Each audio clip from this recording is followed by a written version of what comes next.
您有 U 盘吗？主要是 U 盘考得快一些，应该会快一些。关键是考得很慢。昨天我考了一次，考得非常慢，是不是？好像传到你那里怎么也不动了？U 盘我也再考一下。要不实在不行，就让父亲讲第一个。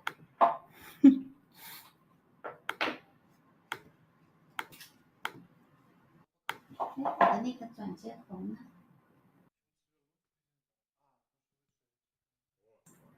Andrei, Yes, I see. it's work. Can you see my screen? Danju, we can see your presentation. Please enter the full screen mode. Great, it works. No. We can see just the presentation mode, not full screen mode. Yes, great.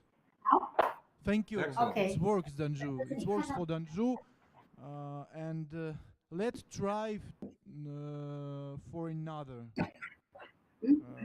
person to test.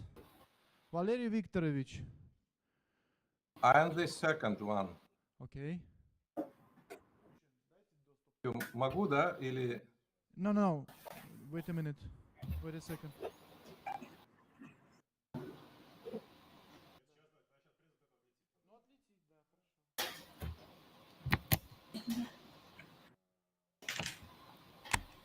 Okay, Valery Viktorovich, please try share. 你看它可以share不同的吗？你看一下，share不同的什么？就是屏幕，我该看哪一个屏幕？看这个，看这个，看这个，然后我读的是这个。喂，听不到声音。刚刚转换，然后我看不到。Professor Tuchin, hello. 你考过了。 But I don't know how to do it. No, not this button. Внизу экрана синие 3 кнопки. Да. Там, где микрофон, камера и третья кнопка скриншер. Может быть, она будет немножко правее. Или в самом углу. Ну, я нашел, но теперь, смотри, она показывает вкладки. Вкладки. Надо выбрать рабочий стол или полный экран, что-нибудь такое. Выберите, что вы шарить будете. Вот. Так. Так. Опять она что-то сбилась. Полный экран, она мне сбивается сейчас. Так. Big. Не успеваю я. Может быть, тогда окно, что ли? Ага. Вот я вижу. Сейчас, подожди. Поделиться. Увидел, да? Нет? Да. Full screen сделайте, full screen mode. Сейчас я full screen сделаю. Пока слайд. Есть, да? Ну нет, мы не full screen. Нажмите full screen. Я нажал, просто время. Нет. Сначала нажмите сначала. Где там?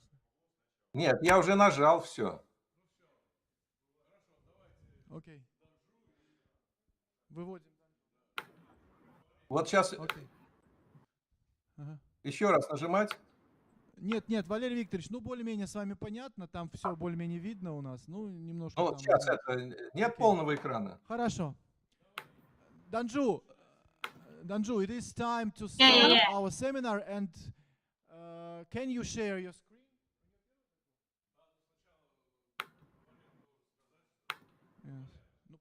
Hello? Hello. Please share your screen now. Okay. Окей. Валерий Викторович, вот уже время, можно, в принципе, начинать семинар. Вы можете вступительное слово говорить. So, good morning, everyone. This is a great pleasure for me and for my co-chair, Professor Danju, from Hast University, to open this session, which will be devoted to the Chinese-Russian workshop on biomedical optics and biophotonics. And everyone is welcome to attend and to to listen for nice presentations which was collected for this special workshop. Please, the first speaker will be Professor Danjou from Britton Chan Center for Biomedical Photonics in the Huazhong University of Science and Technology, Wuhan, China. And she will talk about tissue optical clearing imaging from in vitro to in vivo. Please, Dan, already? Yes. Please start your talk. Okay. Thank you. Thank you, Warren. Introduction. Hello, everyone. Good morning, Russian friends, and good afternoon, Chinese friends. My topic is about tissue optic clearing imaging from in vitro to in vivo. Firstly, I'd like to talk about motivation. Optical imaging techniques provide powerful tools for explore life science, including molecular interaction, tissue morphological microstructure, vascular structure and function, and tumor growth metastasis, and so on. However, the scattering of tissue limits the optical imaging performance. Scientists have been making efforts on solving this problem by developing contrast agents and various imaging techniques.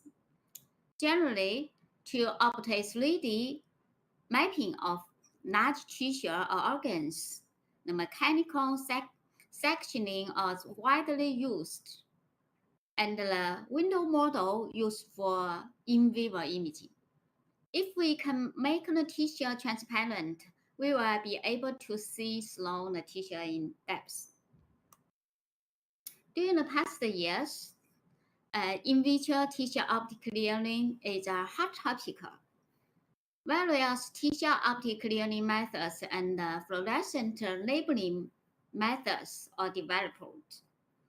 Combined with optic microscopy, it let us imaging whole organs or even whole body. However, both of them still have certain limitations.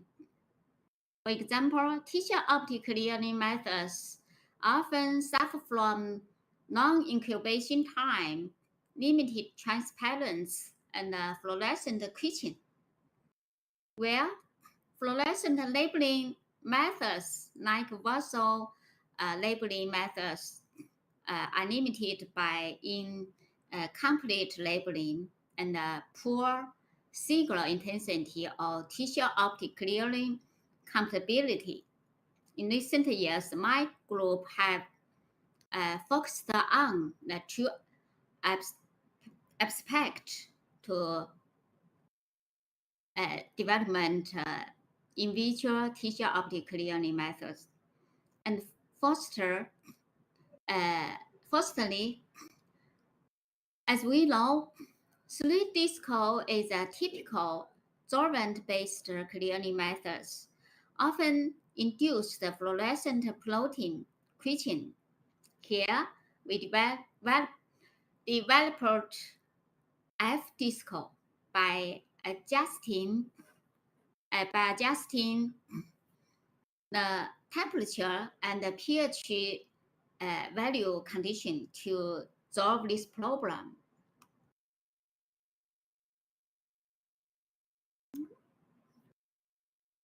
These clearing methods not only obtain the stronger fluorescent intensity, but also let the GFP signal detect after 1 year. Here, demonstrate the reconstructed 3D whole brains neural and vascular network. And here, the microstructure of skeletal muscles, including the nerve branches and the motor endoplates.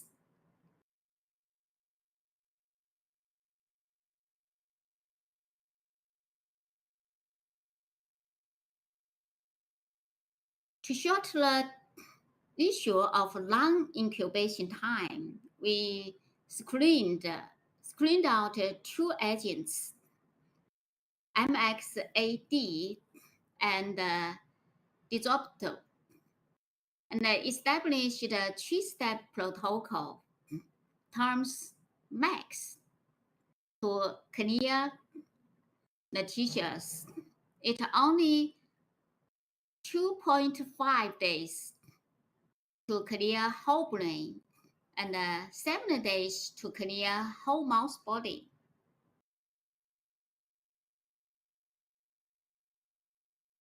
Combining with light sheet microscopy, we performed the 3D imaging and reconstruct the nerves in intact embryo and the vasculature in various organs.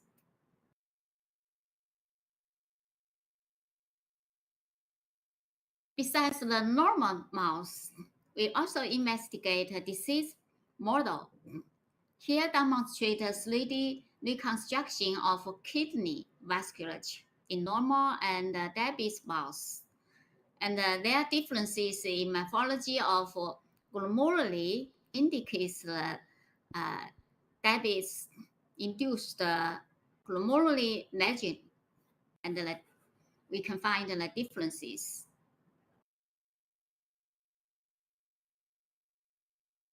Even the DI dye can labeling blood vessels, and the signal is also very strong, but there is a dye linkage and incompatibility with other tissue optic clearing methods. Here, we developed a lower vascular labeling methods termed valid.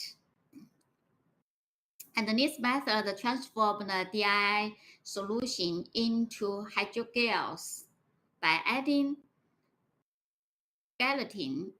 It not only solvent the problem of the dye leakage and uneven labeling, but also improve the fluorescent compatibility with other various clearing protocols. Combined the traditional vascular labeling methods, the valid can provide a stronger signal and more completely labeling on a vascular network, including larger blood vessels and capillaries.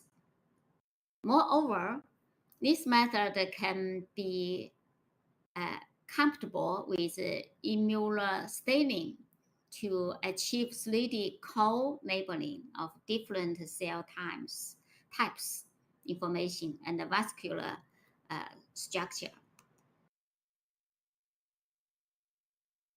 Combined, valid and FDSCO and MAX, we could obtain high quality images and reconstructed the whole vascular network of various organs.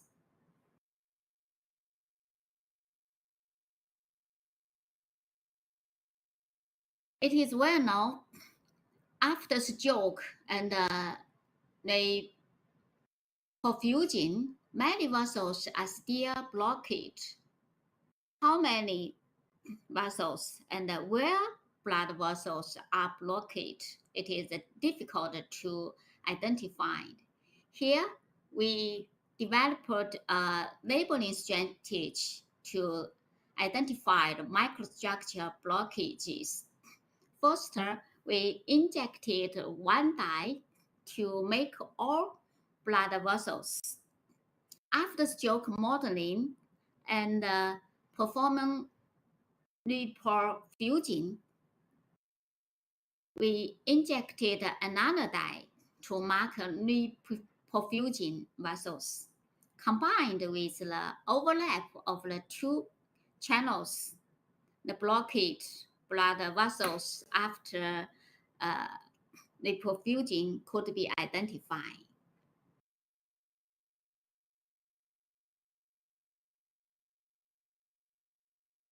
And we can find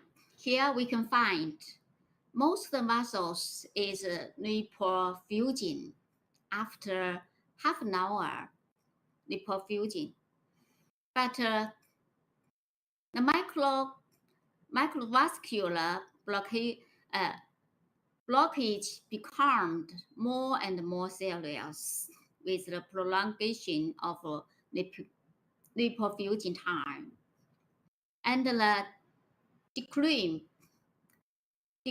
of microvascular blockage show a difference in a different brain region. Addition, microvascular blockage occurs in both artery and the capillaries. For in vivo imaging, we have to establish window models by surgical procedure. However, the surgical operation needs technical skill, but also bring cortex of the cutaneous injury. So we pay attention to skin and scar optic clearing. And during the past 10 years, we developed serious scar optic clearing window for cortic imaging without craniotomy. Firstly, we pay attention to switchable window, but most of the scientists prefer to clinic window or solitaire window. So, and this method, this window is a solid window, so we can use this window to do experiment immediately, observation anytime. Here, the bilateral cortex scale field of view can be achieved, and even the submicron structure, such as neural spines, could be observed. And the tiny struct at shallow depths could be distinguished using 3 photo imaging. Neural cells body at large depths of 800 microns can be observed. In addition, we can also check the neural synaptic plasticity, neurovascular structure, and function over weeks. Furthermore, this window is comfortable for high temporal spatial resolution observation in awake mouse, either the discharging cell body or the neuron in its dendritic could be clearly recorded. Besides scar, we also developed the skin optic clearing methods. Usually, dermis is a stronger scattering source, and the stratum cornea is a block layer. Therefore, we introduced physical or chemical methods to enhance the penetration of agents into dermis. And the agents induce the dehydration of the collagen dissociation make the skin transparent. Consider the difference of the skin structure and component in different area. We developed various skin optic clearing methods. Dorsal skin, ear skin, and foot pad skin. And here repeated shown repeated treatment. Repeated treatment could be performed in the following days. As the skin optic clearing methods is not only rapid, clear, and convenient, but also reversible, just like a switchable window.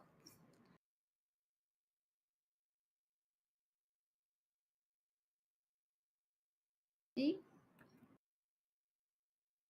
Sorry.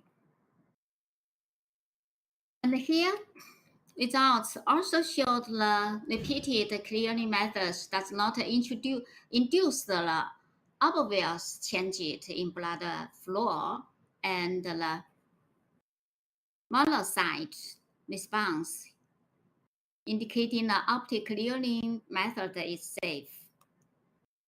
Combined skin optic clearing methods with angio OCT, the skin optic clearing method can be include the imaging performance, the layered structure of skin and the vessels in hypodermis can be clearly identified. Summary: we have developed various clearing methods and labeling methods for in vitro, and also in vivo skin or scar optic clearing methods to imaging. And the in vitro tissue optic clearing, we can get the 3D mapping of neural and vascular network in whole organs. And the in vitro clearing, we can use the craniotomy free window. Yes, we have question. Yes, we Please. have question. Hi, Danju. I'm Sasha Priezhev. May I come here so that you could see me? Thank you very much. Most interesting presentation, and you have shown us quite a number of fantastic images. So my question is, did you, because especially when you use the optical clearing agents, because they are osmotically active, did you identify any induced structural changes in the live cells and organs, and can these structural changes induce functional changes in the organs which you visualize? Thanks. Thanks your question. In vitro optic clearing, we can only make the tissue clearing, and so we can get the information, some of neural and cell or blood vessels. But in vivo, we only clear the skin and the scar. So the agents the agents for the scar, the agents does not penetrate into the cortex, so it is safe. And in vivo skin optic clearing, maybe some agents into the dermis, but this process is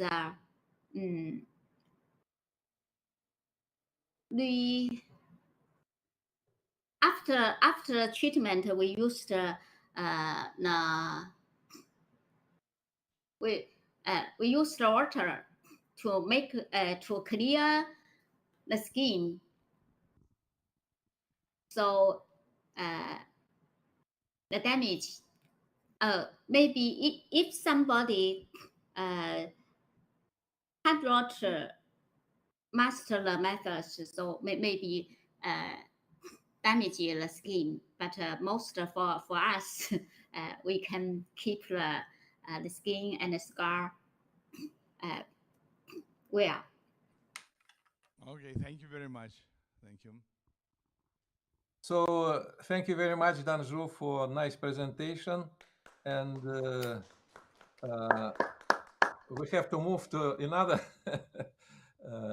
And another presentation is very touching, Professor very touching. Thank you very much Very for touching introduction. is from Stanford State University. Okay. So thank you very much for introduction. Welcome. Andrei, you have to help us. Yes, you have grants. So just before you start, close I would like my- to announcing Maybe some I have information for to- participants. It is our request, please Okay. switch off your microphone. It is for all participants from online section. Just switch on the microphone only for speaker. Only for speaker. Okay, Valery Viktorovich, you can share your screen. Yes, we can see. And we are kindly ask you to switch to full screen mode. Okay, you can start. Thank you very much.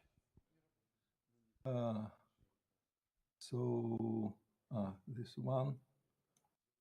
So I would like to start from some very brief history of Chinese-Russian workshop on biophotonics and biomedical optics, and it's almost 20 years experience. You see here some photos from our history, Alexander Vasilievich, Danju, and also some other attendees to this workshop in China, Alexander Savitsky and Danju, Wei Chen from USA.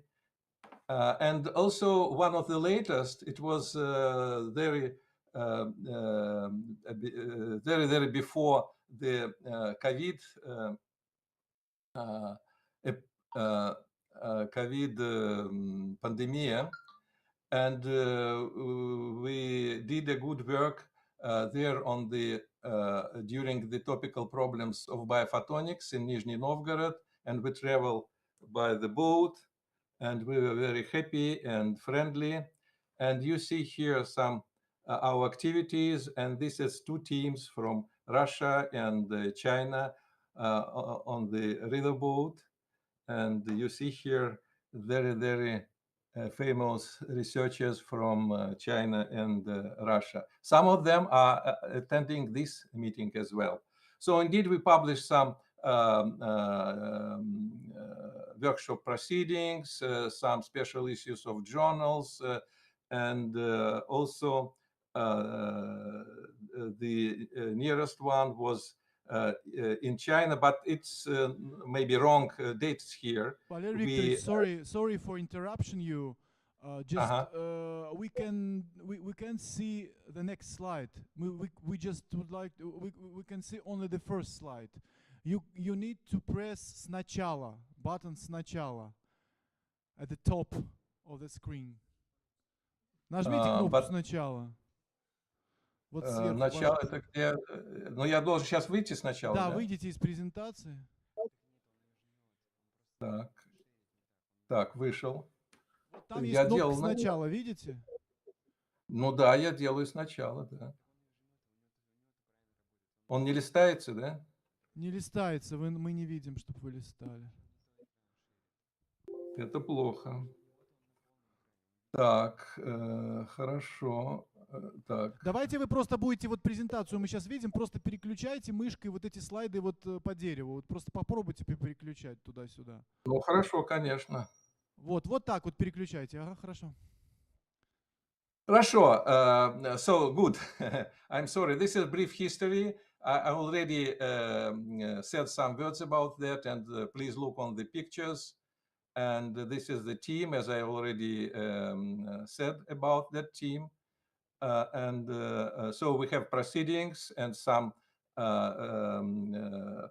special issues of journals. And this is activities showing that we have, on the basis of this workshop, we started and accompanied by some exchange programs with students and professors. Here you see some activities when we visited the Hast University many years ago. And also now a new direction of these communications. We are not only Russian, Chinese, Russian workshop, but also by workshop of BRICS countries. And you see here the previous figures of the previous BRICS workshop. You see here the faces. This is famous professors from all these countries. And this year we did it in May, the second one. Also, this interaction allowed us to publish some well-known reviews on optical clearing, which we are developing together for many years with the group of Danzhou and some other groups, and also to publish a few books. And the last book was published very recently with many chapters from China, from Russia, and all over the world. Whole book devoted to the topic of optical clearing. And now I'd like to talk about how to use the optical clearing technology for other applications. And I'm very pleased to show you my co-authors, very nice ladies, Polina Dyachenko, Alla Bucharskaya, and Daria Tuchina. They did a lot of work in this direction, and I would like to show you only some small portion of this work. Once again, about the special book devoted to the diabetes, how to use the optical clearing technology in prognosis or monitoring of complications of the diabetes, and also some other aspects of diabetes, disease monitoring.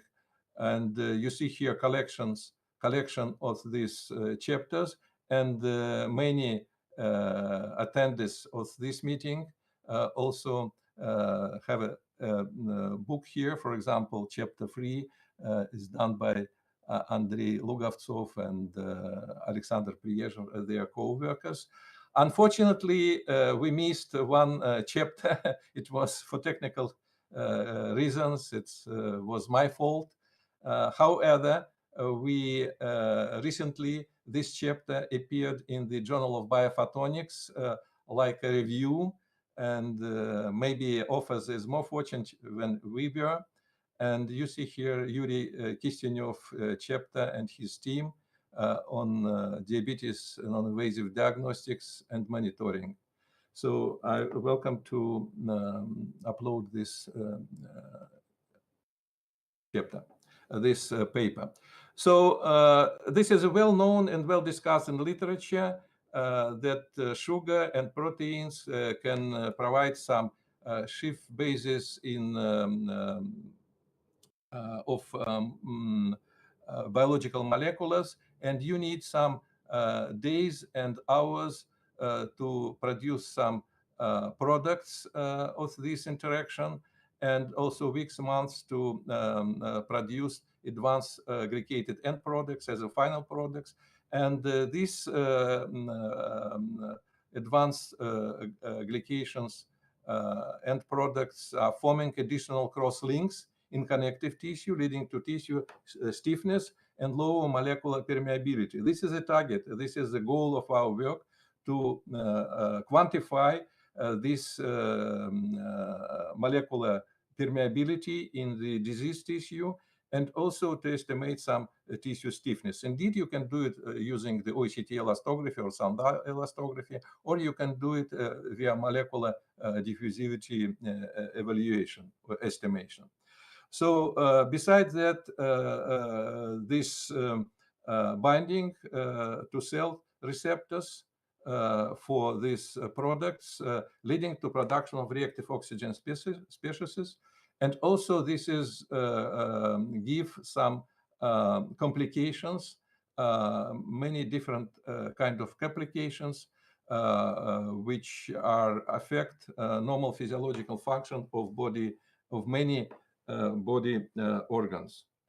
So more complicated or comprehensive reactions are shown here, and all of them are producing finally these advanced glycation products, and also this is leading to the some strong complications of the diabetic disease and produce some lesions for vessels, endothelial vessels. It's not functioning or badly functioning after the action of these products due to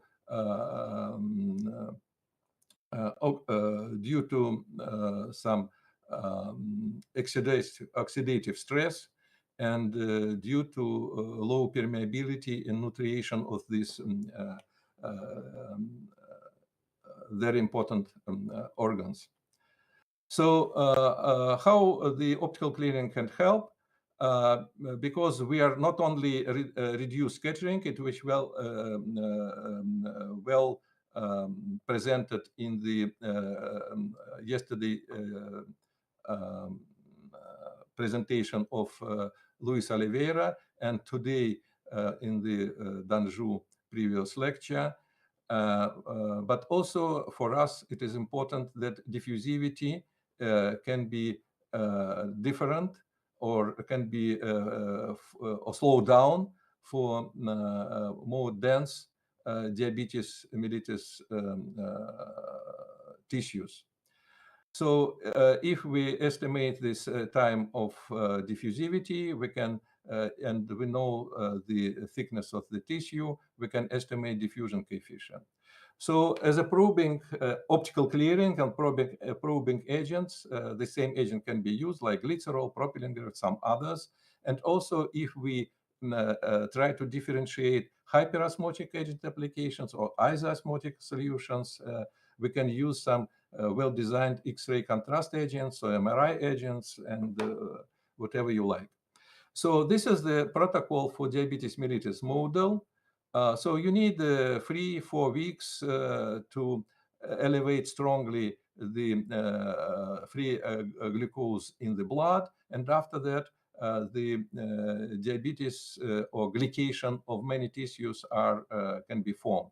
So it is you need not so prolonged time to provide such a model. Indeed, you can do it in vitro also, and also a few weeks or 10 days. That depends on the inductor of the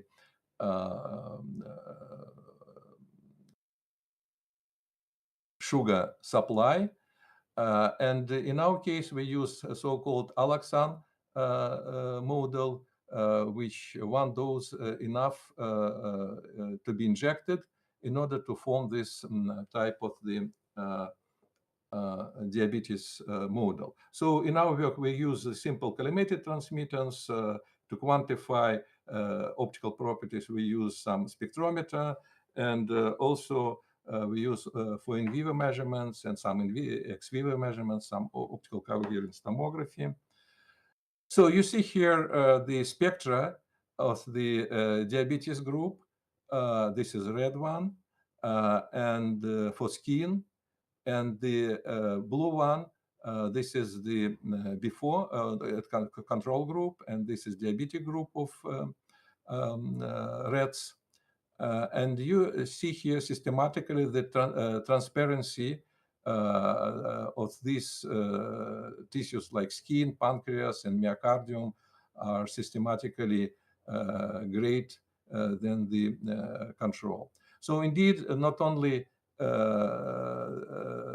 such test can be used, also you can use some oral glucose tolerant test for practical use. Also, it can be a help because tolerant glucose test, it is medical test which allows to determine how quickly it is clear, glucose is cleared from the blood. But in that case, we can use glucose as a test molecule. So you see here some measurements which allows us to differentiate to find what is concentration of the probing agent, and in that case probing agent was a glucose solution. And you see here that for all concentrations we have systematically slowdown of the diffusivity for diabetic group. Indeed, this is simple formulas for calculation. Indeed, we have some more comprehensive software which allows to account for compression of the thickness of the samples and so on. But I would like to pay your attention that 30% of glycerol, glucose in that case, is the most suitable because very good differentiation between normal tissue, normal skin, and glycated skin. You see here the big slowdown, up to 3 times slowdown of the diffusivity. So indeed, we tested for some other molecules like glycerol solution, and also we see some differentiation here. We can measure the diffusivity or permeability coefficient. So we can, using the skin measurements, we can predict what has happened with the myocardium, and we see this good correlation here. The same here showing whole spectra, and once again, control for skin and slow down for diabetic tissue. The same for the also for the myocardium, slow down here. Also, we have a correlation. For in vivo data, you see here that initially diabetic group is also much more clear, and which is well correspond to the first set of the spectra which I showed you. Initially, before optical clear, before adding of the clearing, in that case, this is probing agent. We have much more cleared tissue, skin for diabetic group. And also we see a slowdown of the diffusivity, because in 5 minutes we see here good improvement of the imaging in depth, and here we not see even for 6 minutes. So you see here that once again we can estimate that the diffusivity slowed down up to 3 times. So indeed, Dan already showed us some good images of vessels, and we study vessels reaction to the hyperosmotic agents for pancreas. And indeed, at the first step, we produced this model. Then we did some microcirculation measurements using the laser speckled contrast imaging. And then we provide some analysis, and analysis is here. And you see here pretty good that diameter of the vessels have different response for control group and diabetic group on the osmotic pressure from the this agent. And for the velocity, we have different reaction. So of the velocity of blood for control group, and no or slow down reaction from a diabetic group. So in conclusion, I would like to say that not only optical clearing important for us, but also we can provide some markers for monitoring of diabetes mellitus complications, and also discriminations of cancer. It was shown in presentation of Luis Oliveira yesterday. And also I would like to pay attention that optical clearing gives important data for optical organ cryopreservation as well as the diffusivity. So we are thankful to the Russian Science Foundation grant here, and you are welcome to next week Saratov Fall meeting. Thank you for your attention.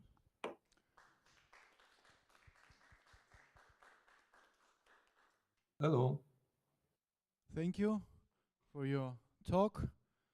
Is anybody would like to ask a question?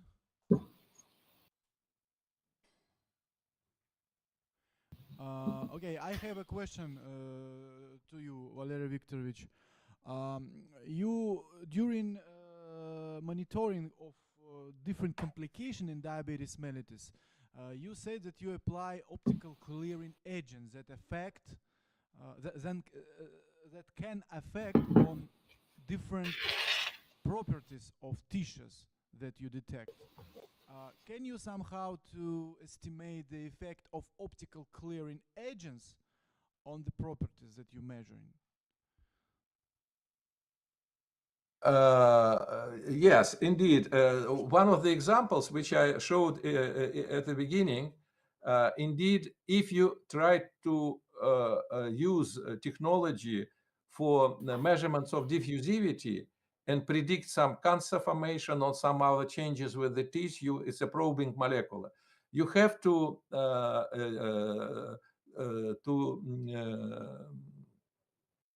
use as low concentration as possible in order not to provide some additional impact. So, and you see really, so when we use the very small concentration, about 30%, maybe less, it may be better to use less, and we are not able to give some records for the optical transmittance increase, because optical transmitter increase give us information. And because sometimes you need not so 100%, maybe 200% increase in the efficiency of optical clearing, it should be detectable, nothing more. So as less concentration as possible. Otherwise, you can change, as you're absolutely right, you can change morphology of your tissue and receive some wrong data or not so efficient data or not so useful data for diffusivity. And what is your most appropriate concentration of clearing agent? For example, glycerol. I think for if you are talking about the diffusivity measurements, yes. so it's maybe 20-30% should be good. Thank you. If anybody Thank would you. like. So, Okay. and we have next speaker. Yes. And Pichang Li, please. Hi. I would Can like you hear me? Hi. Yeah, I would like to give you floor. The shell? Okay. Okay. Okay. Professor I Lee, will please try. share your screen. Okay. It seems to. I cannot see here. Valery Viktorovich, you can announce this talk. So, can you see my presentation? Yes, we Yes. can see. Yes, we see. Yes, we see. It's okay? It's in good. full screen? Yeah, full screen. Full screen. Okay, thank you very much. Good afternoon, everybody here. It's very nice to see Valerie again, Sasha and Andre. So it's my great pleasure to here share some of our works, working on the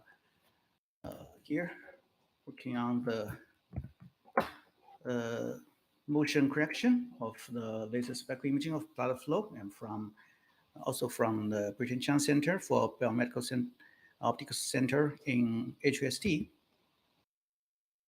How can I switch to another?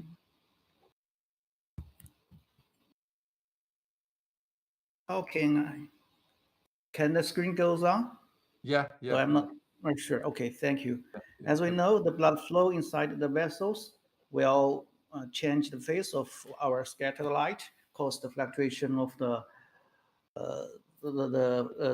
light intensity, the electric field, and produce the dynamic speckle, and then the speed of the moving particles can be obtained from the laser scattering method.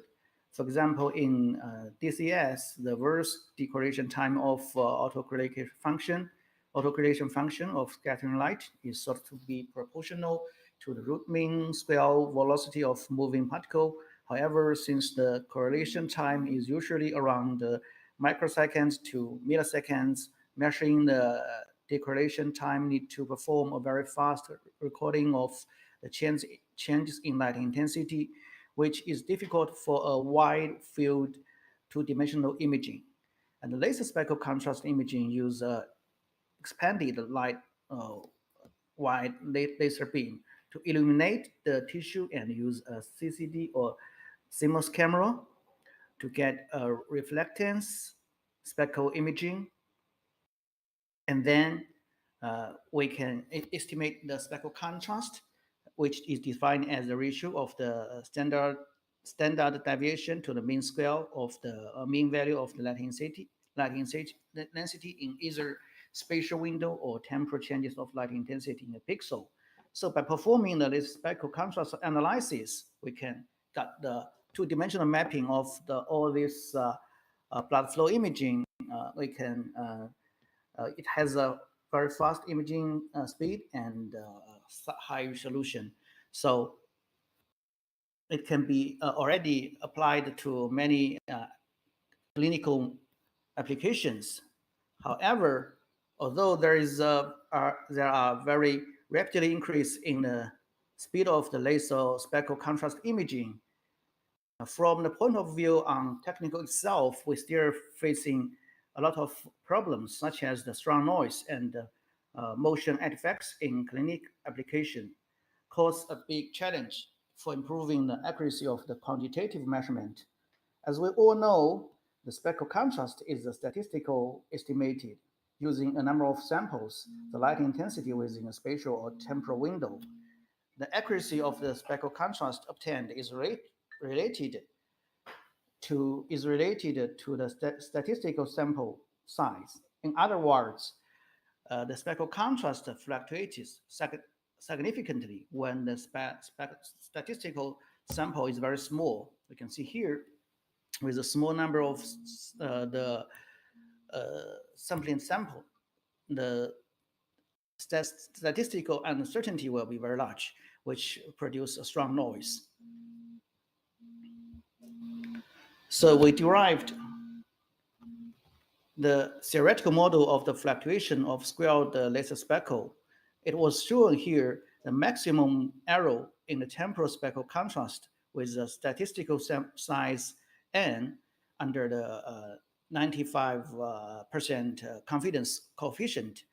It's very big, like it's for the sampling size like 10, there is like 47% errors, and even for the sample size increase to 50, still have 20% of the errors, maximum errors. So you can see here, it's usually needed to improve the signal-to-noise ratio by performing a temporal averaging using multiple frames of spectral images, such as tens of frames. However, in practical applications, the number of the sampling frames is expected to be as small as possible to improve the temporal resolution, performing faster imaging, which will lead to significant noise and inaccuracy of the measurements. So here, we can see there as an example, with a short average frames, we can have a better, less motion artifacts, but a low signal-to-noise ratio. If we averaging using a long many sampling size, and then we can improve the signal-to-noise ratio and see some small vessels here. However, it will cause very significant error, significant blurred artifacts here. In fact, since the motion will cause the displacement of the the spectral imagings resulting in the errors of the contrast decimation. So it's very needed to develop the strategy of the real-time denoising. With the development of the deep learning, it gives us a chance to get a high performance deep noising using using fewer number of the sampling averages. So to performing the deep learning using laser speckle, we need firstly we need a noise-free reference for training.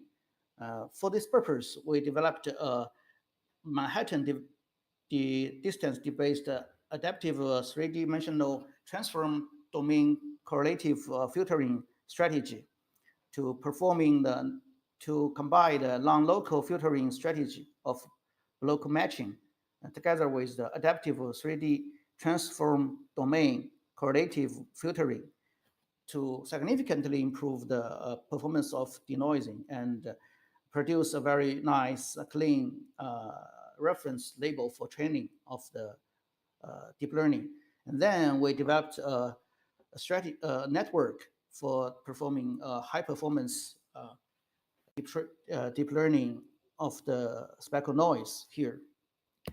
Using these methods, we clearly reduce the influence of the noise. From here, we can see here, this is the 3D MD3D BM3D method. I can significantly improve the performance of our denoising here. And then using this strategy, we can get using like 4 times fewer frames to achieve the similar comparable performance like 40 frames, which means we use only 1/4 frames for averaging and can get the similar performance here. Using this reference for training and our deep learning networks, here we can see this is the results of our deep learning for laser spectral denoising. You can see here the noise is much smaller than the original ones, and it's very comparable to our reference, which is obtained from the clean imaging obtained like using 500 frames of spectral images, and this is using only 5 frames of speckles can construct this kind of a level of signal-to-noise ratio. And then using this method, we can get a kind of near almost like 30 FPS frames per second denoising of this signal-to-noise ratio. Here you can see, and it's like 5 times faster than the traditional temporal averaging strategy here. And you can see here the results. We can get this kind of performance, and you can see if we want to have a higher signal-to-noise ratio, we have to more than 20 frames for averaging for the traditional methods. And using this deep learning strategy, we can use only 2 samples to do the performance processing and like this one. After we got the strategy for denoising, however, the motion artifacts still remains a very big challenge in clinical applications. As shown here, we did some recording in neurosurgery. During neurosurgery, it's in kind of moya diseases. It's kind of ischemia happened in humans, especially in Asian people. So here during the surgery, the brain tissue moves a lot. So you can see if we have do some analysis of the region of interest to see the changes of the blood flow, you can here the movement of the tissue will cause a significant error. And if besides the interframe artifacts, also there is a lot of intraframe artifacts which happened during single exposure time. There is a blurring and overestimation of the blood flow velocity will cause a big problem here. In the previous studies, people usually trying to registration the interframe imaging misalignment using the global region motion methods to see the global movement of the tissue or the movement of the hands or device for those some kind of handhold device. However, for the clinical applications conditions, for some tissues like brain, like our mesometry, like heart, especially heart, the soft tissue will produce a very significant non-rigid motions, which is not homogeneous. It's a heterogeneous motion of the tissue, which make all these previous studies methods will very difficult to correction this kind of non-rigid motions. Because for the traditional methods, they're using the raw speckle images to detecting the feature points for the restoration. However, the very low noisy speckle will make it very difficult. To solve these problems, we developed a method using the spontaneous blue light LED illumination and LED laser illumination together to a color CCD camera, which are Bell array, filter array based. So we can see here we're using a different channel, RGB different channel. Your blue channel, we're detecting this LED illuminated structure of the tissue to detecting the feature points for the restoration. And we're using the red channel of the camera to detecting the speckle patterns using under the elimination of the lasers. So by this method, we have to choose the wavelengths carefully to avoid the crosstalk between these two channels. And then we developed an algorithm using the parameter LK optical flow and thin plate spline methods to do the non-rigid restoration.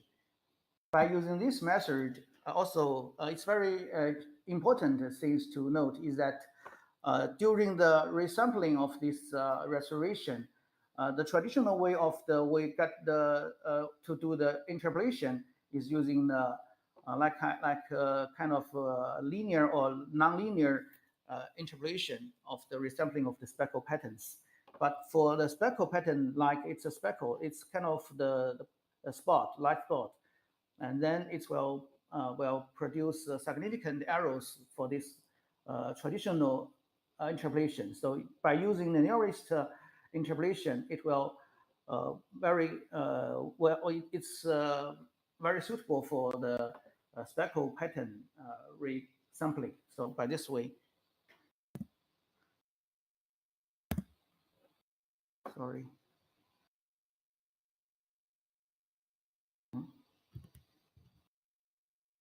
Sorry, there is a video. Seems cannot go. Sorry. Of delay due to the internet transfer, and there is some video we should be transferred here. And here you can see like this is movement tissue, and then it can be clearly see without the correction of the movement, we can see a very significant blurred imaging of the blood flow, and after the correction, you can see a very good blood vessels here. And we develop more algorithm to make it fast running, and you can see here without the correction and the different methods, and our methods can clearly show it can be use a very good performance here. And here, sorry, there is some. And here with our new methods, can see all this movement can be clearly corrected, and which makes it very suitable for the endoscope imaging. It's because this imaging is captured, recorded from the endoscope.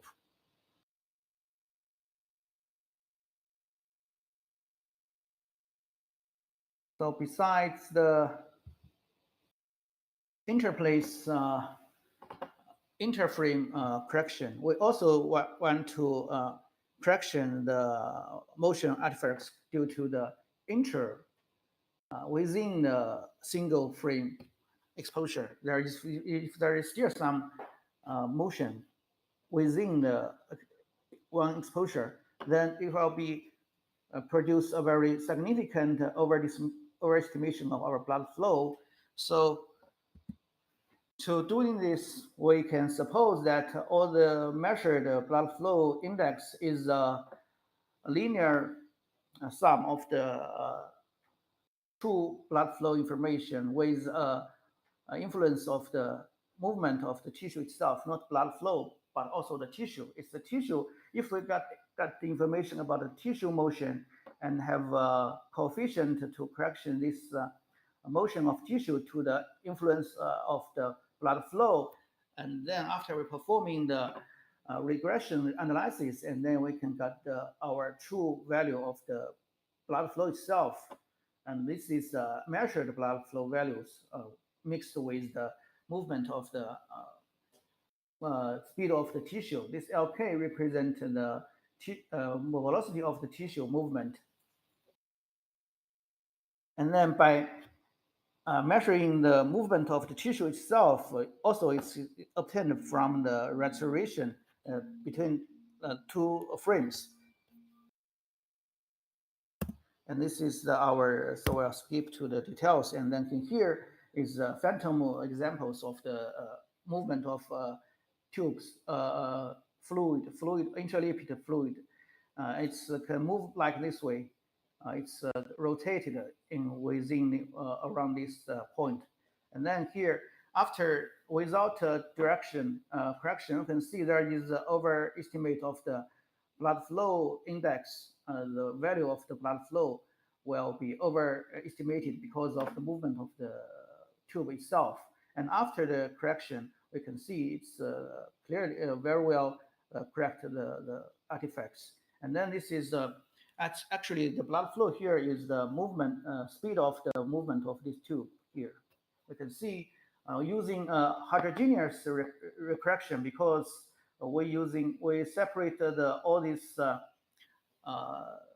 region of interest with a very small interest, and then do the heterogeneous regression analysis, and then we can see it can be well corrected using this method. You can see, and here give us a results, and can see using this heterogeneous regression, different tissues will be given different coefficient of the correlation. You can see here it's the intensity of the coefficient of our correction, and see with the different movement of a tissue got a different coefficient. And here we see the results. You can see without the motion, without the correction, there is a value of the our tissue will fluctuate very, very significantly. And this is should be a stable one because the velocity didn't change itself, only in the change of the velocity of the tissue motion.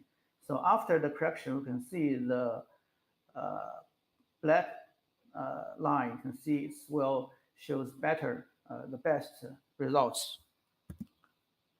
And this slides give us the residual of our correction. You can see before the correction, there is many the artifacts of the blood flow speed. It's heterogeneous. It's different. It's not a global one. It's non-rigid and it's heterogeneous. So if we only perform the global correction of this linear regression, we cannot correct this very well. After we perform the heterogeneous correction, the residual will be very significantly reduced. Here gives a video to show these results. We can see here there is a moving of the tissue. It's a non-rigid movement, and we can see with a very fast tissue movement, the value of the blood flow will increase, will fluctuate, which is overestimated because the influence of the motion. And if we didn't correct that, you can see the changes of the increase of the blood flow is not the signal itself, it's artifacts. And after this kind of correction, we can see it will be reduced significantly here. You can see this is the before, the red one is before correction, and this is the after correction. And this blue line is the velocity of the movement itself, tissue. So by this way, we can give us a very short summary. We can correct the motion artifacts, both interframe artifacts and intraframe artifacts, trying to solve the problem of the misalignment of the displacement between two frames, and also to correct the influence of the tissue motion on the influence of our blood flow velocity here, using the velocity estimated from the imaging. This work is mainly done by these two students in my groups, and thanks for their hard work. And thanks for your attention, and welcome to Wuhan sometime for your convenience, and we can meet face by face to discuss our project. Thank you very much. Thank you very much. Thank you very much. And please, questions. We have a question from our audience. Professor Priyežev. Hi, Pinchang. Thank you very much. Right. You have given us very good evidence about very rapid development of this technique of laser speckle contrast. So my question is about the depth of the tissue from which the contrast of the speckles is sufficient for doing these imaging that you showed, and if we use optical clearing agents to deepen the layer of imaging. So what may be the influence of these osmotically active agents on the contrast of laser speckles? Okay, thank you very much, Sasha. It's very good questions. And I think the optical clearing agent will absolutely helpful for give us the better, deeper penetration of the light into the tissue, especially for the imaging modality like speckle, because it's a wide field illumination and a wide field detection. The superficial layer of the tissue will give I think the main contribution to our photons. The dynamics of the blood flow in the superficial layers will have the higher ratio for the contribution. And of course, the optical clearing agent implied to the in vivo tissue should be evaluated very well, since I think we are doing this together, and also the optical to test optical coherent the effect on the influence of the spectral contrast imaging, and both the improvement on the penetration itself and also the influence on the blood flow itself. So we will see, and we can see which will be the best optical clearing agent to balance its performance for improve the penetration and the influence of the blood flow itself. Thank you. Thank you very much. So, and once again, Pinchen, thank you very much for your nice presentation. And I would like to give floor to the next speaker, Alexander Prier. Okay, He's already ready. Okay.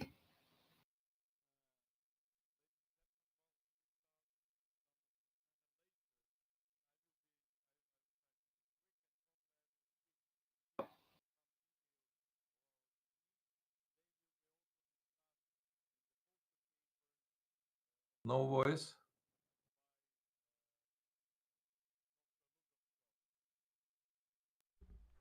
Oh, you didn't hear me? Now, Sorry okay, about that. yeah. The microphone was switched off. Okay, so you see the rather long title of my presentation. I would like to talk about the methods, laser and optical methods that we use for determining the microbiologic properties of blood, microcirculation parameters, and endothelium function.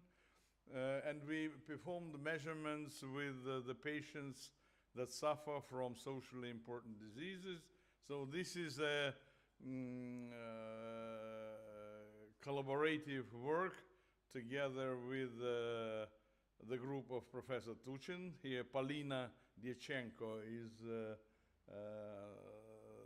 the colleague from Saratov, and Dr. Pinchang Li, he was just talking in the previous talk, and this is why I will probably skip through the laser speckle imaging technique that we also used in our research together with him, because he described it in quite a detail. So these are the co-authors, the major collaborators, Dr. Andrei Lugovtsov, whom you know and who will talk tomorrow, and Peter Yermolinsky is a PhD student. Yuri Gurfinkel is a medical doctor, professor of our medical center. Polina Diachenko is from Saratov, and Pencheng Li, he was just talking. So in my talk, just a few words of motivation, and then I will very briefly describe our techniques that we used, and then the aim of this piece of work was to try to evaluate the correlations of the parameters that we measure in vivo with video microscopy and in vitro with other techniques like laser tweezers. And we found that there are such correlations, and they are different for different diseases. We have already discussed in many conferences the aggregation properties of blood. You know that this is an intrinsic properties of red blood cells, which are the majority of structures in whole blood. And nature developed this property, which are necessary for optimizing the blood flow, for optimizing the hydrodynamic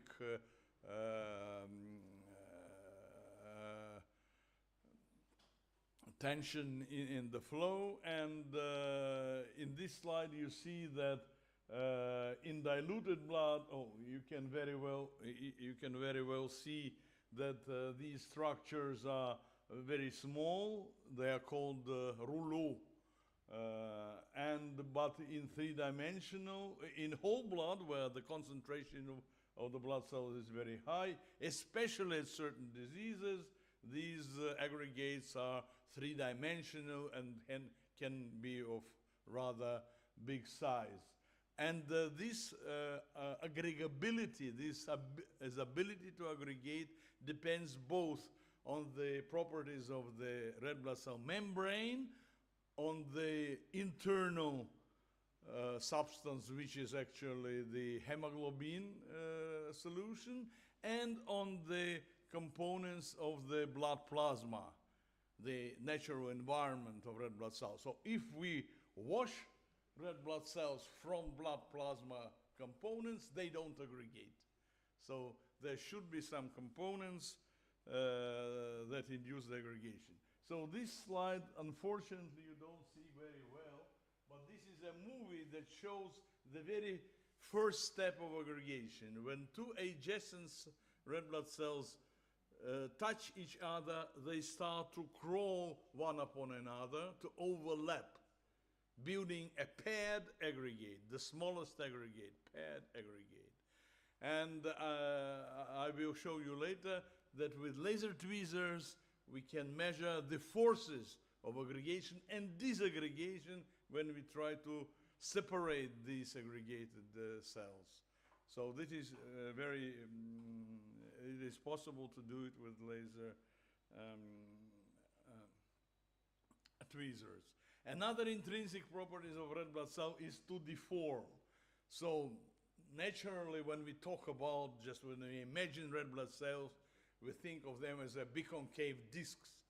But in reality, when they flow, especially in narrow capillaries, they deform, they change their shapes, and this is very important ability, because without these properties, they would not be able to go through the narrowest capillaries, which are in some tissues smaller than the size of the red blood cell. The size of the red blood cell is 7 or 8 micrometers, and the diameter of some vessels, terminal capillaries, is about maybe 3 micrometers. And at the same time, in the vessels, if the aggregation is enhanced by some reason, especially at some pathology, like diabetes and some others, so they form clumps, which inhibits the blood flow. So how can we measure these properties? Well, certainly it would be very challenging to measure them in vivo. And I will say in a few minutes how we do it with video capillaroscopy.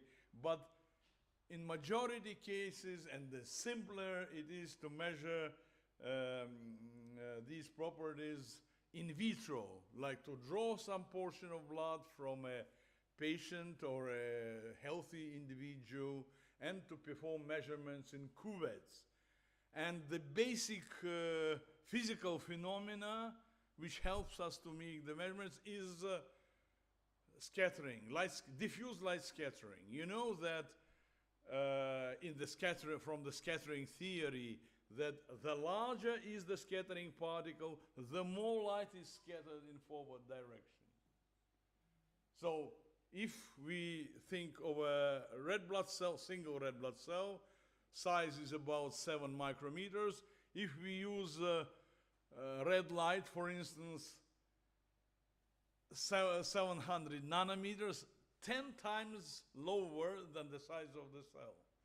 In these conditions, the amount of light scattered in forward direction is several orders higher than in backward direction. But if the cells aggregate, the size becomes still larger, and still more light is scattered in forward direction and less in backward direction. So this is why if we shine on a suspension of red blood cells with a laser. There is a difference in the forward scattered light intensity, whether the cells are non-aggregated single cells or they are aggregated. So detecting these kinetics and analyzing it, we can measure several parameters like aggregation index. It is amount of red blood cells that have aggregated during the first 10 seconds after total disaggregation. So first 10 seconds of the aggregation process. Characteristic aggregation times, if the aggregation is enhanced, the time is smaller. Aggregation rate, which is related to the time, and hydrodynamic strength of aggregates. Sometimes the other aggregation parameter is okay, but at some pathology, after they aggregate, it is very difficult to disaggregate the cells in the flow by the shear stresses that exist in the vessels. So aggregation strength is a very important parameter. So one technique which we use is diffuse light scattering or RBC aggregometry. Yes, another technique is laser tweezers. So it is possible to use high aperture objective lens, two lasers, trapping lasers, two lasers, or just one laser with divided laser beams to get two channels, two optical traps. So we let these two beams enter the objective lens, and the very sharp focusing produces two optical traps, two regions of beam wastes, and these regions actually serve as optical traps, and we can trap a red blood cell just by one side. And if we want to measure, say, interaction force, we can trap with one trap one red blood cells, another red blood cells with another trap, and it appears possible. I don't have time to discuss in more detail, but laser tweezers allow to measure very low forces of the nano-Newton scale without mechanical contact. This is the best feature of the laser tweezers. No micropipettes, no other technique allowed to make measurements of so low forces without mechanical contact. And the next slide shows how we can measure the force which is generated by some mechanism, which I'm not going to discuss now, when the red blood cells overlap, when they aggregate. And also with the laser tweezers, we can generate forces to destroy the aggregates. So these are called disaggregation forces. So like I said, these forces are in the range of several. And it appears that fibrinogen is the major activator, inducer of aggregation. So if we remove fibrinogen from plasma, so the force of aggregation is very highly reduced, and it ranges in the scale of several newtons. So this is how we make measurements with laser tweezers. And if we talk about the deformability, we use the diffraction of laser light on the flow of red blood cells. So if the red blood cells are normal, they elongate in a shear flow. If they are by some reason stiff, more stiff, more rigid, so the diffraction pattern is different, and very well, but if the cells are elongated, the diffraction pattern that we can detect with the camera in a far zone is also elongated. So we can approximate it with the ellipse, and then we can calculate the so-called deformation index, deformability index, like A minus B over A plus B, the axis of the, and this is a quantitative value number which shows the deformability, and this slide shows you how this deformability index, it is different depending upon the shear stress at which we measure. So the velocity of the flow, because the deformation is different. So if we measure at 3 pascals, so in healthy blood, normally deformable cells, they have like 0.3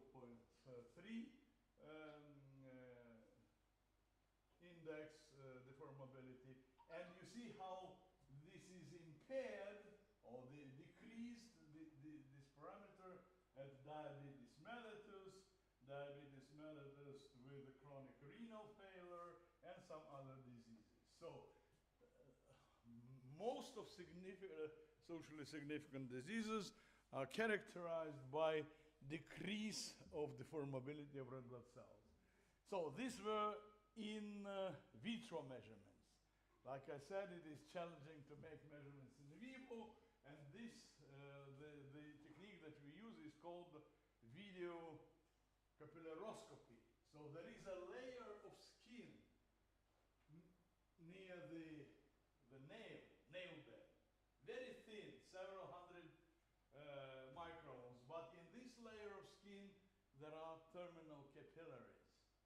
And with a special microscope, which was constructed for best imaging of these capillaries, we can measure the blood flow rate in these capillaries, and also the amount of aggregates, but in vivo condition.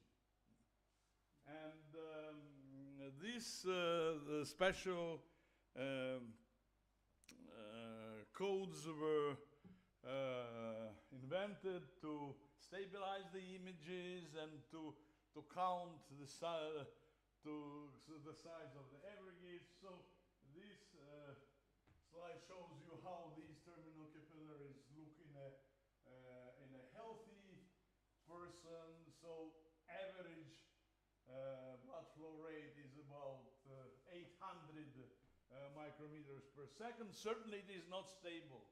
Blood flow in all capillaries have some different rhythms. There is some oscillations, and oscillations from heartbeat, from breath, from tremor, and so on. So if we measure the velocity for a long time, we will see some oscillation and sometimes even stasis. So the flow in certain capillaries just stops for some seconds and then resumes.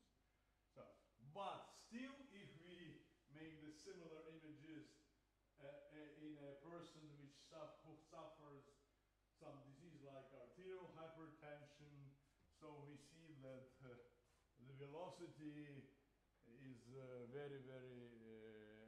is highly reduced, and the shape of capillary changes, and you see the aggregates.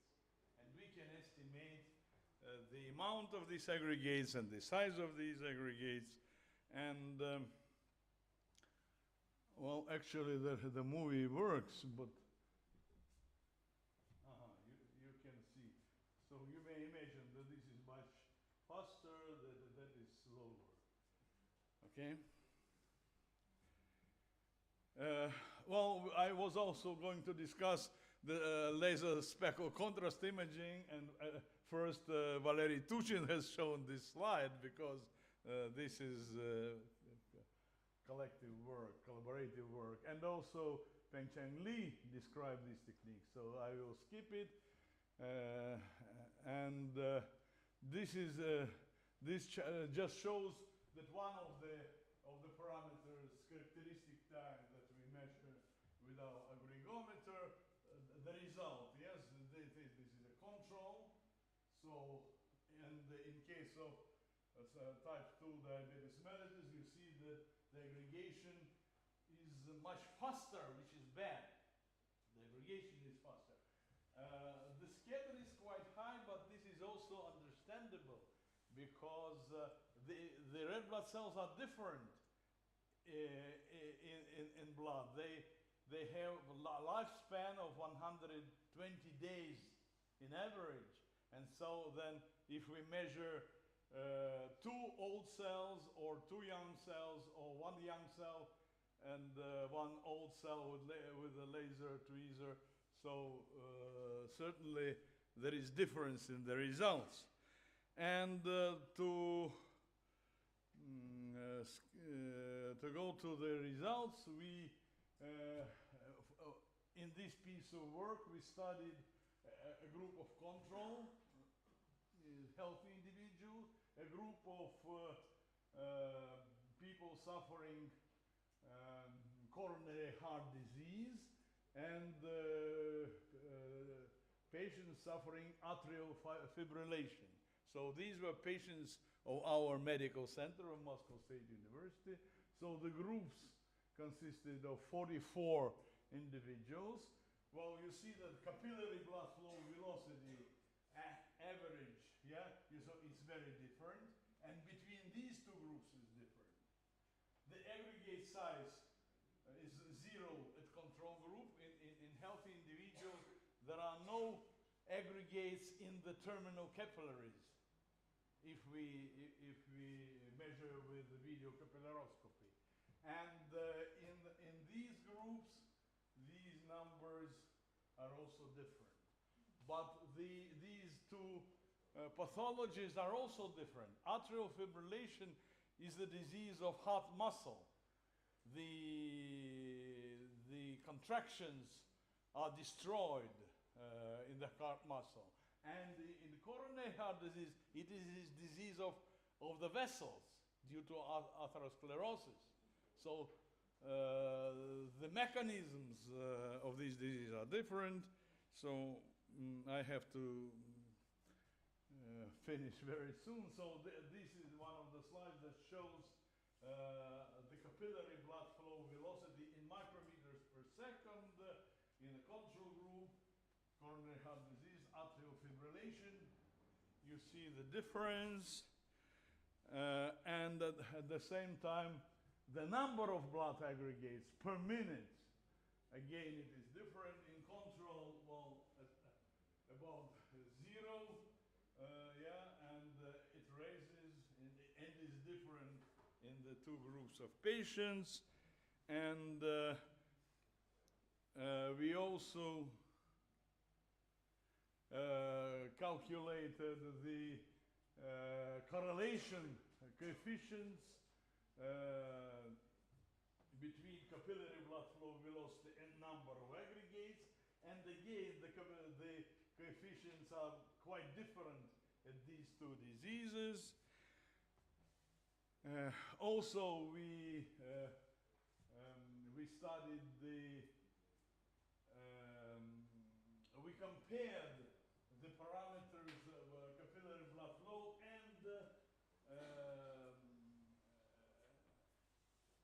and arterial function. This is very important. If during the last 2 decades, it has become absolutely clear that the endothelium, which lines the inner surface of the vessels, affect a lot all the parameters of the blood flow, of the blood cells, and many, many other things. And this is why it was very important to study the relation between the proper microbiologic properties of blood cell, capillary blood flow, and the endothelial function.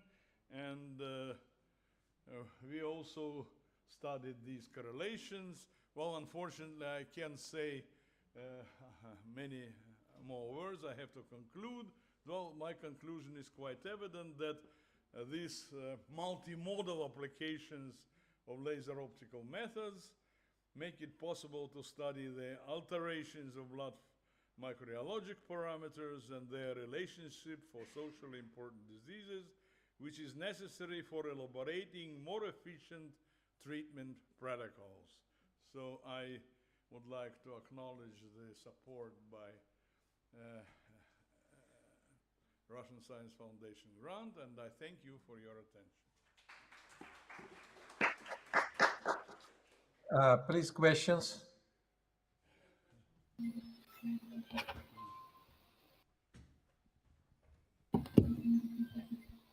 Okay, Alexander Vasilievich, always a great pleasure to listen to you. And I have maybe not question and comment. Please switch to slide number 20. The same, practically the same on slide 25. 20 is better. 20. Yeah. Seems to be that maybe in your results there is a very high dispersion, and maybe it is connected with that your groups can be divided on some group independence of clinical parameters, because it's very high variation and maybe it's not clear group. Thank you very much. It is a very good question, but comment. Indeed, there are some parameters that we did not take into account in this piece of work, but we are working on that now. This is age differences. Because all these parameters depend on the age. And in these groups, well, we tried to make the age difference smaller, but unfortunately not. So still the continuation of this work is to divide this group into younger, middle age, and older age. And then the span would be. Thank you very much.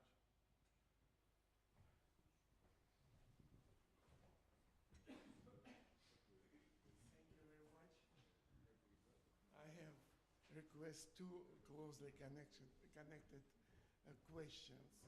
You, as far as I understood, you studied the light scattering using red lasers, 633. And you know from the old Zakharov data that this light causes strong deformation of erythrocytes. And did you try with your laser? Does the picture you obtain depend on the laser power? So this laser wavelength was incorporated in a commercial device.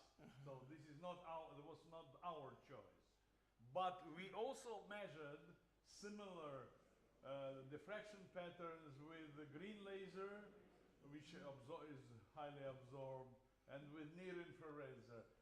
At the very low intensities that we use, we didn't see any effect of the wavelength. Thank you. And the second closely connected question. You have, as far as I understood, you have in your hand an opportunity to measure the action of infrared laser 1270. Yes. But did you try? Yes. Did you try it? No, we didn't. We don't have this laser. But you have excellent equipment. Let us discuss that. If we get access to this laser, then we Thank you. can measure. Thank you very much. Alexander Vasilievich, very nice lecture as usual. I'm wondering if you tried to find any correlations, maybe any links between rheological parameters of the blood and their functional characteristics of the erythrocytes, like their ability to deliver oxygen. Are there any links between these things? Not yet. We haven't tried. But there should be. But right? yes, there should be. There should be. And so we have so many problems. So we don't have enough I mean, what the our hands consequences to work, what the consequences these effects have on physiology. Yes. Well, there was a publication by German colleagues, like even the Jürgen Lademann, with whom we collaborated also, and he measured the aggregation parameters at different oxygen content, and he didn't see any effect. I'm not sure that this is correct, so probably this should, but this is an old work, very old. So probably this was just an artifact. But this is a good idea to try it again. There should be an effect.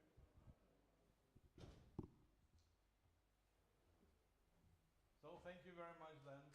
And let's go to have coffee. So thank you very much for all speakers for this session. Have a nice coffee break.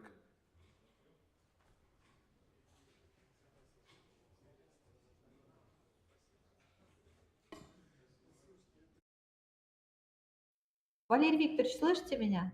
Да, конечно. Валерий, как вы свою презентацию демонстрировали? Я что-то не могу найти подходящую кнопку. Вы Вот как-то... у тебя есть этот Welcome to Big Blue button. Да, это я вижу. Дальше идешь Screen Sharing. Так, но у меня... В середине внизу, да. Да, но я что-то... Он не Вот активный. подожди,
Please shift to the full screen. Yes. No, not yet. Not yet. Full screen. No. Not yet.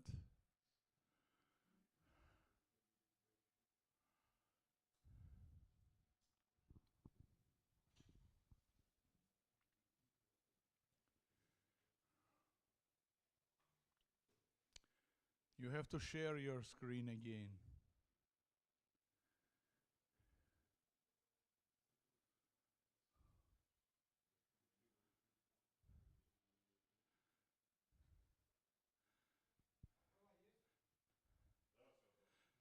Please press at the bottom of your slide, of your screen. No, this is microphone, then camera, and the third button is, no, below.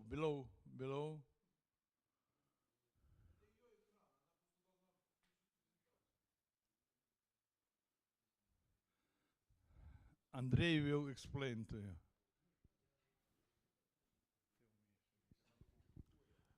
Элина, попробуйте Да.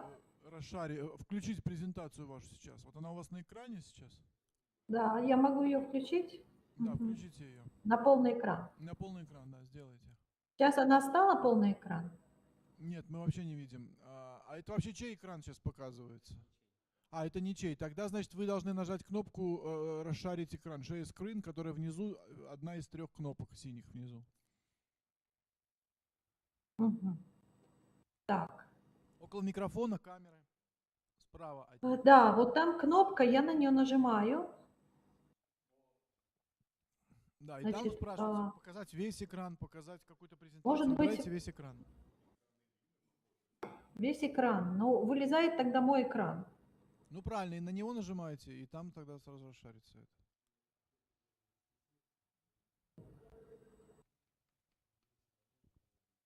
Так, это мой экран. Да. Теперь презентацию откройте. Ага. Вот, все. Появилась? Угу. Так, я ее перелистываю, видно, да? Все хорошо, все, начинайте, да.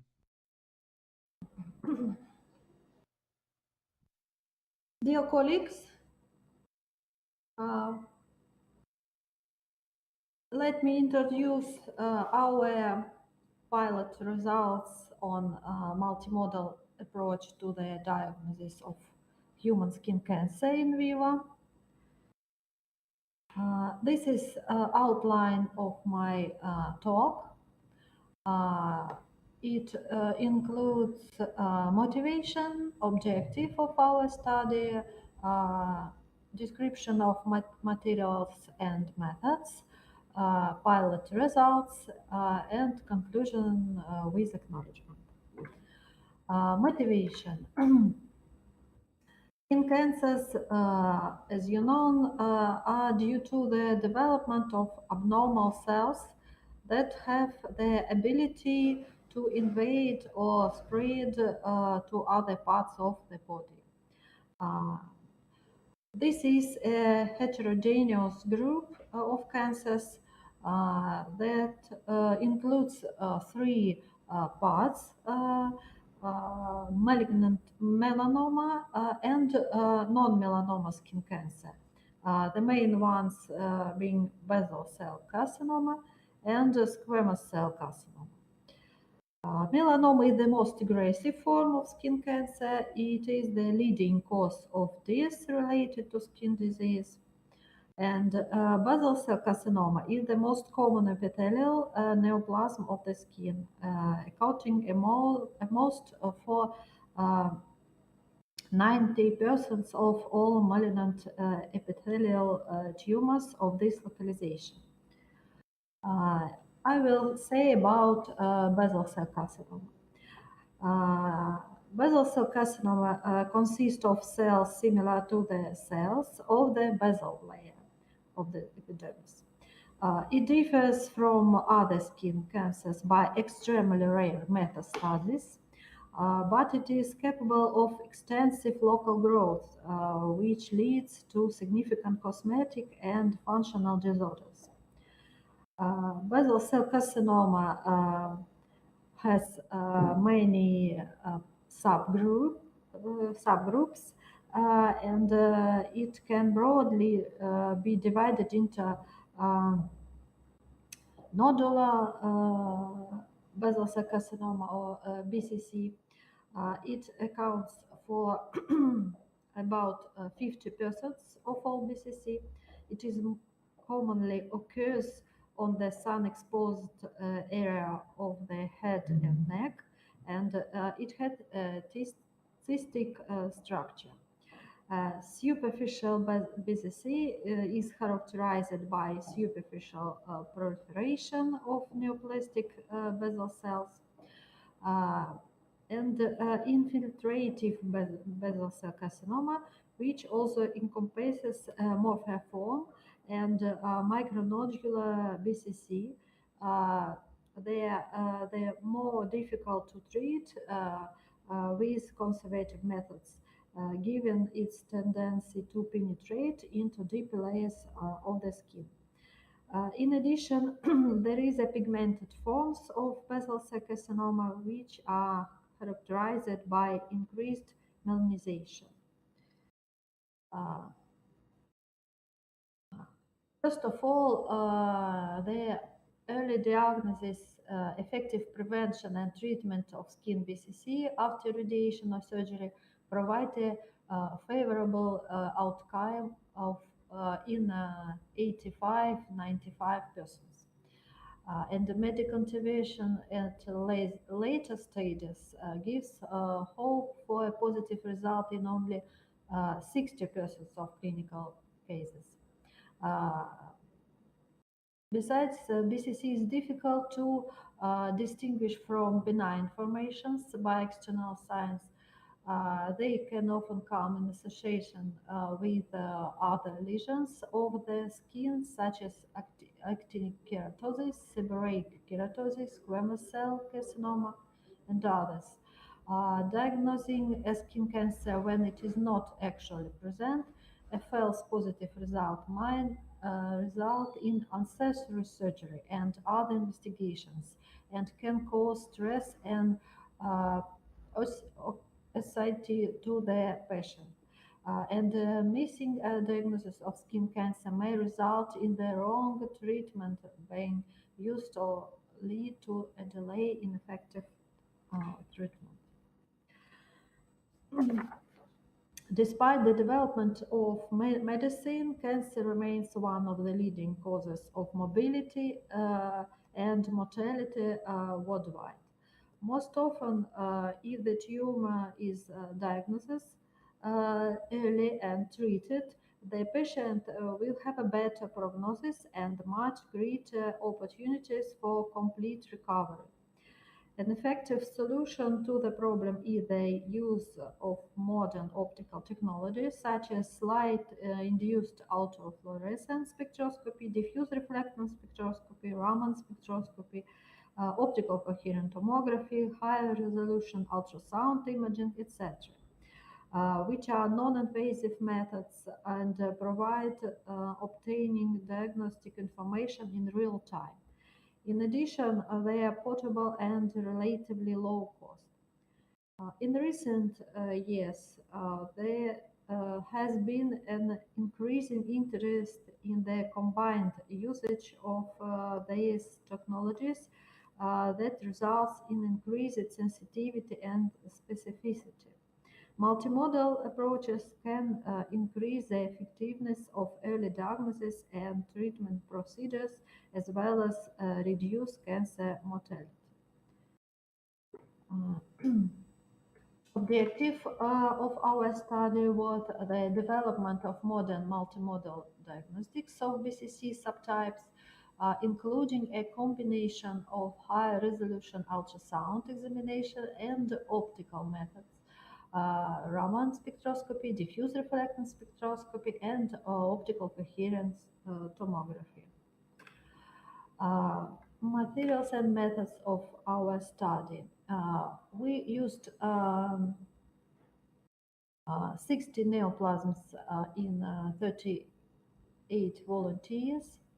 The subtypes of BCC we were studied were infiltrative, ulcerative, 5 cases, pigmented, 4 cases, superficial, 23 cases, morphiform, 3 cases, and nodular BCC, 12 cases.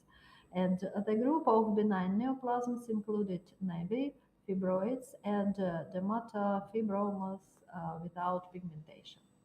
At the beginning of the study, a visual examination of the volunteers was carried out by an oncologist, and the final diagnosis was made by a specialist based on the result of cytological and histopathological studies and Saratov regional oncological clinics. For examination, we used digital wide dermatoscope, ultrasound skin scanner, Raman spectrometer, multi-channel reflectance spectrometer, and optical coherent tomograph.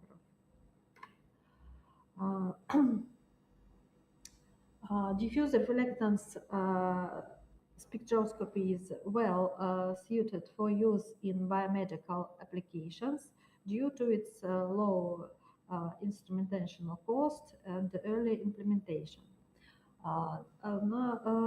Hemoglobin and melanin are the main skin chromophores in the visible and near spectral range.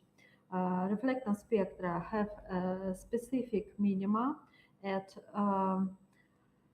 400, 420 nanometers, 543 and 575 nanometers, related to hemoglobin absorption by their overlapped by the absorption of melanin from the epidermal layer. This slide presents diffuse reflectance spectra of nodular BCC. Reflectance measurement is a function of optical scattering and absorption.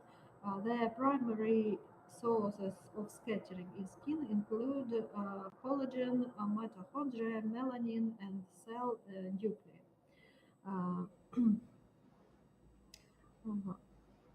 Determined by visual inspection, BCC contributes to reflectance spectral intensity and spectral slope.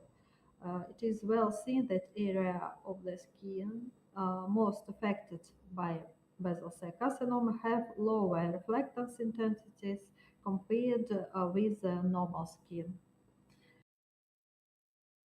From the data of the reflectance spectra, the several characteristic coefficients were calculated.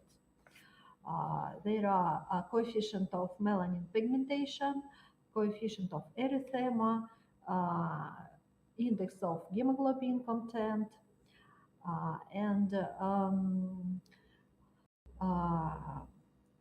coefficient of diffuse reflectance of healthy human skin and lesions at wavelengths of some nanometers, and the slope coefficient of diffuse reflectance spectra, and coefficient reflecting the deviation of the reflectance spectrum from the linear approximation.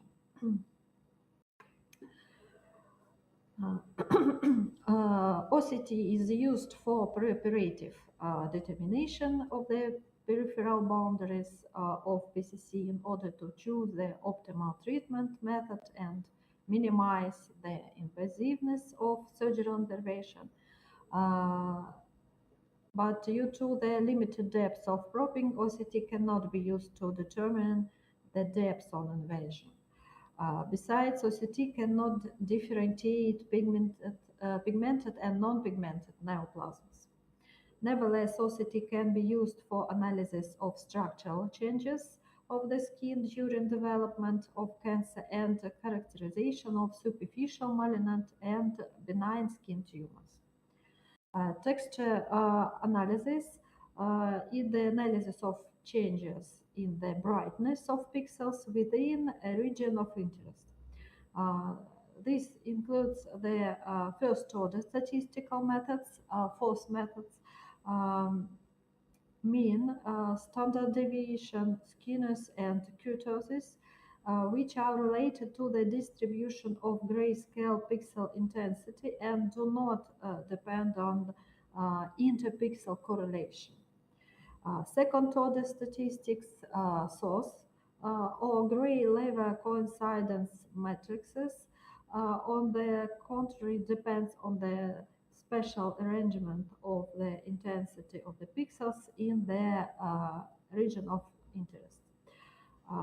The source or correlate parameters include energy, homogeneity, contrast, correlation, and entropy. For each OCT B-scan, region of interest containing an image of the internal structure of the neoplasm was chosen in order to reduce the effect of noise outside the structural image of the biological tissue. A threshold filter was used. For texture analysis, 180 OCT images without artifacts were selected. To calculate the correlate parameters, gray level coincidence matrices were calculated for four orientation: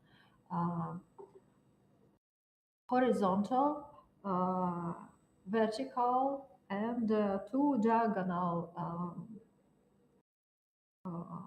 directions. Higher resolution ultrasound imaging systems, which use ultrasound frequencies above 15 megahertz, can different structures or less than 100 microns on the beam axis and 200 microns on the scan axis. The frequency ranges from 20 to 50 megahertz, allowing visualization of the superficial layer of the skin, epidermis and dermis, and the upper part of hypodermis, where the majority of lesions and skin tumors are located. However, the sonographic appearance is often stereotyped. Overall, anechoic tumor, including large focally dense echoes. Therefore, additional spectral methods are needed for obtaining reliable results. To analyze the ultrasound data, for each neoplasm, 5 ultrasound images were selected without artifacts and having the most contrasting borders of the neoplasm with healthy skin. For each ultrasound image, a region of interest was made by the operator, and the following parameters were calculated depending on the shape and the size of the neoplasm. Thus, 5 observations were obtained for each neoplasm. Each observation consisted of 6 diffuse reflectance parameters, 65 OCT parameters, and 12 ultrasound parameters. All calculated parameters were compared with the oncologist's diagnosis. To classify the diagnosis and subtype of BCC according to the data of the formed observations, classifiers were built based on the method of k-weighted nearest neighbors. The set number of required nearest neighbors was 10, and to train and evaluate the quality of the model, a cross-validation method was used with the data splitting into 5 sections. the number of training iterations was 10. Before the analysis, all parameters were normalized to the maximum value of the parameter among all observations. 7 classifiers were developed: diffuse reflectance, OCT, and ultrasound separately, and a combination of two methods, diffuse reflectance and OCT, diffuse reflectance and ultrasound, and OCT and ultrasound. And finally, three methods, diffuse reflectance, OCT, and ultrasound, were also developed. Our results, only pilot results. There are dermatoscopy images, 2 ultrasound images with different frequencies, and OCT images of several subtypes of BCC, benign neoplasm, and healthy skin.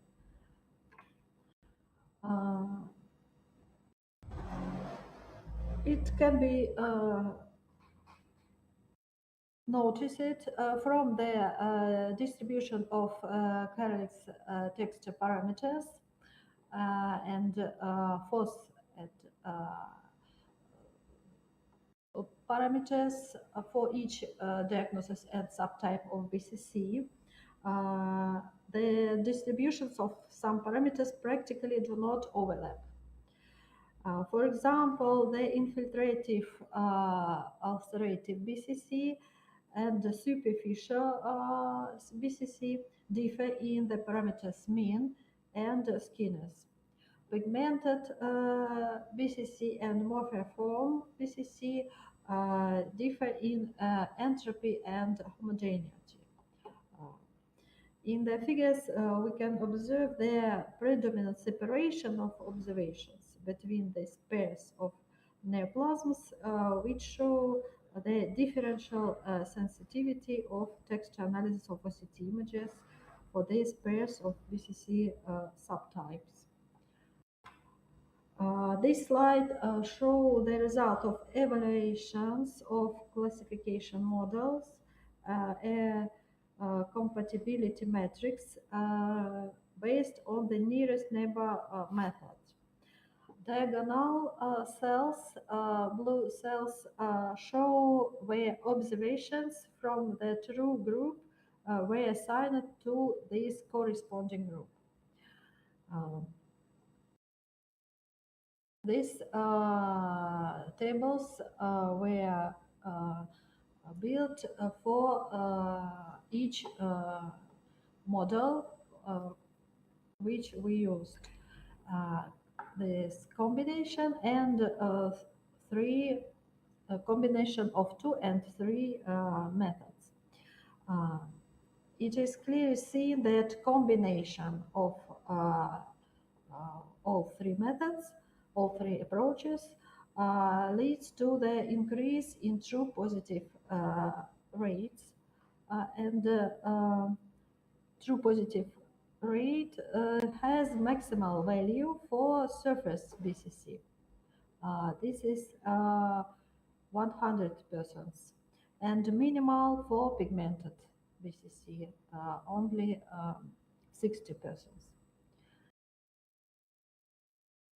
We calculated also sensitivity, specificity, precision, and parameter F1 for various classifiers and neoplasms.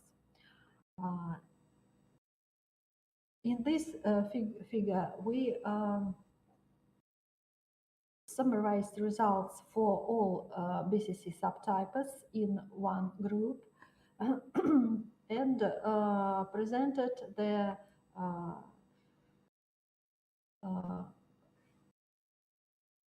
evaluation of our classification algorithm it can be noted that diffuse reflection spectroscopy has the highest quality rating among the single methods. At the same time, their ultrasound method is not able to distinguish the pigmented type of BCC, which may be due to the insensitivity of ultrasound to melanin and the absence of features of the form of this subtype of BCC in relation to other neoplasms.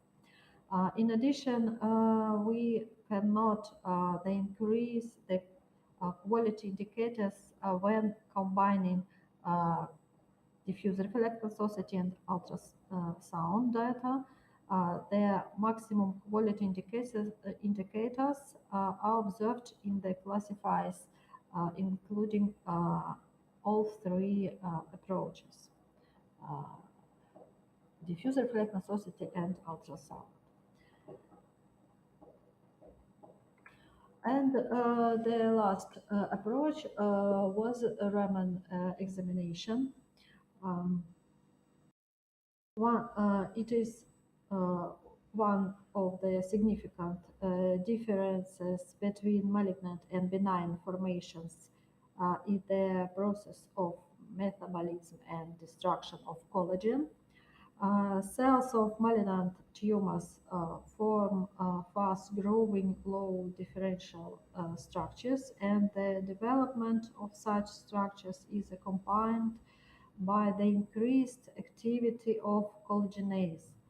Collagenase destroys the molecular bonds of collagen fibers, and changes in Raman spectra of skin tissue can be observed in bands associated with peaks of collagen in this region. In BCC, there is an increased content of proteins and nucleic acids.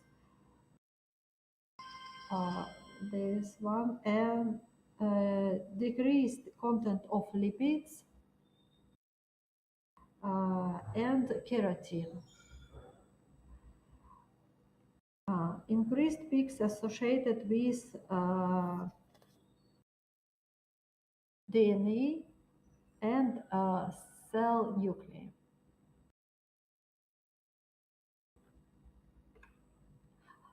And in summary of my presentation, I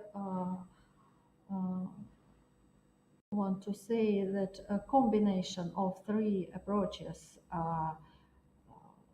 with post-imaging machine learning algorithm allowed us to successfully differentiate subtypes of BCC and benign neoplasms with sensitivity 99%, specificity 98%, and precision 99%. Raman spectroscopy was helpful for determining lipid, nuclear, and protein content, and our plan are a combination the capabilities of all these modalities, including Raman spectroscopy, and we plan to add tissue optical clearing for increased contrast and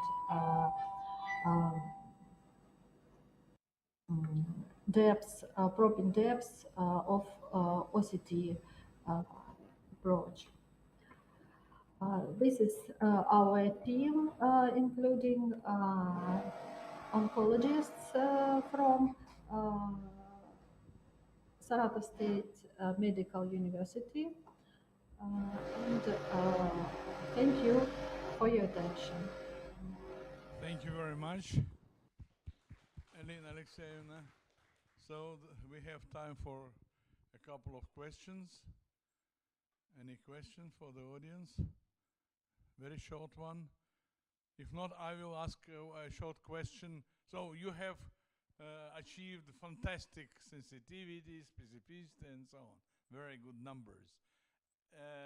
Nevertheless, is there any other modality that you would like to include into your research, to use in your additionally in your research to achieve still better results in diagnosis of this cancer?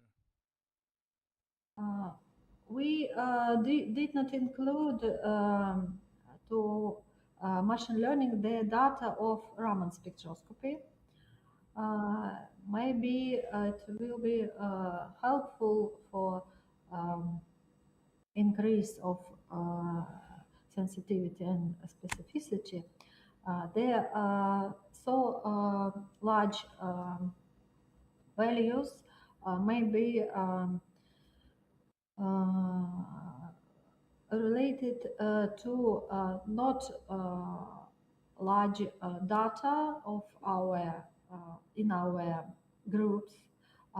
As you saw, we have 3-4 different subtypes of for our analysis. We plan to increase the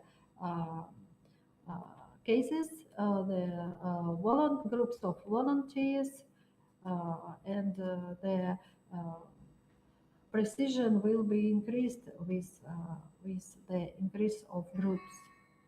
Thank you very much. Thank you again. And I will announce the next speaker of the Russian-Chinese workshop. This is Professor Jun Zhang from Gulin University of Electronic Technology in China.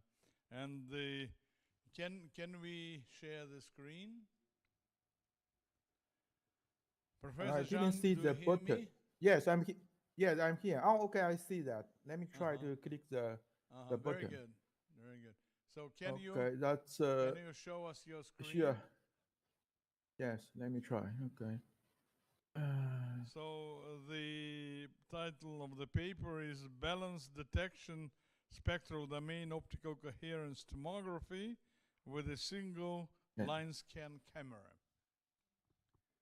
Is Yes, the we screen see. I shared good? Fantastic, very good. Please, the floor is yours. Okay, so Professor Tu Jing, thank you for the introduction.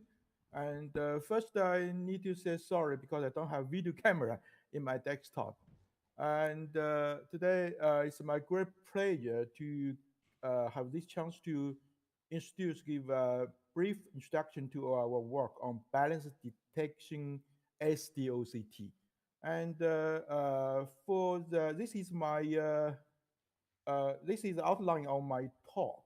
So the motivation to do this work because as we know, OCT has a lot of application in biomedical imaging, and everyone know there's an older technique called time domain OCT, which was a old technique about 20 years ago, and a relatively newer technique is called FDOCT or Fourier domain OCT.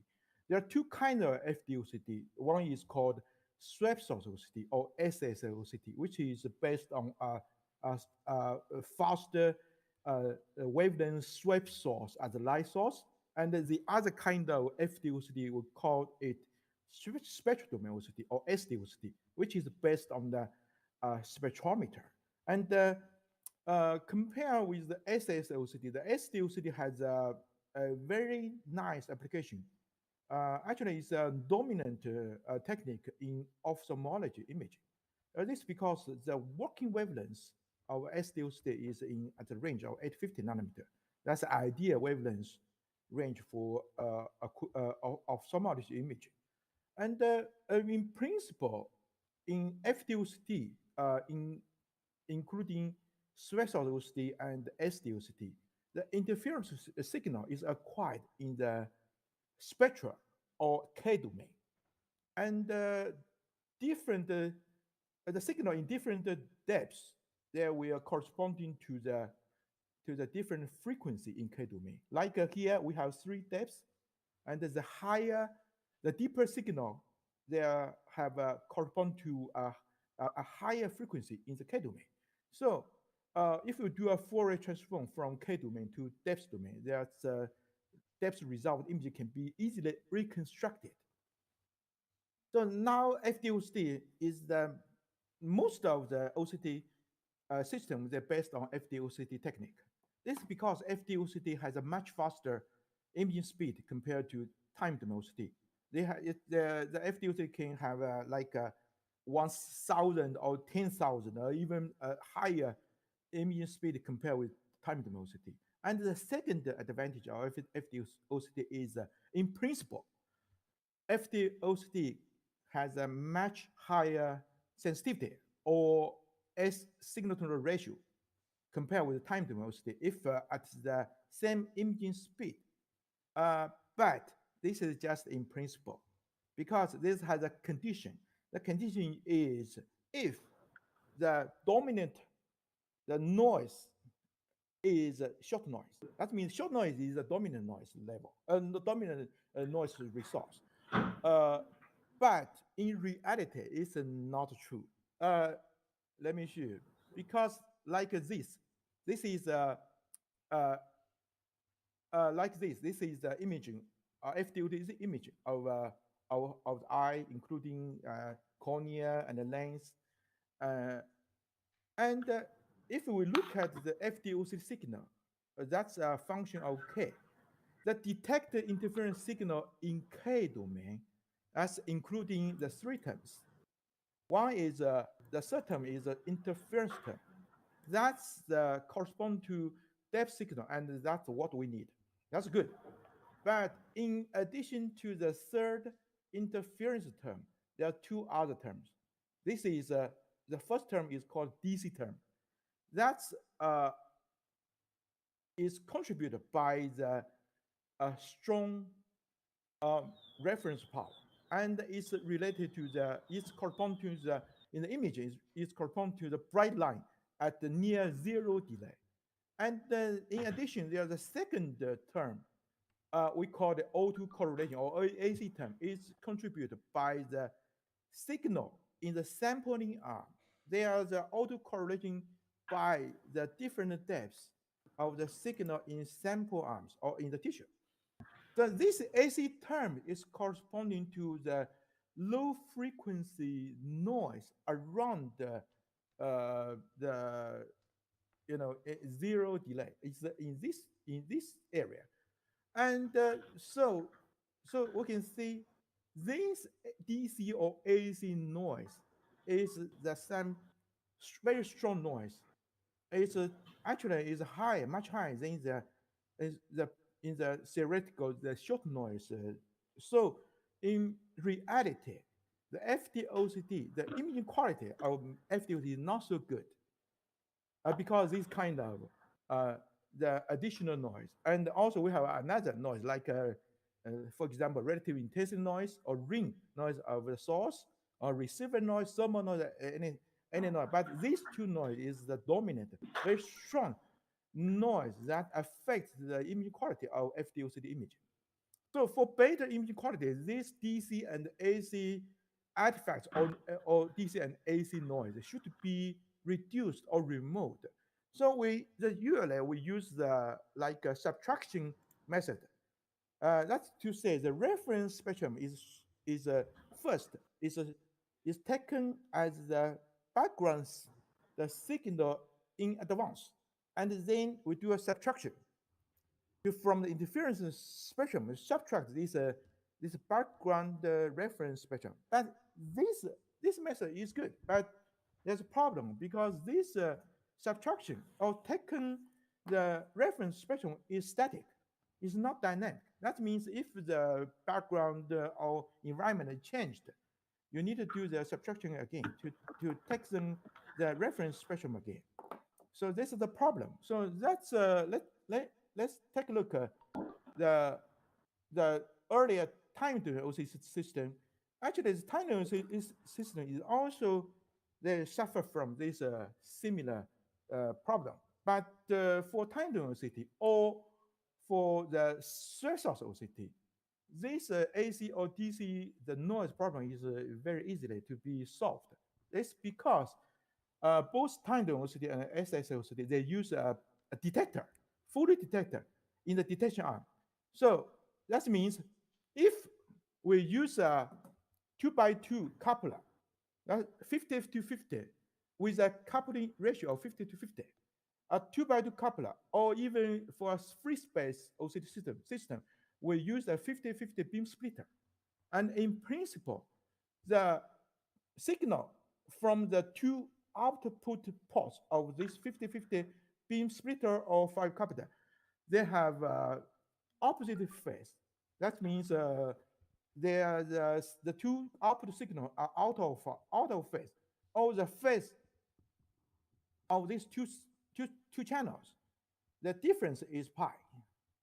And then we use a single balance detector. They look at this balance detector by Solabs. And for this balance detection photo detector, they have two ports. And each channel from the 50-50 beam splitter or five coupler, they connect into the input port of this balance detection. So in this case, it's very easy to cancel the DC and AC terms because DC and AC are common paths. So in this way, for either TD-OCT or SL-OCT, this problem is not so it's not a big problem. But for SD-OCT, that's a problem.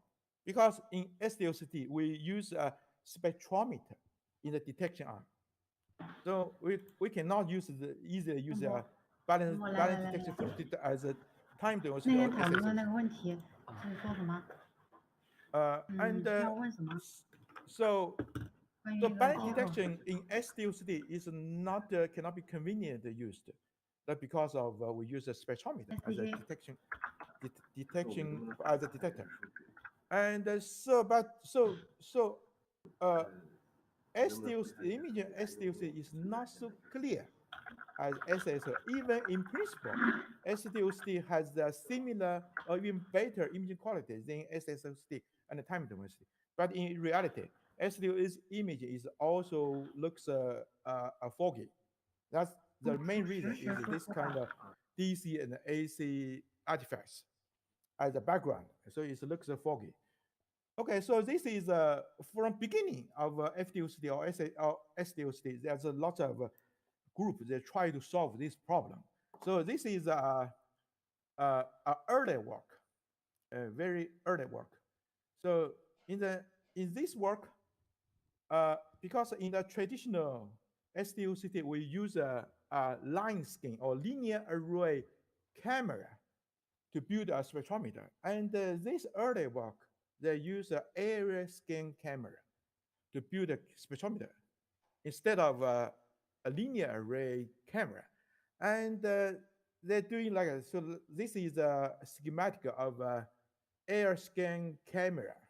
So they use the two horizontal pixel lines of this area scan camera to detect the two spectral fringes. And these two lines, they're separate. They're separate because they cannot be close. Because if they're too close, there's an interline crosstalk.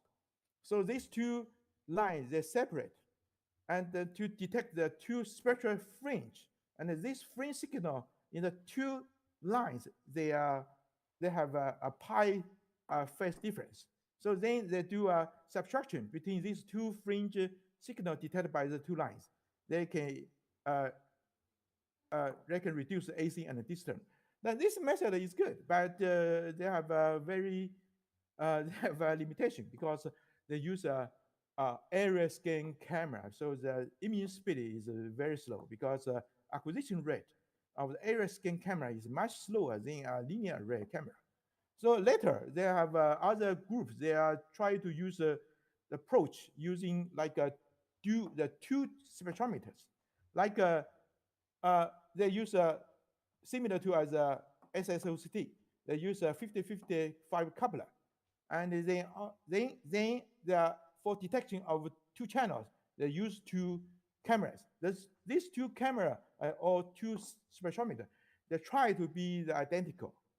Try to be so they use a very similar, the same design and same performance and same parameters, but this hard to get the exact same identical two spectrometers. So this is their problem. So there's still some residual imbalance between these two spectrometers. And also, this is too expensive because we need two spectrometers. And so later, there's other techniques. For example, so this one. They try to build using a single spectrometer. So like this works, they use a spectrometer, but they are not use the air scan camera.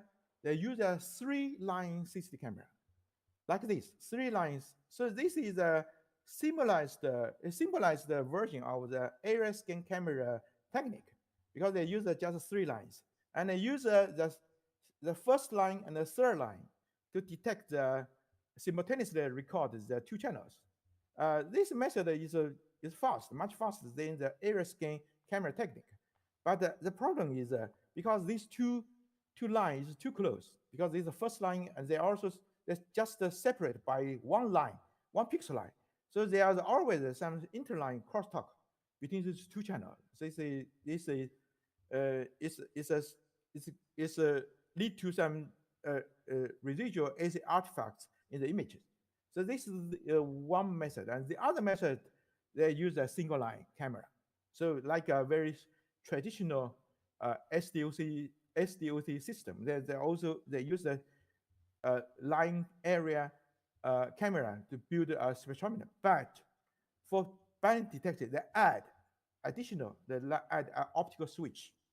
An optical switch to switch between the 2 channels. So detection setup is very easy because they do not do any additional very complex setup to modify the current traditional SDOC system, but because they use an optical switch to switch between 2 channels, so detection is not simultaneous.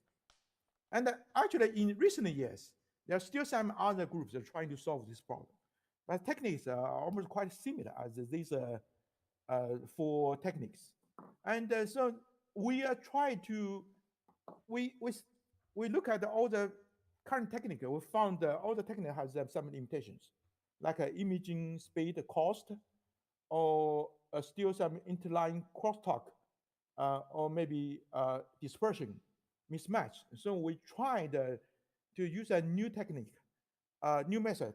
So our motivation is to design a rapid balance detection SDOC system based on a single line scan camera spectrometer to suppress AC and DC noise. And our final goal is to build a balanced SDOC system for human retina imaging. So this is our motivation. And okay, so this is a schematic of our developed balanced SDOC system. Actually, we use a 850 nanometer SLD as a light source, bandwidth with 50 nanometer, and the corresponding coherent length of 4.6 micron in tissue. So light from SLD is split into sample arm, and a reference arm, and the light reflect from the sample and also go through the light goes through the reference arm recombined by a 50-50 coupler FC3. And this FC3, the split the detect signal to 2 channels. And these 2 channels then instant the coupled out to the spectrometer. The spectrometer is composed of grating and a lens and a linear line scan camera. The line scan camera has a 4,096 pixel lines. The pixel size is 10 micron by 10 micron, and the line rate of 39 kilohertz. Okay, let's look at this the 2 channels here. The 2 channels, light beams of the channel 1 and channel 2. They're collimated by the collimator CO4 and CO5, these two collimators. And then incident on the grating at a very slight different angle. The incident angle difference is 4 degrees away from each other. With this 4 degrees angle difference, these two channels, if incident on the line scan camera, there will be incident recorded by the linear scan camera side by side. And then with a very small gap between these two spectra. So that's our method. This is the method that, okay, with this method, the two channels, I1 and I2, they record side by side with the same camera. And here we can see from the equation here, the channel 1, channel 2, they're expressed in K space. The first term are this term. These are path line independent. Second term is interference terms. That's what we need. This encodes depth information. The third term are AC terms. So our method is some novelty of the method because we use the same diffraction grating. We use the same focus length in the spectrometer. We use the same line scan camera. So that's the two channel is as identical as most. So this compared with the other method, this is the novelty or our advantage because we use the same setup, same camera. So they will try to match the two channels. But even with this method, there are still some little mismatch. The first reason of this little mismatch because incident angle of the two channels, even if very small, is still 4 degrees away from each other. This is the one reason. There's still some little mismatch between these two channels. The second, and this is the main mismatch reason, is because we use a broadband 50-55 coupler to split the detected signal to two channels. The splitting ratio of the coupler is still slight wavelength dependent. So there's still some residual slight imbalance between the two detected spectra. So to match the two spectra, to solve this mismatch between two spectra, we need some pre-calibration. So this is the 3-step processing of pre-calibration. The first, we use a 3,000 reference spectra average as background, and they subtract from the interference spectra. This is for the fixed pattern noise removal. And then we use a spiraling interpolation to resample the signal from non-wavelengths to K domain. And this is based on grating equation and the geometry optics. And then the final, we subtraction between the resampled two channels to get the balanced interference spectrum. And so that's I1 and I2. We do a subtraction. So these two terms are canceled. We left this interference spectra. And in principle, because by subtraction, this interference spectra is added, the additional. So that means in principle, we, in addition to cancellation of AC and DC noise, this method also increases the SNR by 6 dB because we collect all the signal from 2 seconds.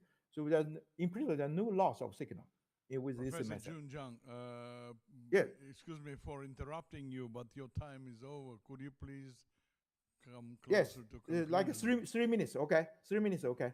Okay, so this is a interference spectra of two channel with a mirror. And in this method, we see the very perfect out of phase signal between channel 1 and channel 2. And in this method, we have increased the SNR about 5.8 dB, and the DC term suppresses 20 dB. And this is the image of tape, the image of human, in vivo human nail. We have increased the SNR and also suppress AC by 10 dp.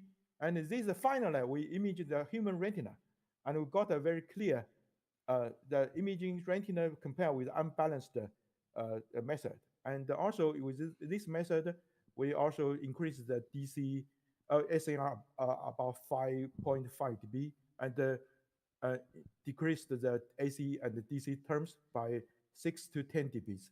And also there's still some problem because this 4-degree away. So we are trying to solve this problem in the future to choosing a high efficient grating in the future. And this is in summary, compared with the other method, our method, the efficiency is higher and cost is lower, high speed and easy to set up. And okay, that's all. Thank you for your attention. Thank you very much. I'm sure that we have questions, but unfortunately, we don't have time to ask them. Thank you again. Okay, sir. Yes, and okay. I have to announce the next speaker. The next speaker is Professor Yuri Kistenyov from Tomsk State University, and his paper is entitled Laser Spectroscopy, Biomedical Data Analysis and Interpretation Using Machine Learning. The floor is yours.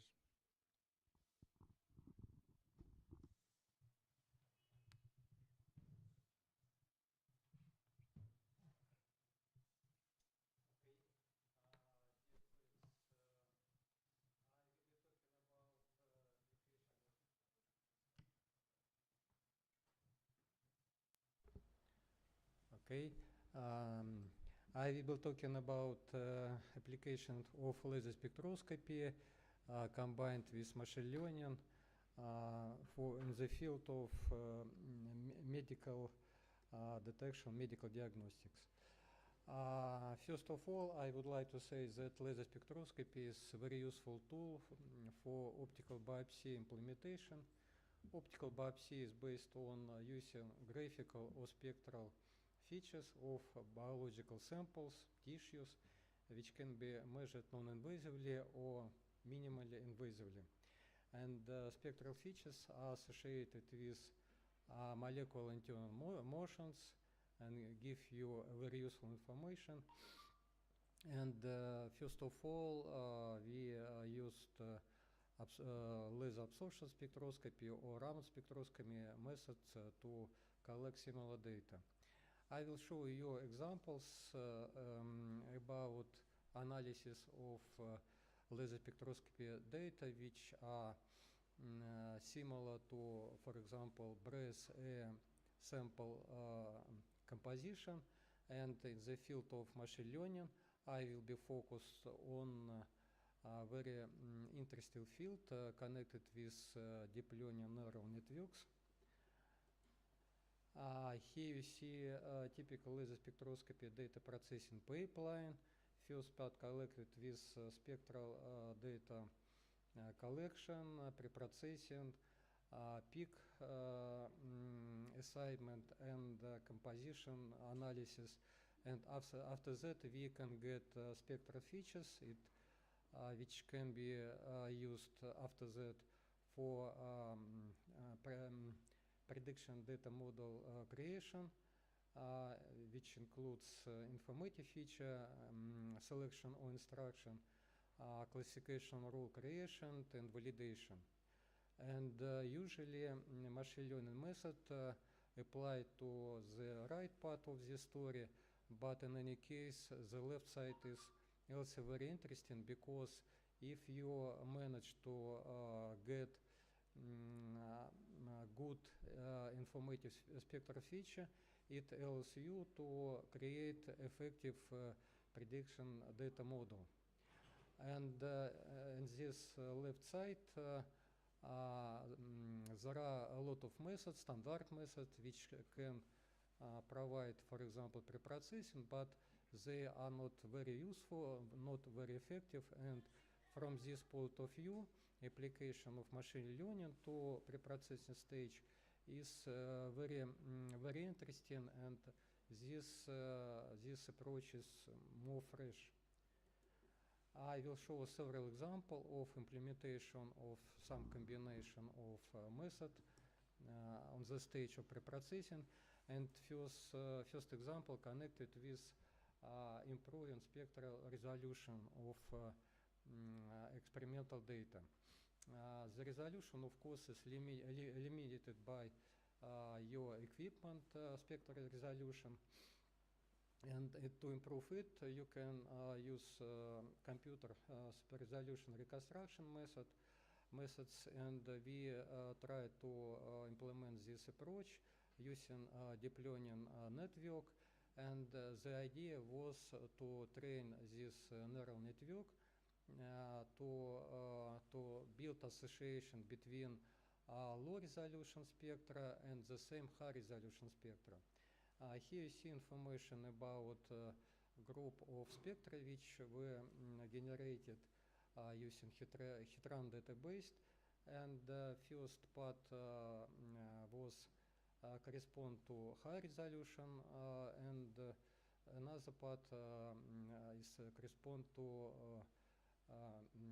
less resolution, and information which marked by red, these parameters were used, and another example which will be presented below. And also you see here example of high resolution spectrum and the same but low resolution spectrum, and you see that there is very low difference, very high difference. Here you see some details about architecture of used artificial network. We used here combination of encoding and decoding part of deep neural network, and also here you see information about plan of modeling simulation, including data generation, random noise adding, and preliminary filtration, training of this network, and validation. Here I hope you see example of initial high resolution spectrum, low resolution noisy spectrum, and restored by this neural network. I would like to say that practically we do not see difference between initial spectrum and restored spectrum. And to give some evidence about it, I will show you results which was achieved on a dataset, on a training dataset.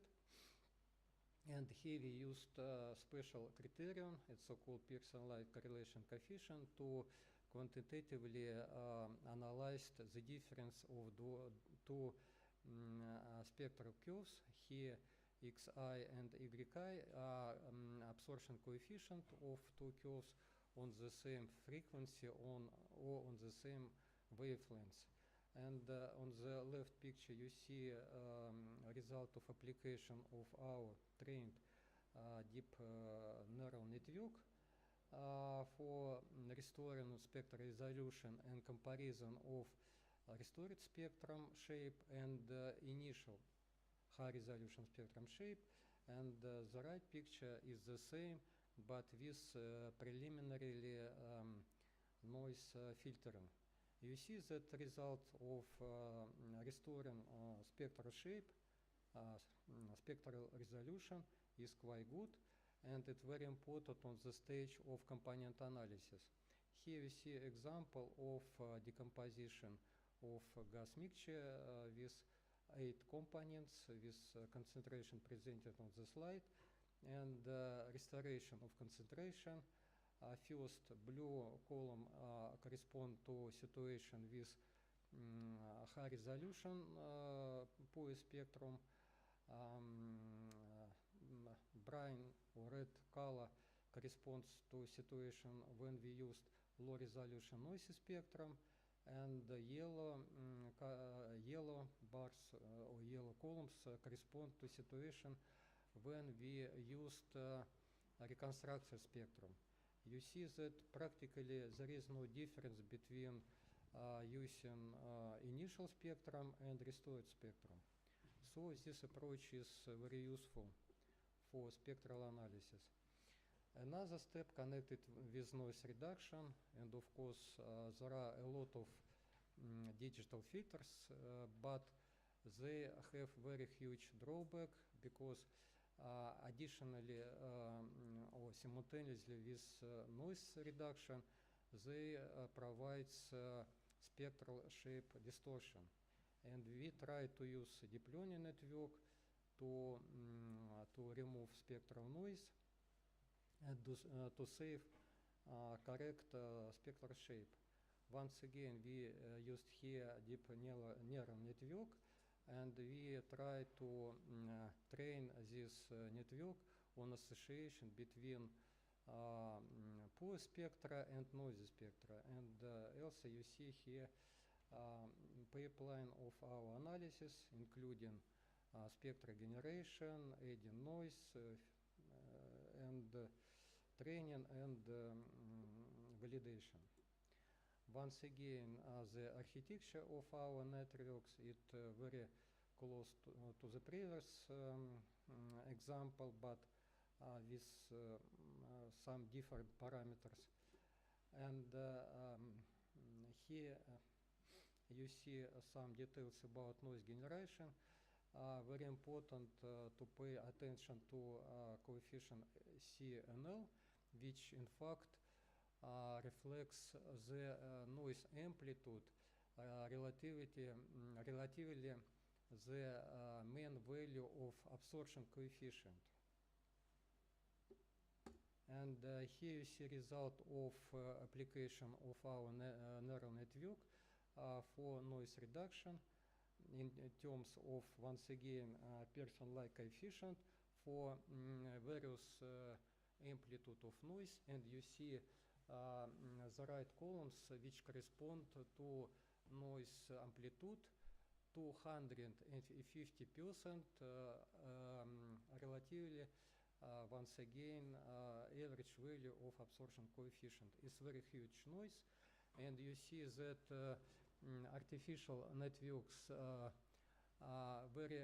provides very good noise reduction and simultaneously keeps or restore spectra shape. It's demonstrate high value of this person-like coefficient. And of course, here you see a comparison of our result with standard Gaussian filter, and Gaussian filter gives very poor results compared to our approach. And the last example connected with molecular content analysis, decomposition of gas mixture. Here we used DIFA, deep learning network, to solve this problem. Here you see information about the volume of generated data set and some details about results of application trained deep neural network. This neural network worked quite good, but in some rare situations when the concentration of restored component was low, we get sometimes huge mistakes in estimation of real concentration. And to solve this issue, we suggested a special criterion of analysis of some untrust results, which is based on calculation of relative area and absorption spectrum curve shape, relativity total area of total spectrum. And you see on the bottom picture the correlation between this criterion and percent of mistakes which can be met. And you can using these curves you can choose some threshold of this value, which allows you to remove data with wrong or untrust results.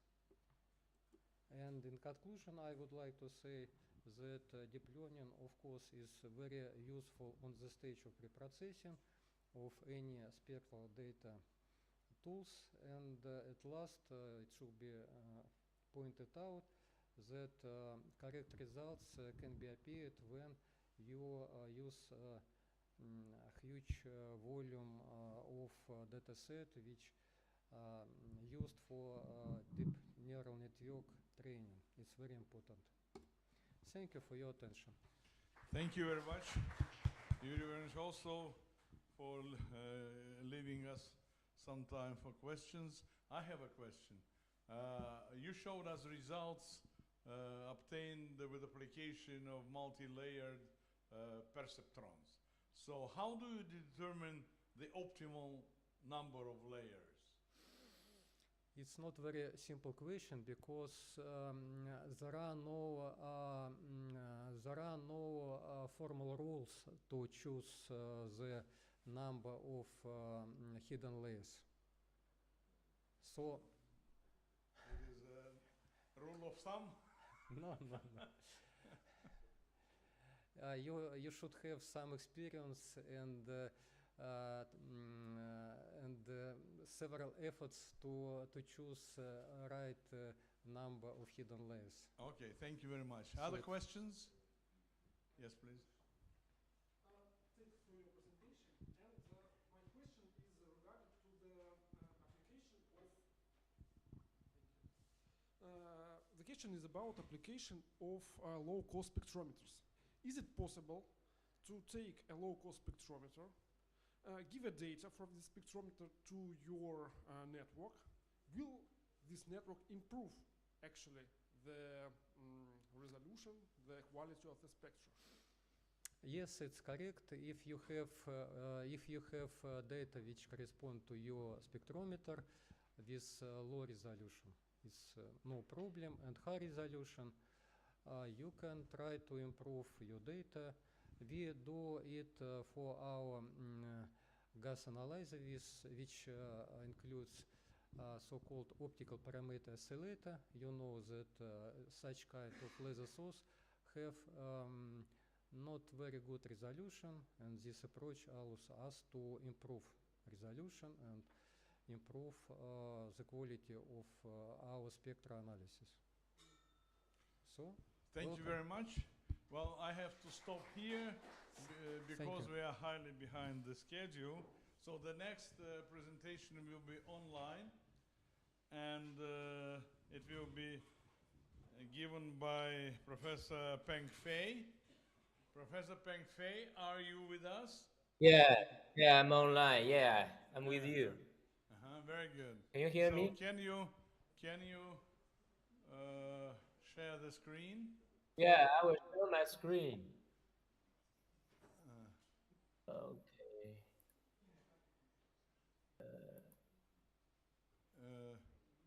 Can you see my Юрий screen? Владимирович, надо убрать, наверное. It's loading. Peng Fei, можно дать доступ, да? Yes, very good. We see you, just make it full screen. Yes, very good. Thank you. You may start. Okay. So, yeah, I'm Peng Fei from Huadong University of Science and Technology. Today, I'm very happy to give today's talk on the which artificial intelligence enhanced light field microscopy use four-dimensional biologics at a high spatial temporal resolution. So first, I will introduce the remaining challenges in current 3D microscopy implementations or techniques when we do the live image and how we are motivated to this approach. So we all know life is based on cells. So it's very essential for biologists to understand how the specific cellular events happen and evolve across the whole three-dimensional space and time. We call it four-dimensional imaging of the live cell events. To this end, fluorescent microscopy is developed by the physicists and to allow the observation of specifically tagged cellular events. I strongly believe the fusion of the biology and the physics at this point bring new insight for the life science research. Besides the cell division or the embryo development, which is kind of slow, uh, there are many important biological processes such as the heartbeat and the neural activities are highly dynamic, typically occur in situations at probably millisecond or even microsecond second time scale. So capturing this transient dynamics is very challenging to conventional 3D microscopes. It's very difficult because conventional 3D fluorescent microscopes require recording a number of two-dimensional plane images to create a 3D state. So though such an optical sectioning allows 3D imaging at very high axial resolution because we are doing the axial optical sectioning. But a lot of temporal information is missed by the extended acquisition time of the detector. Uh, Normally, it's by the point detector like the PMT or the camera, like the SCMOS camera. So a lot of temporal information. So it means that as long as we need to acquire a sequence of the image, it will take a while to capture the entire 3D sample. But this will be time consuming and we will miss the transient dynamics. So based 3D imaging techniques, light field microscopy has recently emerged as a powerful tool. The high-speed 3D imaging, owing to its very unique property of the capturing the three-dimensional distribution of signals just using one snapshot, one two-dimensional snapshot. How it makes the 3D with two-dimensional, because in conventional wide field microscopy, one snapshot can only a layer of the signal near the focal plane of the objective. But in light field microscopy, through adding a wavefront element, such as the microlens array or the Shock-Hoffman detector, at the native image plane, the light with different angle will be reallocated to different pixels of the cancer rather than being merged together. Then, with using a properly designed post-image processing algorithm, we can track the three-dimensional distribution after transient captured in a single two-dimensional light field snapshot. In another words, it provides the possibility of one snapshot for 3D imaging. So microscopy provides very high speed volumetric imaging, limited only by the camera frame rate. So it has recently delivered very promising results in various applications, including the recording of the neural activity in the model organism C. elegans model animals, like the mouse brain, and the visualization of the cardiac dynamics in zebrafish. So, however, the poor quality of the reconstruction 3D images has prevented the wider application of the light field microscopy for capturing the dynamics at very high resolution. This current light field reconstruction method majorly follows a light field deconvolution process, which models the formation of the light field image using a wave optics model and adopts the iterative deconvolution scheme to deduce or infer the 3D images from a two-dimensional light field raw data. We know deconvolution is always an we call like ear post problem, and here we only have very limited prior information from the raw light field measurement to solve this ear posed problem. Therefore, the reconstruction quality is very limited to the diffraction limited of the light field system. The deconvolution process can only approach limit, not exceeding this limit. See some results. When we look into the diffraction mode of the light field imaging system, we will find that it has very non-uniform distribution of the light field along the depth direction. In this slide is from the left to the right. It means angular information is not uniform. This will lead to the light field deconvolution naturally suffers from low and non-uniform spatial resolution and coupled with reconstruction artifacts. Meanwhile, the iterative optimization requires it's very we call it that it's very computation demanding.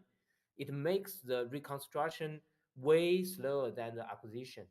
I can acquire a sequence of thousands of frames, live field frames in a few seconds, but it will take me hours or even days to reconstruct them. So these two drawbacks on the live field reconstruction quality and speed often prevent the wider application of this technique, especially when we need to capture the sustained biological dynamics at a high resolution or at least resolution. So when we compare the performance of live field microscopy with other 3D scanning-based microscopy, we found that it basically compromises the spatial resolution, obtain higher temporal resolution. Therefore, on one hand, live field deconvolution microscopy has no obvious enlargement in the imaging design space. It means that no obvious increase in the throughput. Yes, live field is fast, but it has slow motion. So it's just we just compromise between we see that the accuracy and the speed, and live field has very grabbed the speed advantage, but it loses the advantage of the spatial resolution. So I always be curious that whether we can substantially increase the imaging throughput.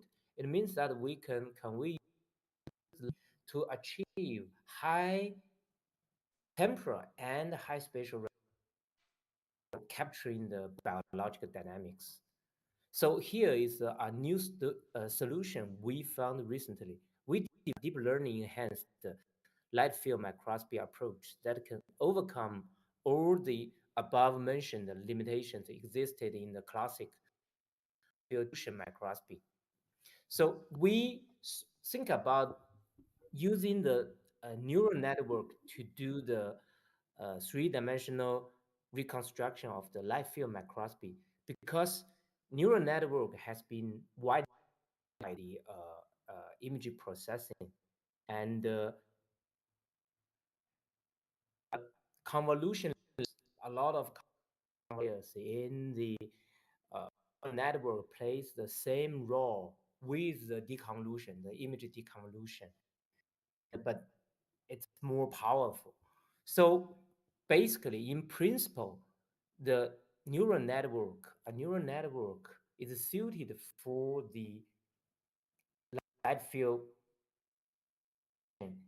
and it can achieve a higher performance than conventional deconvolution.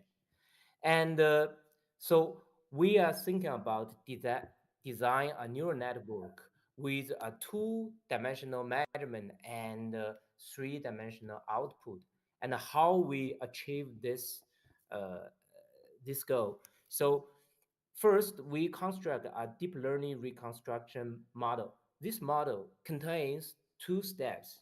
So first, we use the scanning-based 3D microscope, such as a confocal microscope or a two-photon microscope, to acquire the high-resolution images of the static sample.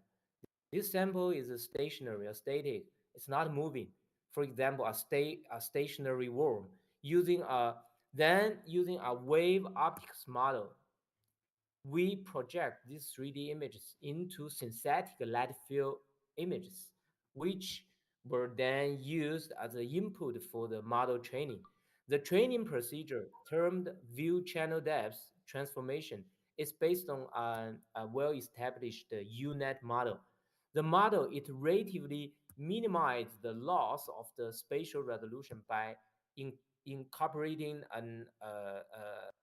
plenty of the structure information from the high resolution training data until this model is capable of inferring 3D high fidelity signals at a uniform resolution across the imaging depths.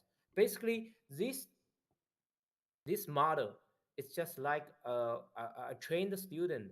It can remember that how to transfer a 2D light field image into a 3D stack. Then after this model is well trained, it's like a machine that can deduce and like it can deduce the 3D stakes from any 2D measurement.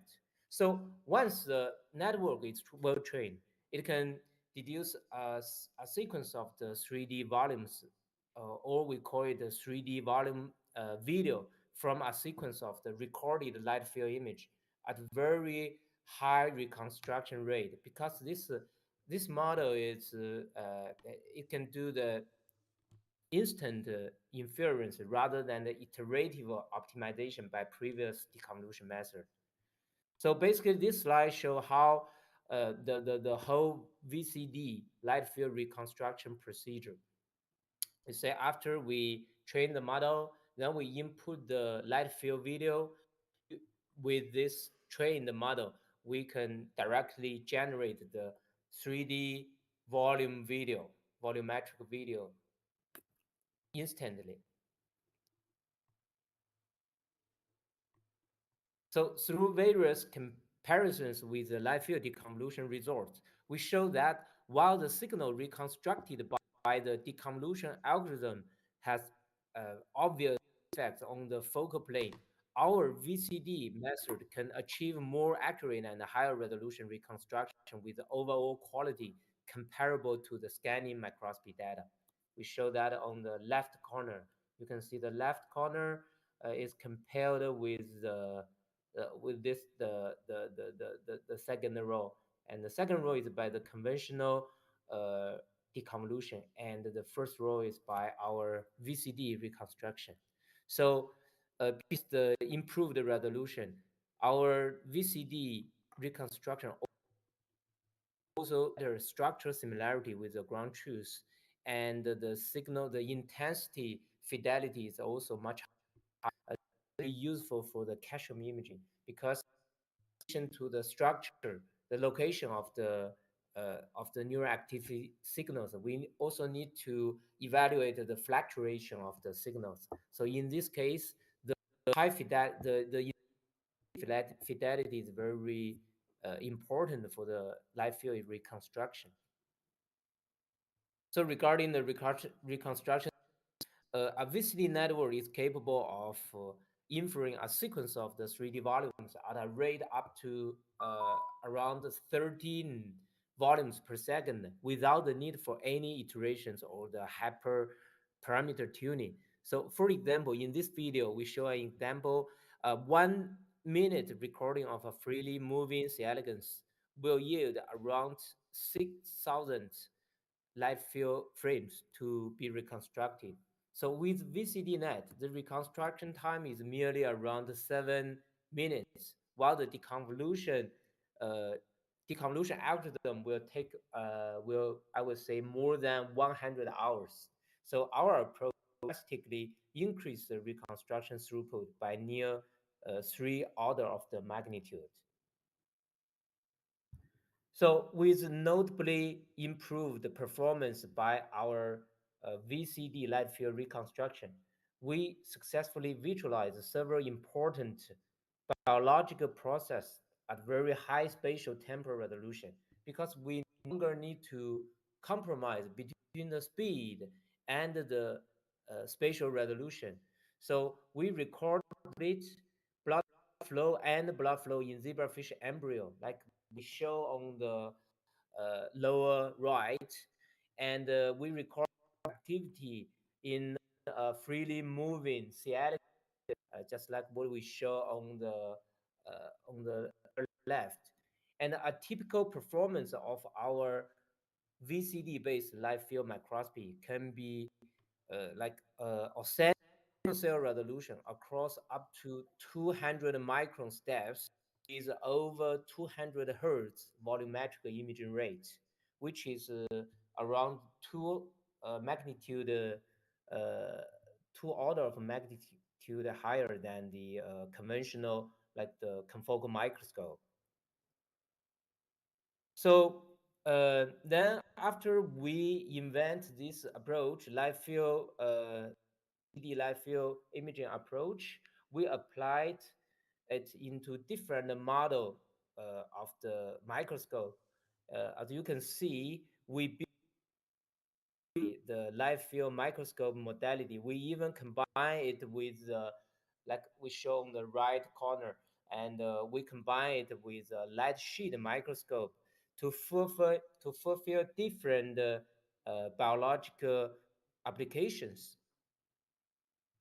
So, for example, with combining light field VCD light field microscopy with microfluidics, we screened hundreds of the C. elegans with the disease type and the wild type, and we found that the disease type shows much fewer neuron activities as compared with the wild type one. So this imaging and manipulation platform can provide new insight for the possible small animal-based screening. And for another example, we use our VCD light field microscope investigate the cardiac hemodynamics in the zebrafish embryo. We can completely quantify the flow rate of the blood, and we can quantify the heartbeat, and the expansion of heartbeat. And eventually we found that the, the blood flow, the certain rate is very crucial, very important to the ventricle and the ventricle and the atrium valve, the formation of the ventricle and the atrium valve. And we use this microscope to study the interaction between the CAR T cells and the tumor cells, and we found that the behavior of the actins in the CAR T cell is very important to the killing efficacy of the to the tumor. So in summary, our this AI-based live field microscope pushed the spatial temporal resolution limit for the current 3D fluorescent microscopy. So it's capable of capturing 3D biological dynamics with a single cell to subcellular spatial resolution in the millisecond time scale, and the video rate real-time reconstruction speed. So this technique advance of our VCD microscope uniquely allow the high quality imaging of various important biological process, such as the organelle interactions, neural activities, and cardiac hemodynamics occurs in the very fast time scale.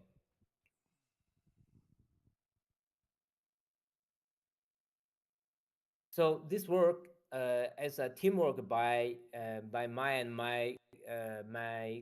collaborative labs at Huazhong University, UCLA. So I'd like to thank Professor Gao and Professor Xia for their intimate collaboration with me.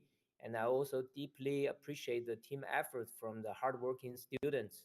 I also sincerely thank the financial support from from my country and most. And yeah, okay, that's my talk. And my lab is doing the computational microscopy with the three typical field, as we call that the high-speed imaging and super resolution imaging and super efficient imaging. And I hope next time I would have the opportunity to also talk about the progress in other two directions. Thank you for the invitation from the LT. Thank you, Professor Peng Fei. You gave us a fascinating talk. So really fascinating results. Unfortunately, we are very highly behind the time, so we have to behind the schedule. Yeah, I know. Yeah. Thank you. So we have to move to the last talk of this session. Thank you again, and thank you. The next talk will be presented by Dr. Ivan Bratchenko.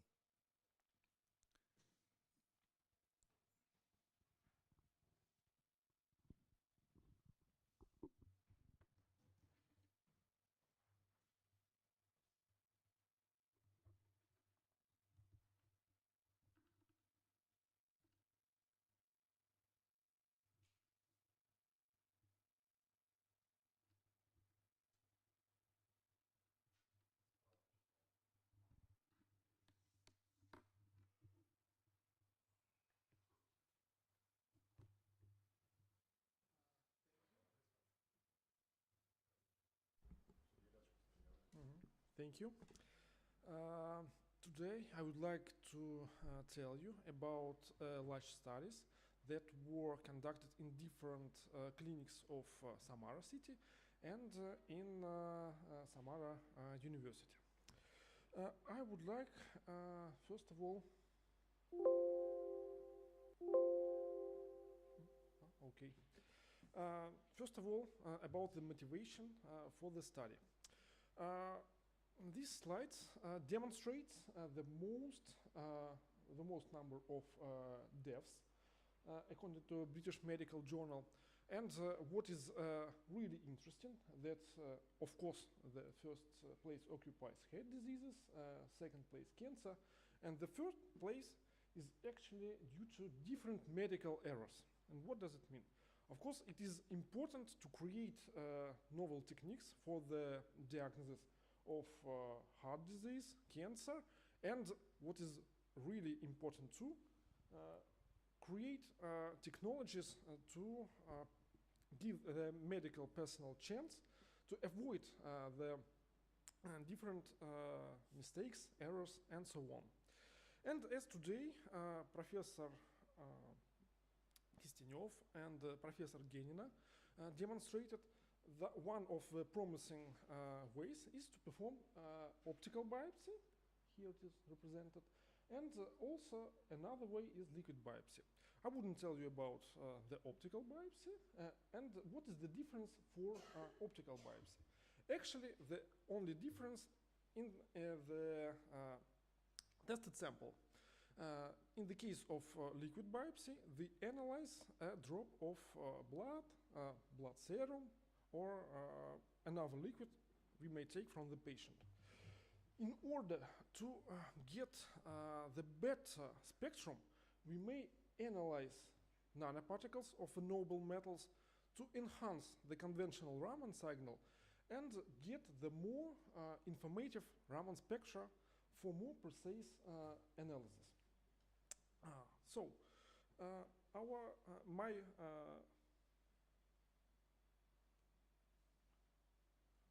it's not working.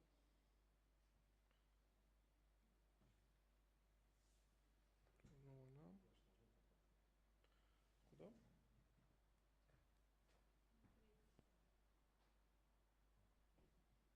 Наверное, все, сдох. Все.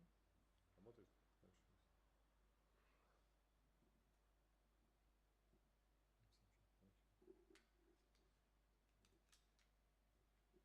Он здесь не переключает. Почему слайд меняется, а изображение не меняется?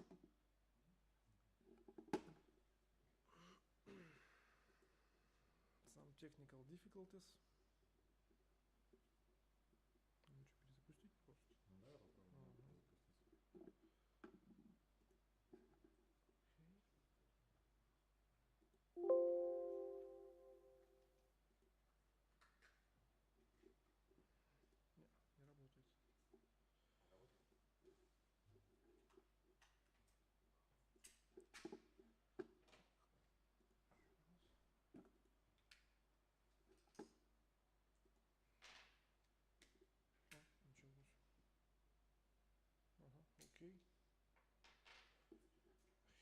usual. And the first part.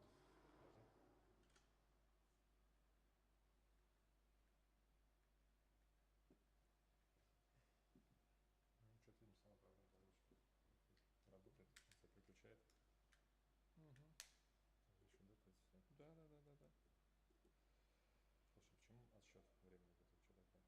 Нет, ну как запустили, вот на всю презентацию. Да. Нет. Это может как-то по времени отсчитывать? Нет, это стандартная вещь. Вообще что-нибудь слайд смотреть.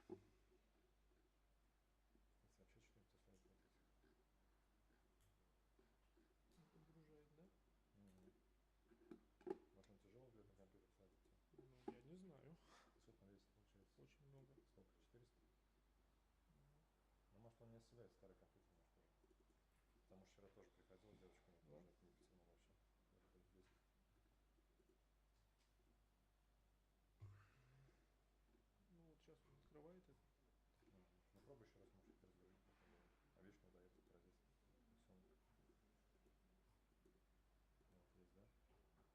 Ну, пробуй еще раз, может, это разгрузить.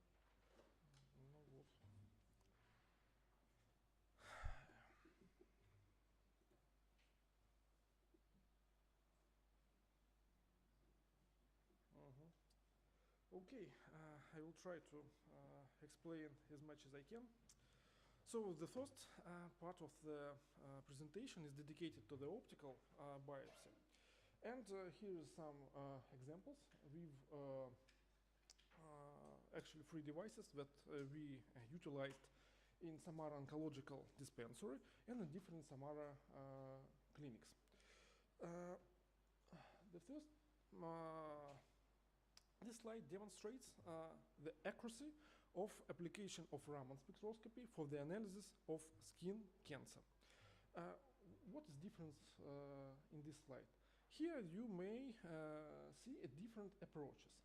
And Raman spectroscopy, highlighted as a black line, outperforms the standard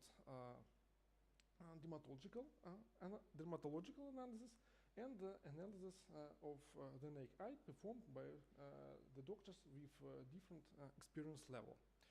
And what is important here, that in case if you want to achieve a really high accuracy, we need to utilize the convolutional neural network. Some ideas about such network will be presented on the further slides. So in general, what helps to achieve such approach? Here is an example of one patient study, but still published in a journal, that represents how such optical biopsy may help patients during the analysis of different neoplasms. What is traditional examination? The doctor looks at the patient and says, okay, you have to go to the surgeon. Surgeon looks at the patient and says, okay, next you go to the oncologist. Oncologist says, I don't know what is it, you should go to the specialized oncological clinic. And this study was performed during the pandemic, so the way of a patient took almost half of a year to get a final diagnosis of his neoplasm. What is it? While if the doctor in the local clinic will get a chance to analyze this neoplasm with a Raman spectroscopy, it will get the precise analysis in a couple of minutes.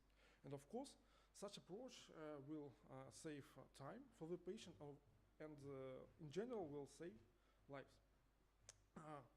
What is the actual view of the Raman spectra of skin tissues acquired with the low-cost spectrometer? It's represented on this slide. And one may see that Raman bands are actually really tiny on the huge fluorescent part. But still there is a way to acquire Raman bands and analyze them. So our next step was tried to apply such method for the analysis of different diseases. One very famous and well-known applications of optical biopsy is dedicated to the device called Advanced Glycation End Products Reader, AGE reader. And this device utilizes the autofluorescence of skin and provides correlation coefficient at the level of 0.6. This commercially available device may provide the suitable information for the diagnosis of diabetes and different head diseases right from the analysis of skin tissues. And we understand that we also may apply Raman measurements performed with a low-cost Raman device for the analysis of skin tissues that appears during the progress of different social diseases like heart failure, kidney failure, and so on. This slide demonstrates the recent investigations of skin tissues of patients with different heart diseases like heart failure. And what is interesting, analysis of on the skin, in vivo skin, provides a really great opportunity for the precise monitoring of patient state. Another interesting application is the monitor of kidney failure. Once again, we analyze in vivo only the skin tissues, and we have a chance to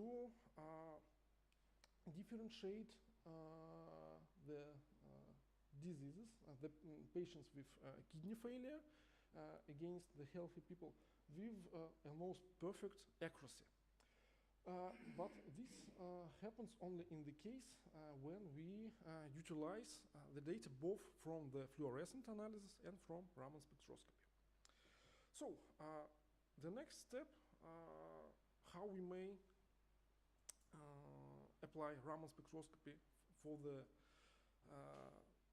prognosis of the patient state, is the utilization of liquid biopsy. In this approach, we utilize once again a very, very simple Raman spectrometer that operates at the ambient temperature. So in this regard, to obtain the really informative Raman spectra, we have to use so-called Serres effect. We add silver nanoparticles for the analyzed drop of the blood serum and analyze the achieved spectra. So here is the example of such spectra. The lower one here is conventional Raman spectra, while the upper one is spectra produced with silver nanoparticles. You see that the signal to noise ratio increased dramatically, and what is even more important, we observe new bands that may help us characterize the state of the patient. So in this regard, we analyze different groups of the patients, like patients with ischemic heart disease, and once again achieved a very high accuracy of analysis. Group of the patients with chronic heart disease with once again very high accuracy. And what is important, we validate our classification models, and I will explain how we do it correctly. And the fourth analyzed group of patients were the patients with chronic obstructive pulmonary diseases. And once again, we achieved almost perfect classification of such patient group.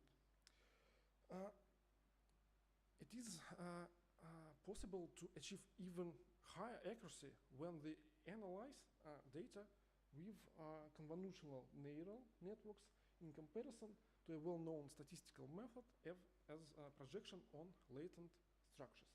I wouldn't tell you much about this approach.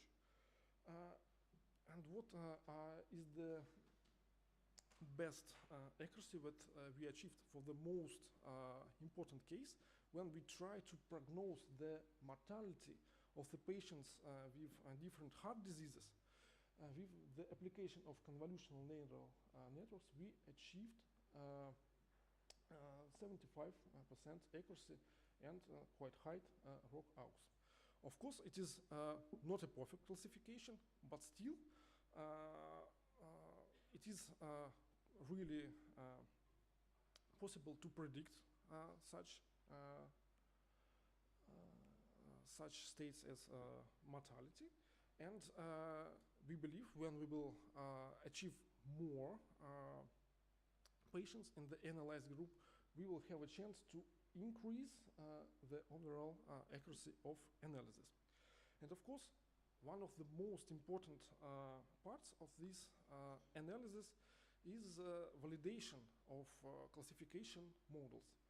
So in case of PLS DA analysis, it is important not only evaluate the actual accuracy, the actual performance of a model, but it is very important to analyze the principal components that you achieve during the data analysis. And another part of your data, the so-called scores that represents each dot on the such graph represents the analyzed patient. And it is extremely important to analyze only efficient spectral data. And for example, in PLSDA analysis, we have to remove the noisy data, even if this data provides a very high rates of analysis. So in the conclusion, it is very promising tools that utilize conventional Raman approach that may be suitable for different clinical applications. But of course, further analysis and further clinical validation of such devices should be performed. In the end, I would like to say thank you for the team that performed this analysis.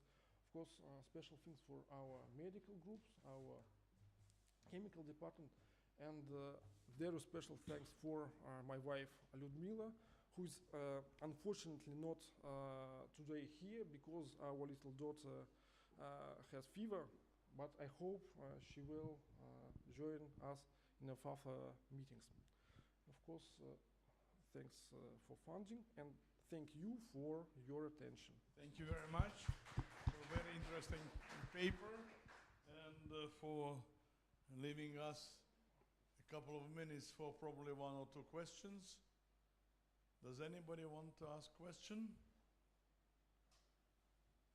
Well, if not, everybody is hungry. Thank you very much. Sure. So I close this session. We are exactly half an hour late, unfortunately. So let us decide whether we assemble here in 30 minutes.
Tintin, can you hear us?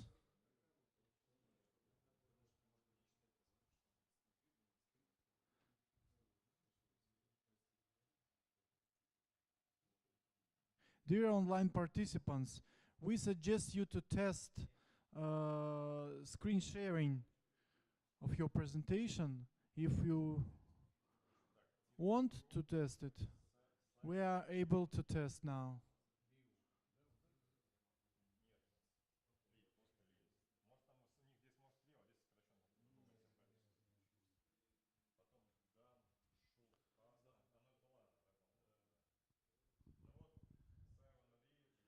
Is anybody wants to test internet connection?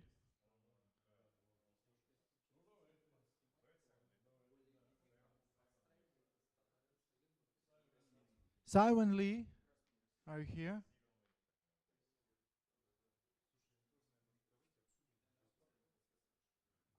Okay.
Genia section. You see the title, please, and save time for discussion. Dear participants of the conference,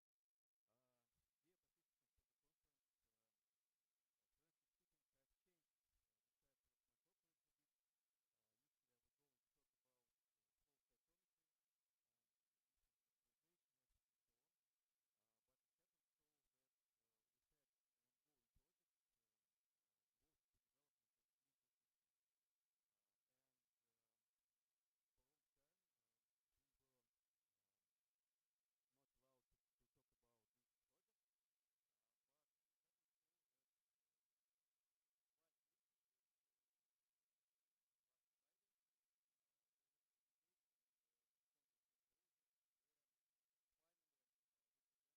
where finally we presented our commercial Thank you. The commercial system which is called Smart Laser with optical guidance. So for our group, it's the first translation of fundamental investigations into clinical practice. We are quite proud of this result, and so I decided to talk about this one. And actually here you can see that the device itself, it's here. So the plan of my talk would be that at first I'll highlight some advantages of optical guidance in surgery. Then I'll switch a little bit to our results which were obtained in urology on bladder cancer, and describe why we decided to switch from cancer and oncology to something a bit simpler, to lithotripsy, to destruction of stones and kidneys and so on and so on. It's because of certification, because it's easier to certify this one than tumor margin. And finally, I'll show the results of the commercial system, which is produced by the Biomedical Photonics company. So, from my point of view, there are two major drawbacks of biophotonics. The first one is that for the majority of nice pictures and nice visualization methods, you need to introduce different fluorescent probes. So you need to introduce optical contrast in your system. And when you work on humans in vivo, it's not possible, more or less. So you cannot introduce contrast, you cannot increase specificity, you cannot increase brightness. And you should work more or less label-free. So in some cases, it is difficult to get specificity when you use label-free signal. And the second obvious drawback of biophotonics is the penetration depth. All of you know this curve. It's dependence of penetration on resolution, and this is, if you ask someone outside the area, someone who's not working with biophotonics every day, he would say that optics is not in the clinics because of the penetration depth. And indeed, penetration depth is the maximum, something like centimeter. But in any case, when you work with surgery, with endoscopic surgeries, you can directly introduce radiation into some organ by fiber. And in this case, the penetration depth is not a problem.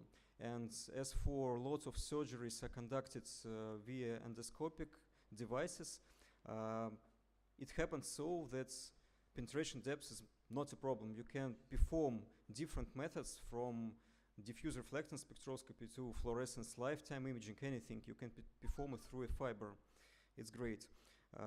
And that's because that's the reason of the breakthrough in the area of surgery guidance. So we've published a review on this, so which summarizes some of clinically available FDA certified devices that can be used for surgery guidance. And these devices cover a broad area of medical applications, from endocrinology, orthopedics, neurosurgery, so on and so on, and to urology. In this slide, I summarized some of these devices. So you can see the first one, this device used in endocrinology. It's certified, it's used daily. If you Google autofluorescence, you would have lots of papers devoted to parathyroid surgery identification by near-infrared fluorescence. This one is also very well-known example, which has Russian origins. on the company is called Biomedical. It's detection of breast cancer using optoacoustics combined with ultrasound. Also an example of stomach cancer and esophagus. That's label-free histology. The well-known system by Karsten Koenig, multiphoton tomography for the skin. Also, it has a European certification for clinical use. Also, oral cavity. The device developed by Gerwin Puppels from Rotterdam. They use it for delineation of tongue cancer margin. And this one, it's intra-blood vessel identification of plaques, of atherosclerotic plaques. Also has a wide commercial application. So the main message is that during the last, let's say, 10 years or maybe 5 years, there's definitely a breakthrough of FDA certified devices which come to clinics. And also this happens for urology. In urology, there are some problems. Also, one of the problems is the detection of tumor margin in the case of bladder cancer, because if you do not cut some tumor tissue, you leave some tumor cells, you can have recurrence of the tumor. So the surgeon needs to cut everything. And there are two commercially available techniques. The first one is photodynamic diagnostics, which is sold by Karl Storz. It's the company which produces endoscopic systems, and they supply photosynthesizers which introduced 30 minutes before the surgery, and then the classical case of 5-LA photosynthesizer, where you have accumulation of protoporphyrin 9.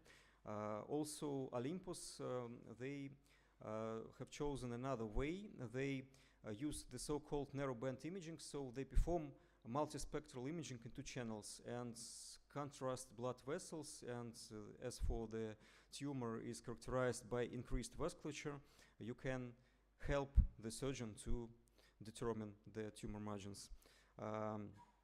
Both of all of these techniques have their problems because, for example, for NBI, there are reviews in such journals as Nature Reviews Urology, and they state that the specificity and sensitivity is like 95%, and you have nothing to do. But meta-analysis, which are published 5 years later, show that specificity is almost zero of narrowband imaging. So there are definitely problems, and the surgeons know these problems. And initially, when we started the project with IPG Photonics because a lot of surgeries are performed via laser. So laser irradiation is introduced into some hollow organs like bladder, kidneys, something, and then you use this radiation to cut or to destroy stones, something like this. And in this case, you can perform guidance, optical guidance through the same fiber. And we also, like in some talks in the previous section, we introduced this multimodal system which combines visible near-infrared fluorescence and diffuse reflectance spectroscopy.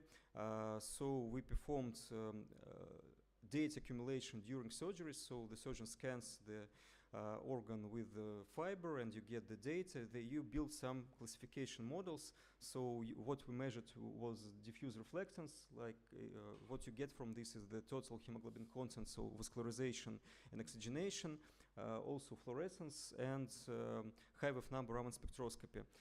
And yes, like in the cases of the previous talks, you can get the receiver operation curve area of more than 0.9. So yes, optical methods work, but what you do next? So you need to go to the clinics and you need to certify your methods, and you should state something like, my method allows detection cancer with 95% precision. It's completely, it's extremely complex situation when you want to state something like this. So we switched to another problem of urology. It's destruction of stones. The method is called laser lithotripsy. So what is lithotripsy? Stones contain some water, and irradiation of lasers in the infrared range fits the absorption of water, like thulium laser, 1.94 micron wavelengths. It fits into the maximum of water absorption. So you put the fiber near the stone, you irradiate it with a laser pulse, and the stone explodes, and you destroy stones. It's called laser lithotripsy, and as you can see on this slide, the number of surgeries with conventional shock wave, it's more or less constant, maybe it decreases, and the number of surgeries, lithotripsies, with the use of laser, it increases. So laser surgeries are quite popular, and IPG Photonics, the company which originated from Russia, is one of the world leaders in the development of thulium lasers for lithotripsy and for urology, and it was our industrial partner. But what's the problem? The problem that you can damage the tissue, the soft tissue. You can cut the urothelium, the bladder, and you destroy the stone, and then the stone explodes, it flies somewhere, and then you cut with your laser your soft tissue, and you must stop laser radiation. So the main idea was to detect the type of the object in front of the fiber, whether it's stone or whether it's soft tissue or whether it's bleeding, because for example, you can get lots of blood in front of your fiber, and then it's quite difficult to understand. The surgeon does not see the picture in the endoscopic video, so it's a problem. So you need to determine with very high precision what's in front of your fiber. The project took like 2 years. At first we performed in vivo measurements. We put different stones on different tissues and tested the accuracy of the algorithms, which was of course close to 100% because it's in vitro. And then we switched to surgery room. So that's what happens. You through the same fiber, which is used for destruction of stones, which guides the infrared radiation of the laser, you get the signal from your tissue or stone. Then you analyze it, and you get like 100,000 spectra from a single surgery, and you have the video. So you synchronize video and you synchronize it with the spectral data, and then you try to develop algorithms which allow to understand what's in front of the fiber, and the ground truth here is the video which the surgeon looks at during the surgery. So some images from the surgical room. So at first you have the endoscopic system. So the endoscope on its ends, it has a camera which allows 4K video acquisition at the rate of 25 frames per second, and it has lighting on the other end, so LED irradiation, and then you have the surgery laser, and you have the developed systems. And in first we attached our system to the commercial laser via fiber, the fiber output, and took all the signal to our system and measured the spectral properties of tissue. During the third stage, we developed the special electronic plate with different photodiodes, which is capable of doing the same as the spectrometer, but in some selected channels. So what's happening? The surgeon is switching the laser on, and here you can see the surgery which is performed through urethra, and you destroy the stone. When the fiber is moved outside the stone to the soft tissue, the laser radiation stops. It's very useful for novice surgeons, so you can just put the pedal on and move the fiber, and when the radiation comes to the soft tissue, it's turned off. And it's very useful in the case of limited space, because in ureters you have like a few millimeters, and it's quite easy to destroy soft tissue. And the same in the case of nephrolithotripsy. So you perform it in kidney, but the patient is breathing, and sometimes the surgeons ask anesthesiologists to add more anesthetic because this movement is preventing the surgeon from accurate destruction of stones. But in the case if you have a smart laser, it has a feedback, and you would not destroy the tissue. So the same here at the stone, and when the radiation is switched to soft tissue, it's turned off. We performed some clinical approbation of the system on 50 surgeries. So these are results for 30 of them, and the accuracy of the system, the overall accuracy, is more than 90%. Of course, you can increase the sensitivity by dropping the specificity, but the main idea is here that you definitely detect that laser radiation is on the soft tissue, and it works. So these are advantages of the system, which I've already announced, and this is the final, the view of the final system, the laser which is produced by PG Photonics, which was, as I said, presented last Friday. And it has the so-called tissue sensor, so the biophotonic system which drives the laser feedback and doesn't allow destructions of tissue. Also,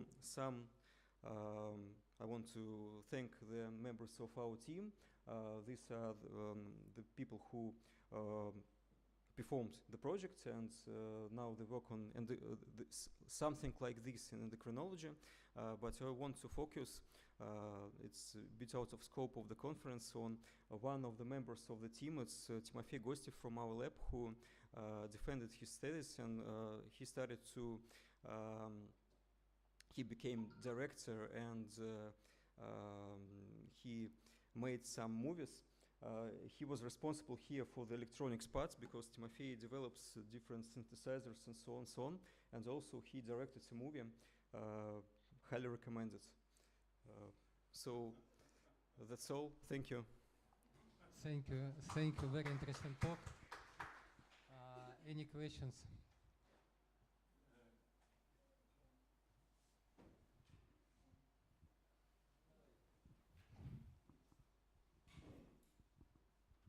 Thank you. What are requirements for laser? Which one? Like for surgery. Smart surgery. Usually it's infrared. There are two types of lasers used for surgery for lithotripsy: the holmium laser and the thulium laser. The requirements are the energy and the pulse duration. So for the thulium laser, it's like the energy is like 1 joule or something, and the length of the pulse is on the microsecond scale. So, and maybe the main requirement is the wavelengths. The wavelength should fit the absorption maximum of water. So you can use 3 micron laser, you can use 194 micron laser, and something like this. So the requirements for the laser to be used for surgery, it should hit water immediately. So that's the main requirements. Thank you very much. Amazing talk and result. When you showed one of the last slides, the surgeries, yes, and you said that 90% of what? Of successful surgeries are what? So is there a chance of destroying the soft tissue? No, no chance. What are the 10%? The 10%, so you acquire the data during the surgery, and then after the surgery, even if you don't have any burn scars or something, you analyze all the data, and this data is the precision is calculated for all the spectra acquired during the surgery. So this 90% is not related to burns of the tissue. It's related to correctly assigned spectra. And during the surgery that was performed, these operations, there were no any damages to soft tissue, what we saw. But now the large-scale clinical trials start, not in our university clinics, because in our university clinics the statistic is not that much. So we have like 5 surgeries during a week, and it's at maximum. And in some clinics you have 100 operations, like 10s, and maybe in this case the ratio of burns would increase, but it's definitely lower in the absence of the system. Thank you. Another question, do you still proceed with comparing the laser literature and shockwave literature? That one is also improving. And what is the comparison? Frankly speaking, I don't know, because our industrial partner works with lasers, and we specialize in biophotonics. So that's why I always tell that shockwave is worse than laser lithostrips. Of course, yes. Thank you. Okay, thank you. Okay, thank you, speaker, once again. Thank you. And we should go forward. And the next talk will be done by Victoria Zverio from Moscow. And the title is Registration of Low-Intensity Fluorescence in Subcutaneous Xenograph from Problems to Their Solutions. 20 minutes. Thank you. Hello, everybody. Thank you for the invitation for this conference. I see. Thank you very much. Сейчас мышка работает. Я хотела ее. Или не нужно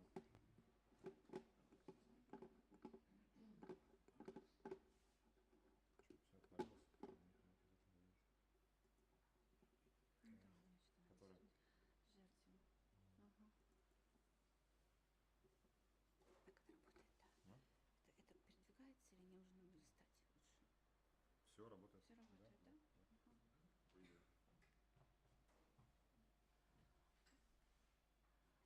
Dear colleagues, let me introduce my report concerning the registration of low-intensity fluorescence in subcutaneous xenografts from problems to their solution. First, I have to say that our group for the long period have been working with different kind of sensors under supervision of Professor Savitsky. And in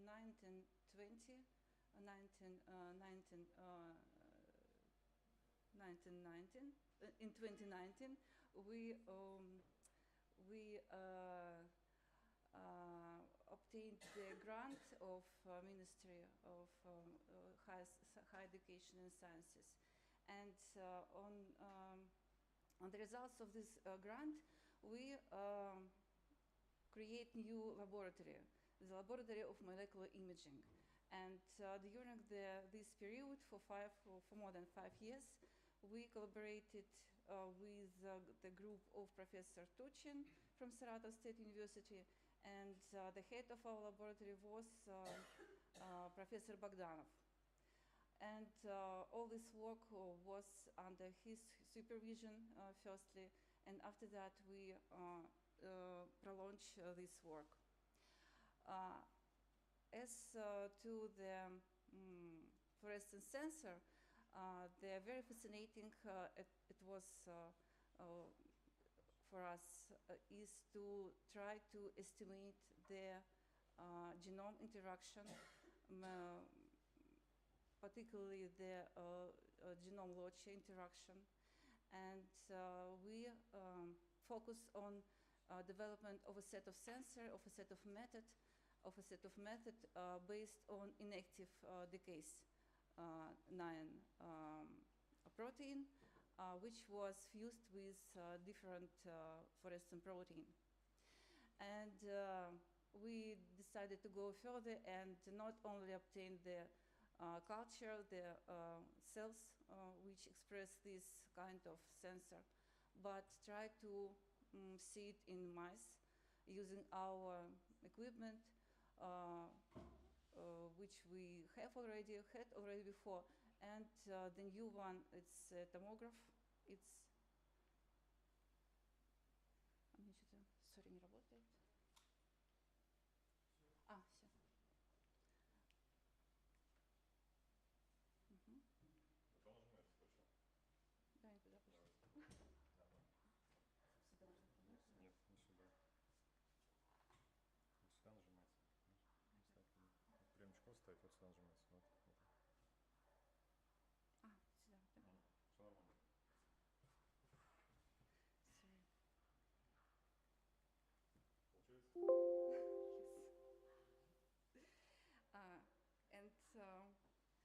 First, we try to estimate the several orthologs of the inactive decast chimeras.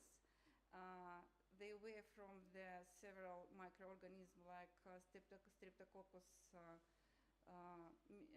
necessary meningitis and Streptococcus meningitidis and Streptococcus thermophilus. Sorry.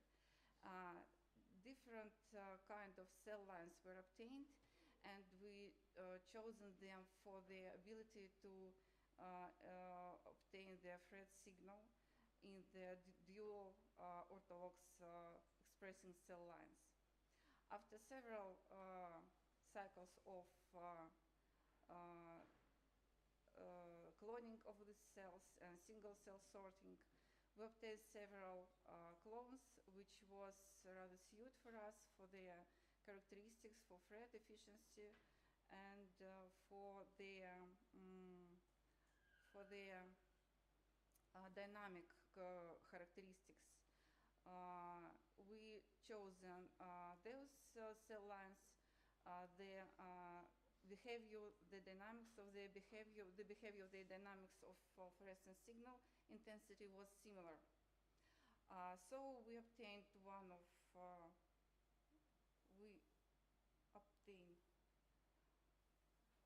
the clone.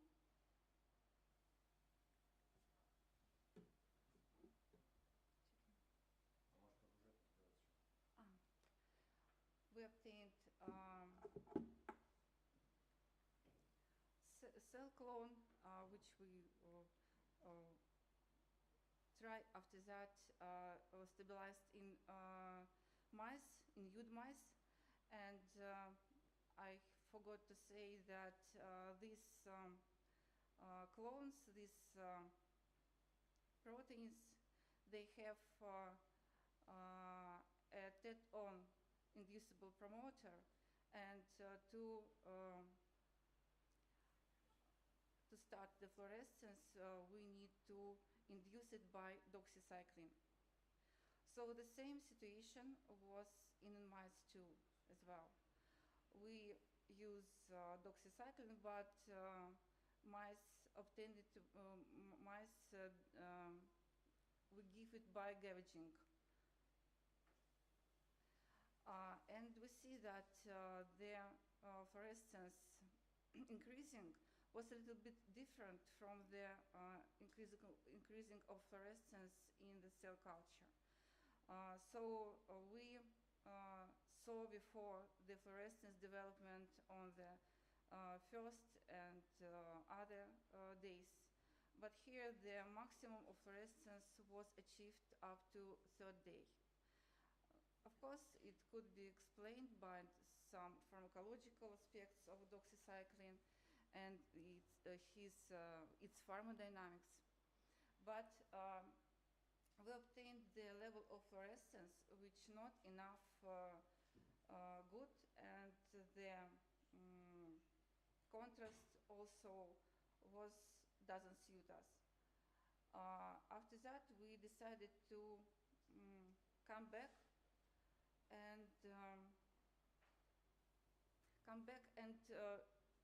use our results, what we obtained earlier.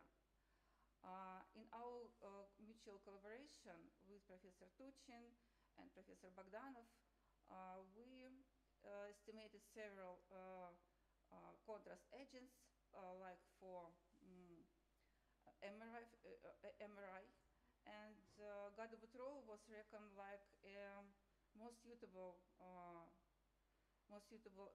agent because it's demonstrated the real good qualities concerning the refractive indexes and the possibility to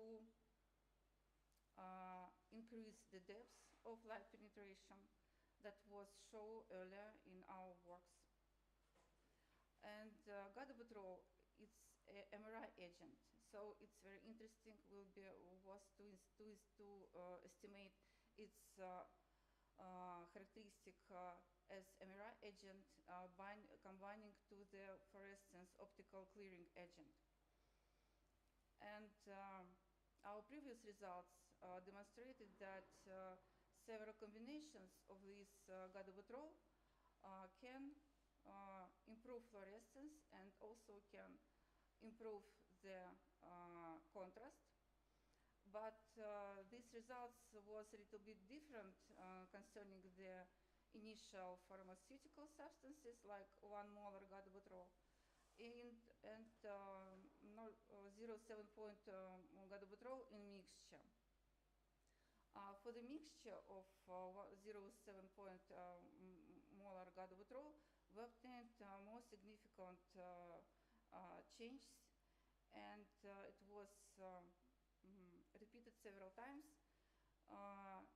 Here he presented the fluorescence imaging of subcutaneous xenograft in mice, and we can see that the fluorescence level is increased.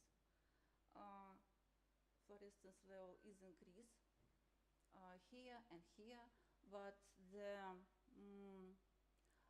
significant changes in fluorescence in dynamics we obtained mostly on the mixture of gadobutrol with water and DMCO. Also, the similar results were obtained for the MRI signal detecting. If we're talking about the 1 molar gadobutrol mixture, there were no significant changes and dynamics in the increasing of the signal to noise ratio. But when we repeated the investigation with the 0.7 molar gadobutrol, there were dynamics of increasing of signal up to 30 minutes of minutes of experiment, and it was repeated several times. As to results of and mechanisms of gadobutrol interaction with tissue, we demonstrate that the penetration of gadobutrol into the tissue was a little bit different for the 1 molar gadobutrol and for 0.7 point molar gadobutrol.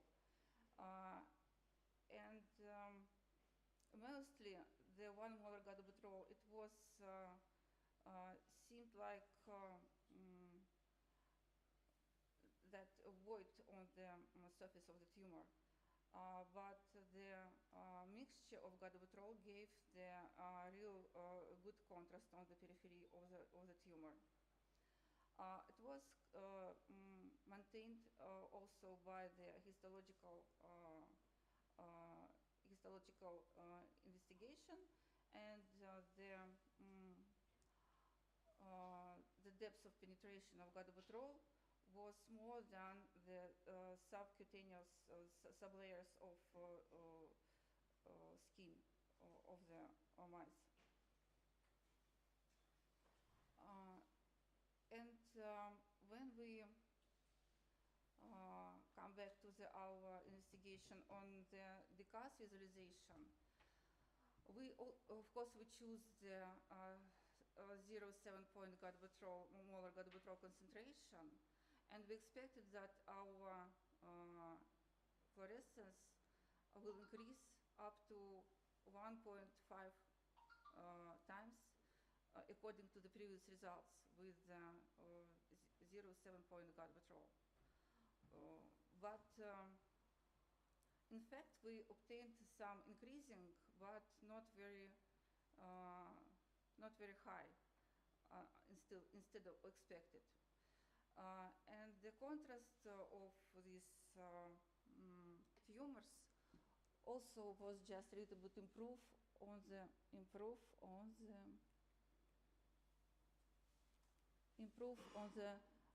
20 minutes, and after that it was again decreased.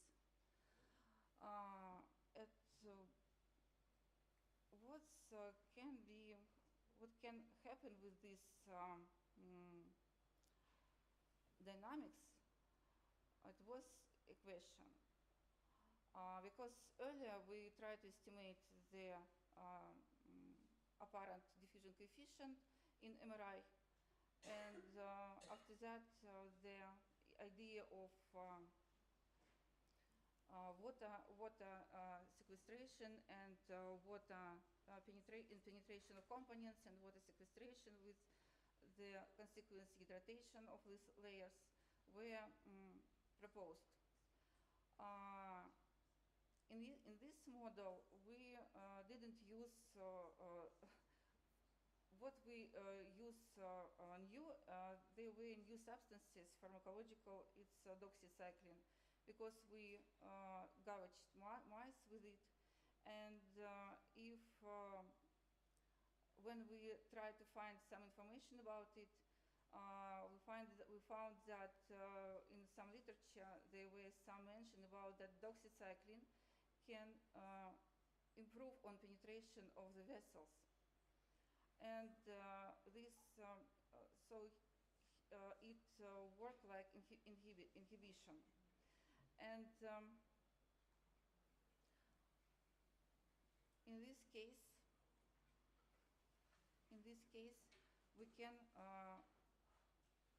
we can say that probably doxycycline for his inhibition of vascular permeability may affect on our results. So to prevent the sequestration and the diffusion of water through the vessels. So the results we obtained were a little bit different from the previous. Also, we try to combine the fluorescence imaging and the MRI imaging of these obtained xenografts, by combining the application of gadobutrol and the intravenous injection of gadobutrol with the merging with the fluorescence optical imaging. And it also demonstrated on this slide.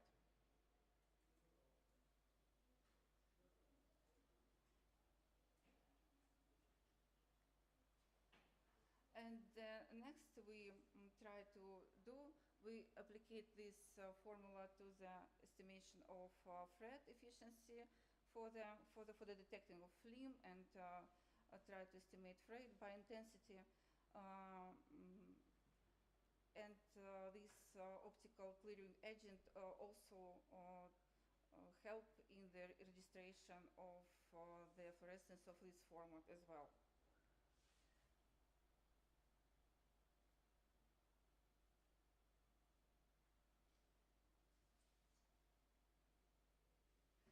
So we try to obtain cells with dual chimeric decas-based proteins in our transduced mice, in our transduced cells, and in mice as well. We demonstrated teton induction of expression of these chimeric fluorescent orthologs over time in vivo, and also optical clearing approach was enabled to show high contrast of imaging fluorescent protein which expressed in tumor xenografts. And in our case, the doxycycline presumably to decrease vascular permeability in such to prevent the recrystallization of water is under skin area. And we use the double effect of gadobutrol as an optical clearing agent, as an MRI contrast agent, to demonstrate the perspective of combining these results, or combining this approach for further investigation in fluorescence and MRI mode, so to combine the physiological, the morphological aspects, morphological structure, and the fluorescence signal. Thank you very much of our team from the Saratov State University, Professor Bogdanov for his supervising and help, and all our colleagues from the Federal State Research of Biotechnology. Thank you for your attention. Thank you. Thank you, speaker. Any questions? Nice images, beautiful presentation. Maybe I missed something in the beginning, but I don't understand what the idea to use this sensor to visualize genome for what? What would you like to see there? Thank you. Thank you for your question. This sensor, based on inactive DKS9, they are often used in the inactive. They use in editing of genome, but inactive is used for the mapping of genome. And for example, maybe I missed. Sorry. The first genes we'd like to show and demonstrate, there was the telomerase consequences in gene, and we had DCAS inactive mapped by green fluorescent protein, and another orthologs of the case mapped with the red fluorescent protein, and they all driving by specific guide RNA to the lodge of our interest. And in that cell, they will show the proximity or non-proximity, and we will see the thread, or maybe we won't see the thread. It depends on the lodge, it depends on the structure for the structure of nucleome and their mutual proximity. And they will change in the cycle, in the cell cycle as well. So this is our first steps. We just try to find this pair of proteins and try to obtain the xenografts with these tumors which express these proteins with DCAS orthologs with marked fluorescent proteins. And after that, we will use different kind of guide RNA to drive it to the place of visualization. Okay, we should go forward. Thank you, speaker, once again. Thank you. And the next talk will be done by Boris Yakimov from Moscow. And the title is Non-Invasive Assessment of Hemoglobin Using Special Frequency Domain Imaging and Machine Learning Approaches.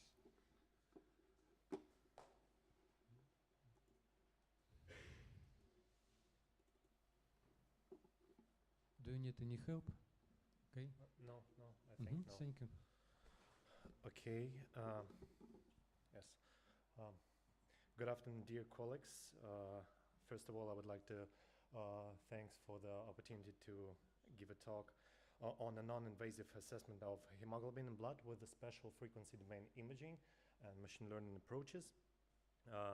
So the hemoglobin is the main protein of blood, and its main function is transport of oxygen from lungs to tissues, so it is a clinically relevant and important parameter, which is generally assessed with an invasive technique that involves venous blood sampling.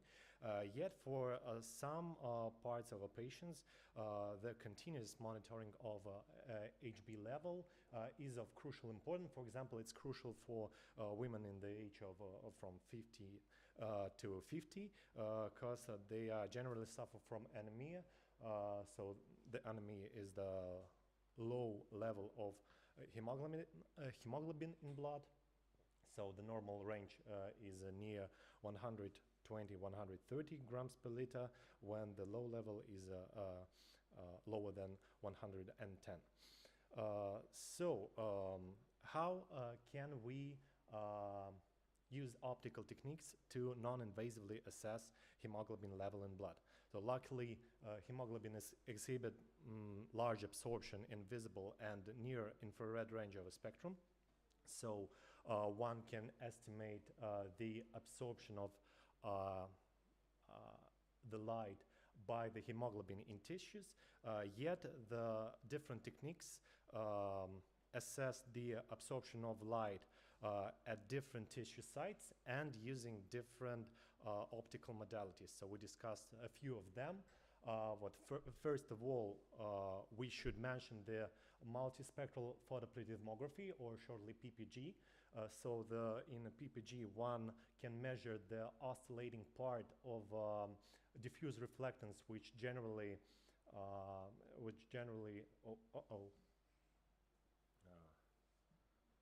can I return it? Oh, sorry. So one can measure the oscillating part of the diffuse reflectance, and generally this signal is measured from the fingertip, and it is already available, commercially available devices that is FDA approved, which measures the hemoglobin non-invasively by the multispectral photoplethysmography. Yet the independent reviews show that the error of such devices is relatively high to use it in clinical applications. So there are still multiple attempts to measure non-invasive hemoglobin using different techniques. So the easiest way to measure hemoglobin is to quantitate optical signal from the tissue site that is free of any other chromophores. First of all, we would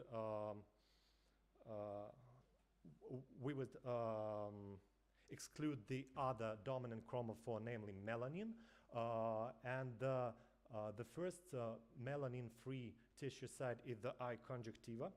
So in the pool of works,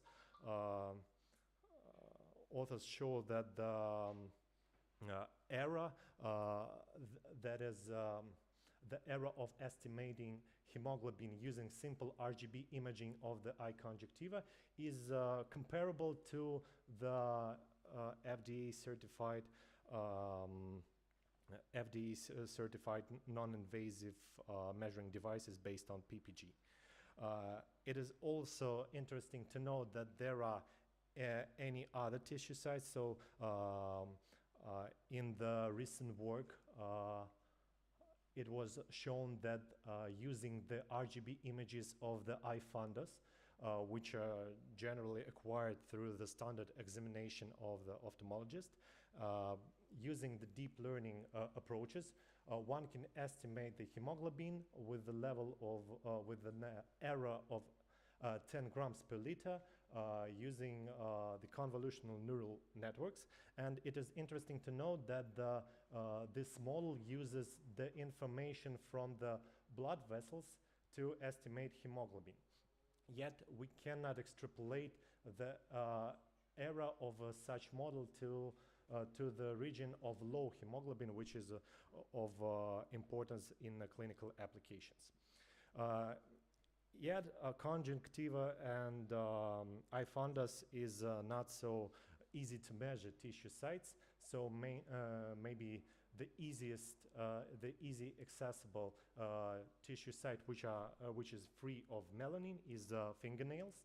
So the main chromophore in fingernails is hemoglobin. So in the recent work of Marina et al., it was shown that the RGB imaging can provide an estimate to the hemoglobin level in the blood with a relative error of 15%, or the absolute error of 15 to 20 grams per liter. Yet again, in the independent reviews, it was shown that the error is not sufficient to introduce this technique to clinic. So we hypothesized that maybe the errors of these RGB imaging techniques are associated with the fact that the color features that are used in these devices are are mainly associated with the fact that the reflectance from the tissues are not associated only with the absorption of light, but also associated with the scattering of light by tissues. So maybe if we apply the techniques that disentangle the contribution of absorption and the scattering to tissues, we can decrease the error rate of the estimation of hemoglobin level in blood. So one of these techniques that separates the absorption and the scattering of tissues is called special frequency domain imaging. So one can show that with the use of especially inhomogeneous illumination, that means that the intensity is modulated along one of the axes. For example, with the cosine function, one can analytically describe the diffuse reflectance from tissue, which will be dependent both on the special frequency that is used to modulate the intensity of light and the scattering and absorption coefficients of tissues. So using this technique, one can estimate both quantitatively the absorption coefficient and the scattering coefficient of tissues. So to experimentally implement this technique, one need a light source with a special light modulator to project different special frequencies at the tissues, and the camera which will detect the diffuse reflectance, and then using the mathematical processing of these detected images, one can obtain the maps of the absorption coefficient and the scattering coefficients of the tissues. In this work, we will go further and not only estimate the absorption coefficients of tissues, but we'll try to connect these absorption coefficients with the concentration of hemoglobin in blood. So in this work, we try to implement this special frequency domain imaging technique, and also compared it to other techniques such as RGB imaging of fingernails and the diffuse reflectance spectroscopy in the task of the assessment of hemoglobin content in blood. So speaking of the diffuse reflectance and the RGB imaging, we measured the diffuse reflectance using the dual fiber probe with the distance between fibers on about 2.5 millimeters, and measured the diffuse reflectance of the inner side of forearm and the diffuse reflectance of fingernails. And also we imaged the fingernails in the standard illumination conditions using simple CMOS camera and segmented regions connected with the fingernails and the regions of the skin, and extracted some color features. And also we used the custom-built special frequency domain imaging setup. You can see it on a slide. Here's the setup, and we used it in the admission department of City Clinical Hospital number 67 in Moscow. So the device consisted of the simple DMD projector, which uses the excitation wavelengths of 3 excitation wavelengths and 10 special frequencies to obtain these special frequency domain data. So basically the pipeline of the data acquiring was the following. We detected the special frequency domain imaging data, collected the RGB imaging data and the diffuse reflectance measurements, and used the features calculated from this data to build a model that predicts the hemoglobin level in blood, which was known from the invasive procedure that was taken at the same day for the patients who was participated in the study. So let's continue with the results obtained with the different models. So first of all, we tried to build several models. They are pretty similar, pretty simple, yet and I would demonstrate only the results for the best models built for different data of optical modalities. So we measured the data for 350 patients with various hemoglobin levels, and with the RGB imaging for the best model, we obtained the results that are actually not sufficient to port this method to clinic. So we obtained a relative error of 17%. And one can see that this model predicts the hemoglobin level, the low hemoglobin level, very poorly. Unfortunately, in the level that is critical for the clinician to make a decision, this model performs bad. For the diffuse reflectance, we obtained the same results. So the relative error of a diffuse reflectance was about 16%. And it is interesting to note that the data obtained only from the skin of forearm is sufficient to make such predictions.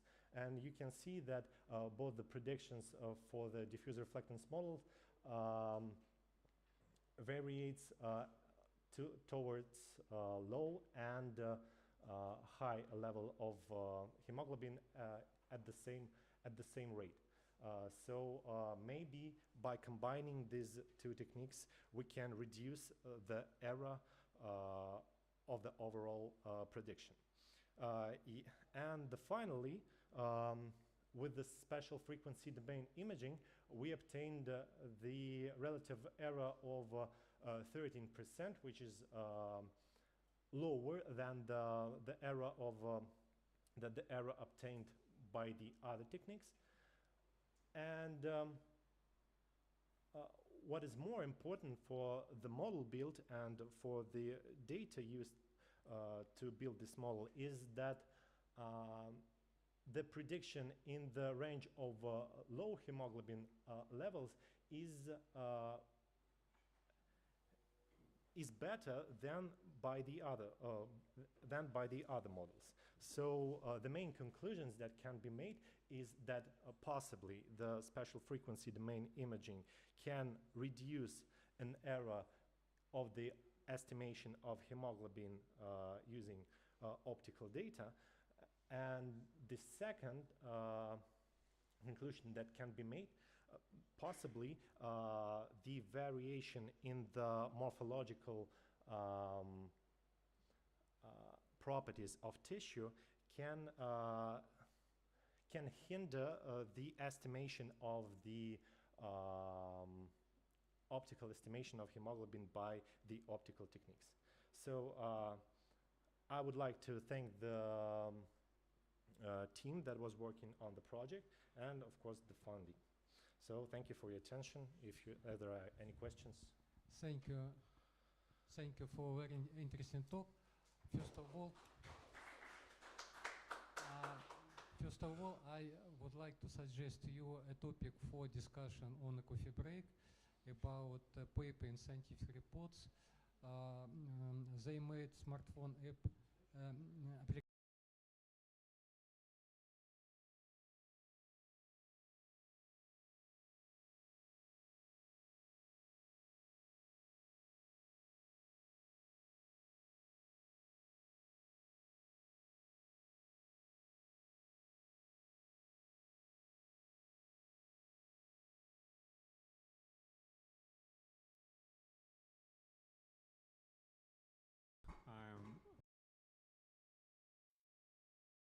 Congratulations that you have built your own SFDI system. but my question is, how many wavelengths you are using here in SFDI? How many what? How many wavelengths? Yeah, we used 3 wavelengths. So basically, in the visible range, they are matched the absorption of the hemoglobin, and both matched the minimum absorption of the hemoglobin in the red range of the spectrum. So they're not in the near infrared. No, range. they are not in I the see. near I infrared. So one of them is in the I Q think band. it would be much better to go to the near infrared, and the precision will be increased significantly. Maybe. Just my suggestion. Maybe, but yeah, I could comment that the photoplethysmographic devices, they use infrared range, but yet the error is still the same, near 20 grams per liter. Yeah, maybe. Very good job. Congratulations. Could you please specify what type of hemoglobin do you measure? So there are different types of myoglobin, oxy, deoxy, and so on. Yes.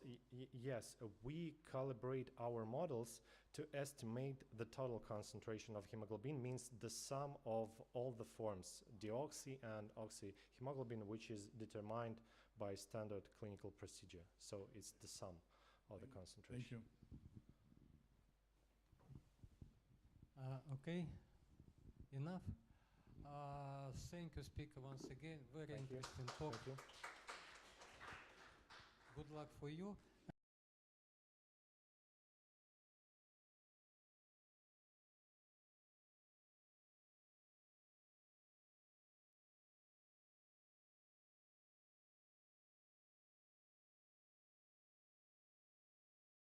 Reducing the regenerative potential of the liver.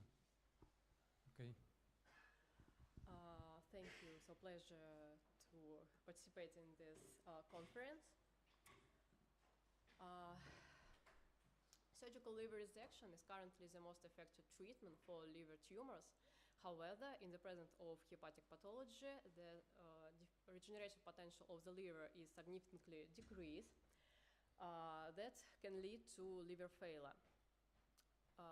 Traditional methods such as histological analysis and biochemical blood tests are not sufficiently informative and do not provide information about the processes occurring not only in the level of tissue but at the level of cells, and do not allow predictive assessment of liver regeneration potential. So our task was to find new criteria of the reduced liver regenerative potential using modern label-free methods of multiphoton microscopy and fluorescence lifetime imaging microscopy. Using multiphoton microscopy and second harmonic generation, we can assess liver structure based on the NADH autofluorescence signal, and using second harmonic generation, we can assess the presence of collagen fibers in the liver tissue. And in addition, using fluorescence lifetime imaging microscopy, we can evaluate metabolic states of hepatocytes based on the data on fluorescence lifetime contributions of the bound form and free form of NADH and NADPH. But the crucial parameter is the bound form of NADH, which involve in oxidative phosphorylation, and NADPH, which involve in synthetic processes such as lipogenesis. In the slide, my presentation will consist of 2 parts. Firstly, we need to find criteria of the normal regeneration of healthy liver, and in the slide you can see a roadmap of our experiment. We induced the regeneration process by 70% partial hepatectomy on the rat model, and performed comprehensive analysis of the liver state using both modern label-free methods, multiphoton microscopy and FLIM, and compare these results with standard methods such as histological analysis, weight liver analysis, and biochemical blood tests. Monitoring was performed before induction, their regeneration, and on third and seventh day of regeneration. And we revealed that the special features of the normal regeneration, as you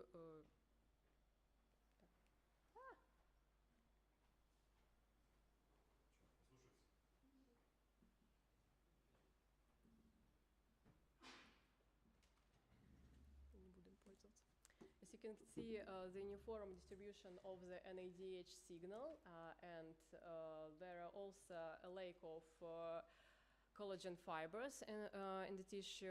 There's a specific feature of normal liver, normal regeneration of healthy liver. And histological analysis showed only slight accumulation of the lipid droplets in hepatocytes, but there's a specific changes during the normal regeneration. Using fluorescence lifetime imaging microscopy, we revealed that a special feature that at third day of the regeneration there is a sharp jump of the values of contribution of bound form and NADH fluorescence lifetime contribution. And we remember it because it will be necessary to our next results. Our next task was to identify specific parameter which can relate it to successful regeneration. And we performed comprehensive correlation analysis of all studied parameters related to regeneration of the liver. And the main parameter to compare was percentage of recovery of liver mass.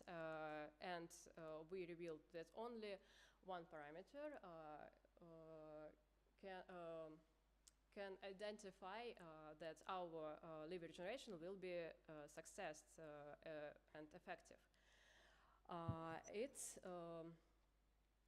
fluorescence lifetime contribution of NADH, a free parameter, and having this specific feature of normal regeneration, we can turn to study of the liver regeneration with the presence of the pathology, specifically with steatosis and fibrosis. In the slide, we can see the roadmap of our experiment of the liver regeneration with induced pathologies. Steatosis was induced by high-fat diet, contain 30% of fat in the total diet. Fibrosis was induced by intraperitoneal peritoneal injection of 30% of carbon tetrachloride. And at different stages of the pathology, we induced regeneration process and again performed analysis using multi-photon microscopy and FLIM and standard methods. Monitoring was performed before induction, the regeneration, and on the third and seventh day of regeneration process. At the slide, you can see the analysis of proliferative activity. It's morphogenic analysis, and you can see that in case of steatosis, there was a sharp decrease in the proliferative activities up to 20 weeks. It's associated with lipid toxicity and damage to hepatocytes. And in case of fibrosis, there is also a sharp decrease in the proliferative activity of hepatocytes at early stages of the pathology at second week, but followed by slight increase in this parameter at the later stages. Increase associated with compensatory processes such as regenerative nodes, which specific for this pathology. In this slide, you can see that in the presence of the pathology, in comparison with normal liver, we revealed zones with reduced NADH autofluorescence signals, which in case of steatosis mostly associated with lipid infiltration and damaged hepatocytes and less with force of fibrosis. These results consist with histological analysis. There we revealed gradual increase of CV of lipid infiltration of hepatocytes, and also standard methods of biochemical blood tests revealed violation of the liver synthetic function and hepatocyte damage. The same situation with fibrosis. We also revealed zones with reduced NADH autofluorescence signals, but here mostly associated with fibrous tissue, multiple septa, which is specific for this pathology, and less with lipid infiltration.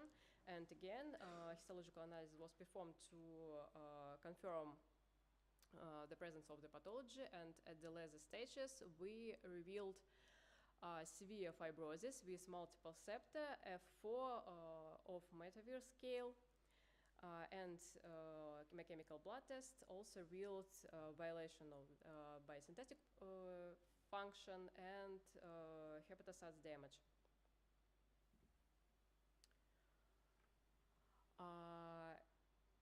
At this slide you can see FLIM analysis, and at the early stages of the steatosis there was a sharp decrease of the parameter of fluorescence lifetime contribution of bound form of NADH, following by increase at the later stages, and the same situation with fluorescence lifetime contribution of the NADPH. But the crucial thing that at the later stages of the pathology we can see interesting feature. Before induction the regeneration and during the regeneration, these parameters are always the same. And we remember that for normal regeneration, there was a sharp increase of this parameter or during the regeneration on a third day. This result is associated with decrease of oxidative phosphorylation and biosynthetic processes in the presence of the pathology.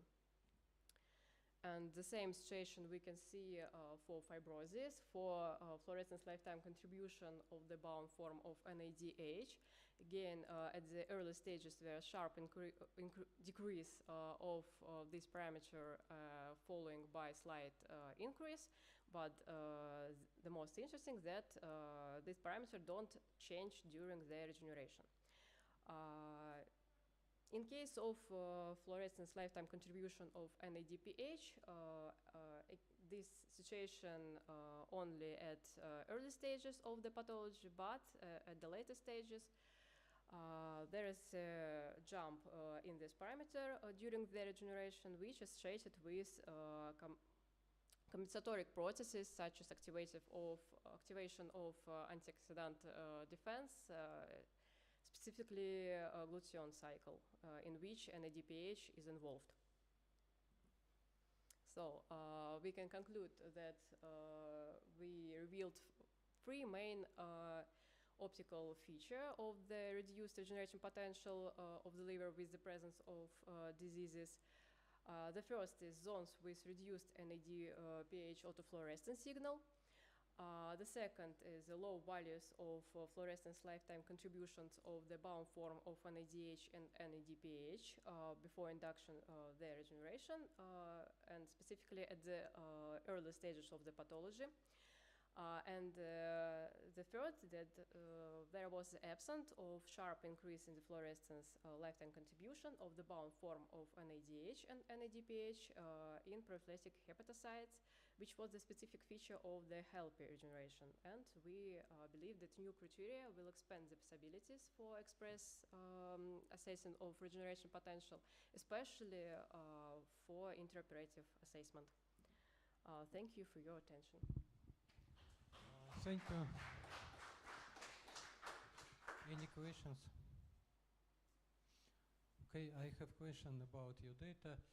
There are two ways for FLIM data analysis. First, connected with multi-exponent presentation and analysis of amplitude, is your case, and so-called phasor plot analysis. Yeah. When you analyze your data through presentation in sum of exponents, you analyze every amplitude separately. Yes. Statistic, significance, etc., etc. When you use phasor plot, you can analyze your data jointly, not dividing for first exponent another. It allows you to maybe to catch more thin details in your data. What do you think about usefulness of using of phasor plot? Thank you for your question. I know about phasor plot, but we still, I don't know, we still try to use this method, but there are some complications. Yeah. I can say. I recommend you to try to use. Yes, in the software and so on, we have some complications, but yes, I agree that it's really it's more deep analysis. Yes, multi-parametric analysis and really fast analysis. Yes, in comparison with us. Yes, thank you. Other any questions? No. Thank you for very interesting talk and.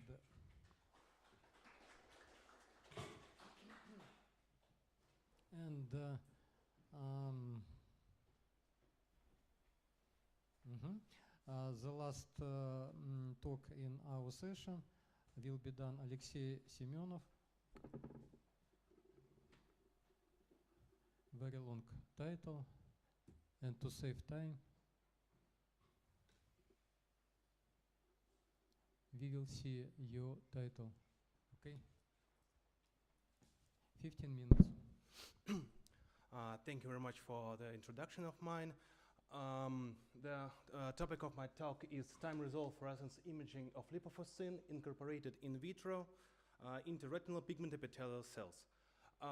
Well, the term lipofuscin, it means the general pigment which accumulates in cells with either very high metabolic activity, like liver tissue cell or skin cells, or in those cells which are very rare, divide or not divide at all, like, for example, cardiomyocytes or in retinal cells. In our particular work, we studied lipofuscin from eye, from retina. Retina consists of photoreceptor cells, well-known rods and cods, and choroid. It is the complex tissue, which connectivity tissue, which is responsible for supplyment of retina with nutrients, oxygen, and so on. And very thin, almost one cell thickness layer, which is called retinal pigment epithelium.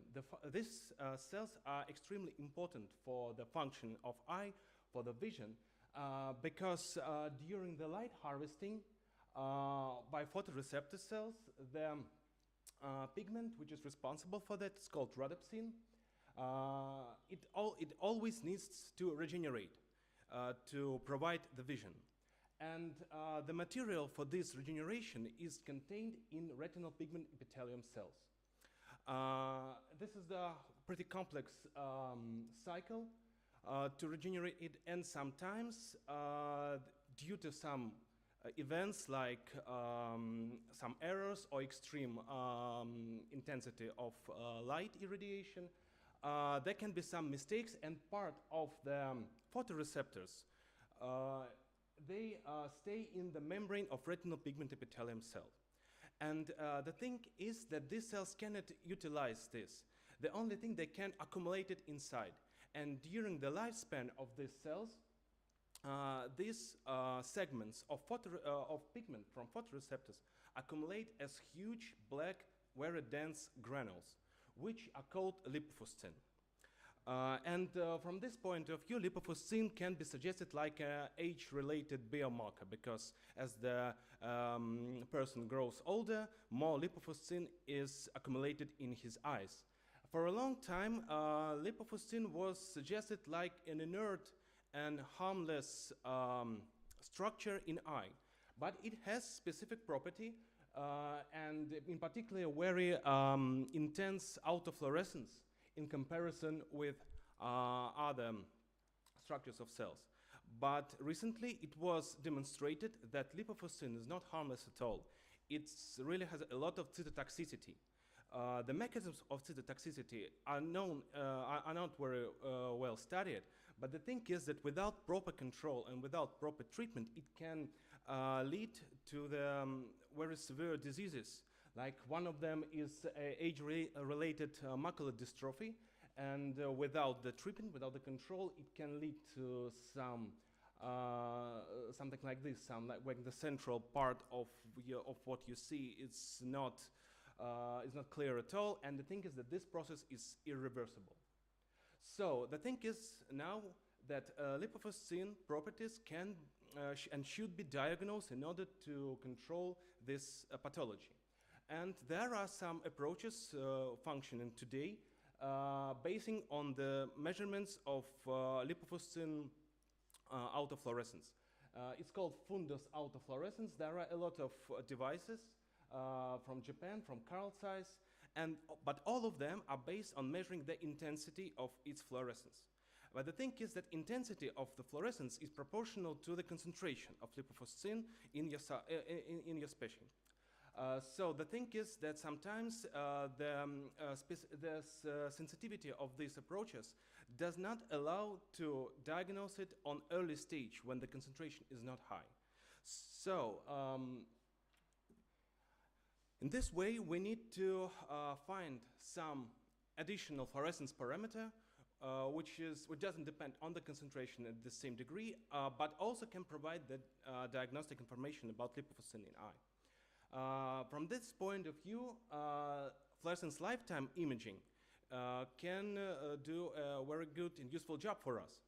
So the main aim of the study was to test the opportunities of FLIM in this to diagnose the pathology which is related to lipofuscin. For that, we have to investigate the changes of lipofuscin autofluorescence, mainly a lifetime, and if we succeed, can we assess the effects, how to fight with it, how to make and diagnose the effects of suppressing the cytotoxic effect of lipofuscin. For that, we used lipofuscin granules extracted from cadaver eyes.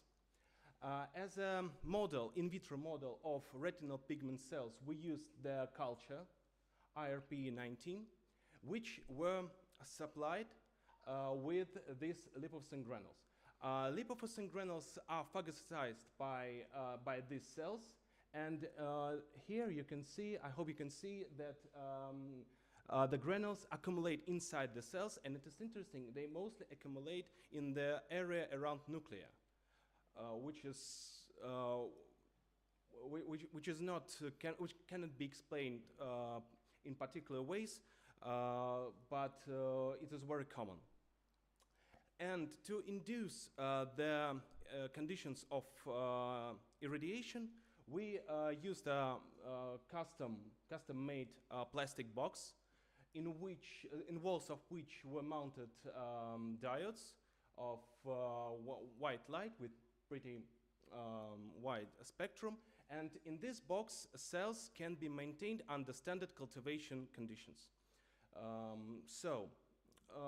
For FLIM measurements, so we used the Becker-Hippel setup based on the confocal microscope using picosecond laser, blue laser on 473 nanometers.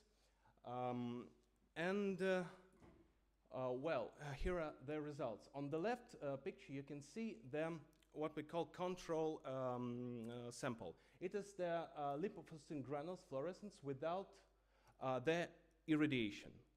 And this sample is characterized with a pretty short mean fluorescence lifetime, approximately around 350 picoseconds. But after irradiation, we can see that the mean fluorescence lifetime significantly changes, and it becomes longer and becomes around 450 picoseconds. The results, the distributions were collected using more than 10 images, after processing more than 10 images. So from this point of view, first of all, we can see that the mean fluorescence lifetime can be a diagnostic parameter of the effects of photoirradiation. Since it's shifting to the area of longer lifetimes, it is definitely a sign of huge oxidative stress which is happening during the white light irradiation. In order to assess the possibility to suppress this effect, we need to find something that will fight against the oxidative stress. So we need antioxidants to try to test our system. Very well known antioxidants are carotenoids.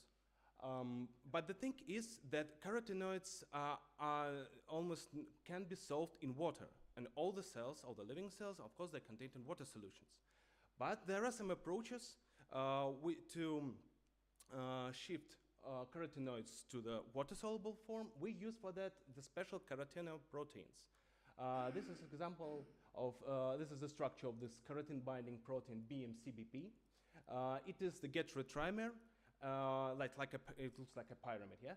And inside this pyramid, you have a hydrophobic core, which can bind one molecule of carotenoid. And before the irradiation of our cells, we supplied them with protein with carotenoid and repeat our measurements. And what we did find, that once again, after irradiation, this is the control, the green. After the irradiation, the mean lifetime of lipofuscin fluorescence was shifted to longer values. But in those samples which were supplemented with carotenoid, the shift was not so significant.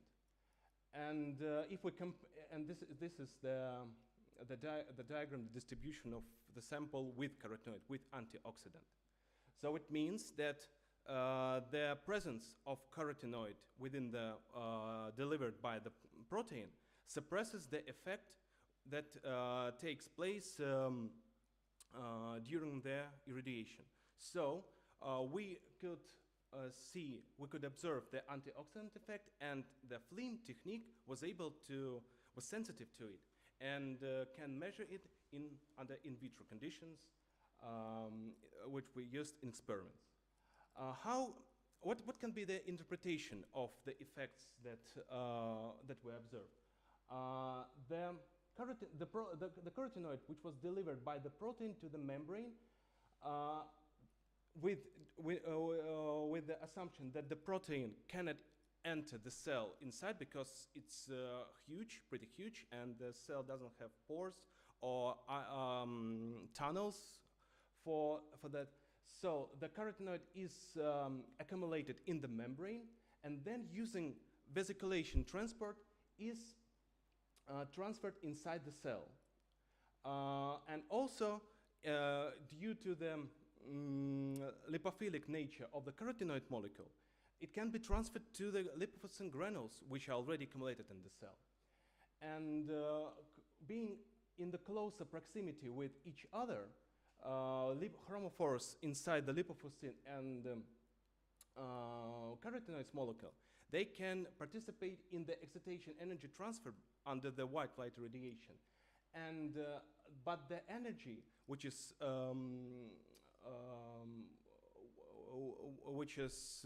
got by the lipofuscin is not directed to the formation of reactive oxygen species and oxidative stress, but it comes to the carotenoid, and during the vibrational relaxation, it dissipates into heat without the formation of reactive oxygen species, and therefore no oxidative stress takes place.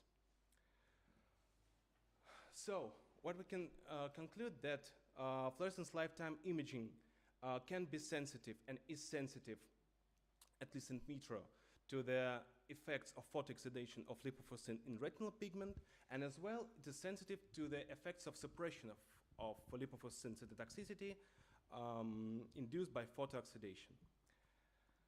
I would like to thank my colleagues that participated in this study, Russian Scientific Foundation grant for financial support. I would like to thank the organizers of the conference for giving me a chance to participate, and the audience for your attention. If I have time. Okay, thank you. Thank you. Please, any questions? Very beautiful presentation. Thank you. Thank you very much. I'm wondering how did you separate it? How did you separate spectrally fluorescence of lipofuscin from, let's say, an ADH and FAD fluorescence, because it's in the same range, I think. Yeah. What the laser wavelengths do you use for to excite lipofuscin, and what's the range used to detect it? Thank you. Thank you very much.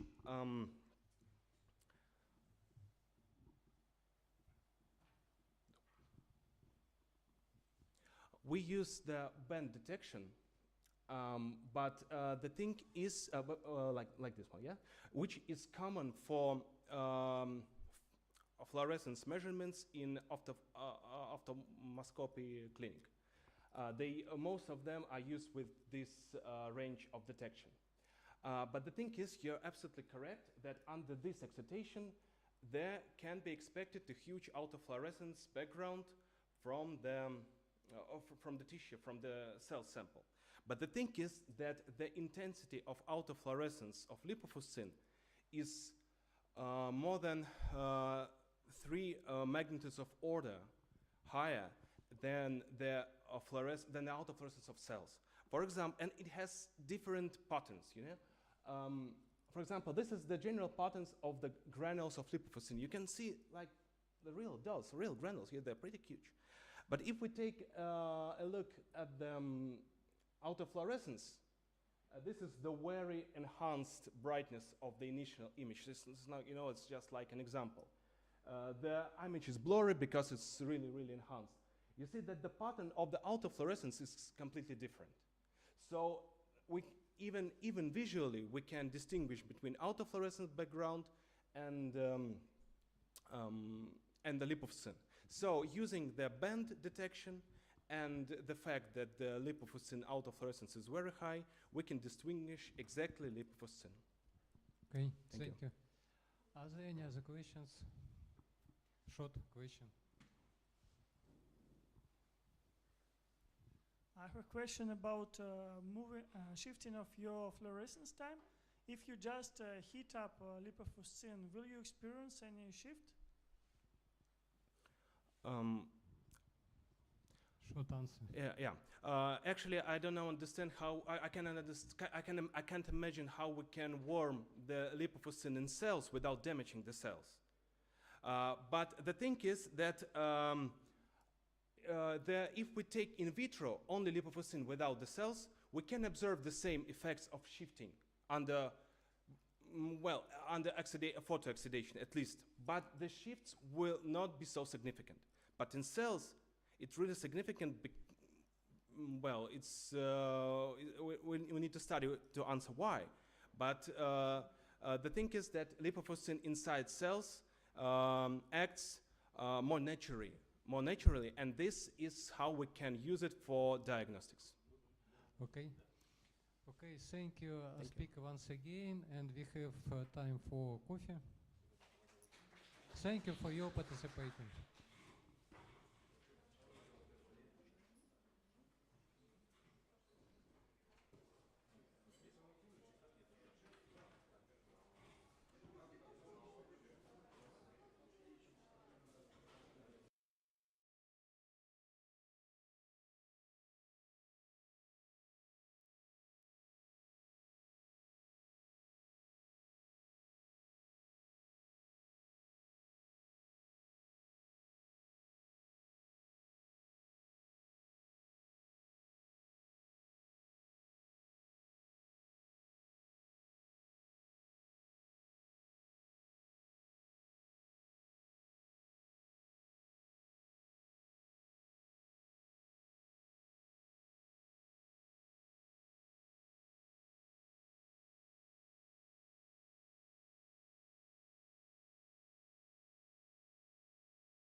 Да.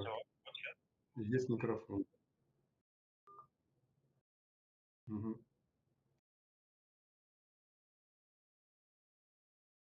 Вот. Так, минуточку, а как мне это самое, минуточку, как мне это самое управлять? У меня что-то всё маленькое это. Так, вот я сейчас, значит, на весь экран, да. А как это менять-то слайды? Что-то пока не вижу на своем этом.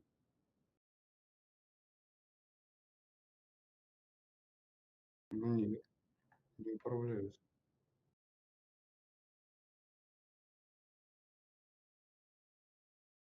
Это я должен включить, да? А где я должен его включить? Вот я его не вижу. Ну, давайте так. Нет, не вижу. F5.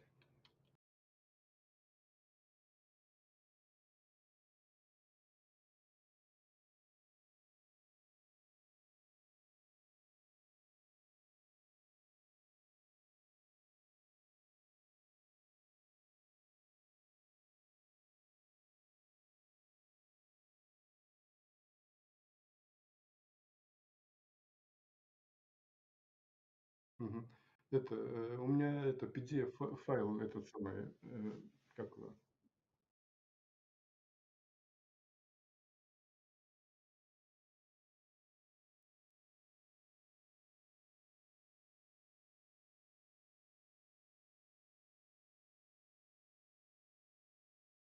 Так, и сейчас на F5. Хорошо. Нажал на кнопку F5. Нет? Не получилось? Нет. Вот смотрите, я работаю с этого, с персональным компьютером, да.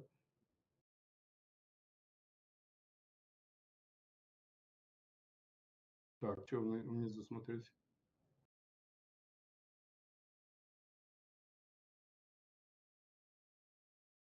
Ну какой значок-то?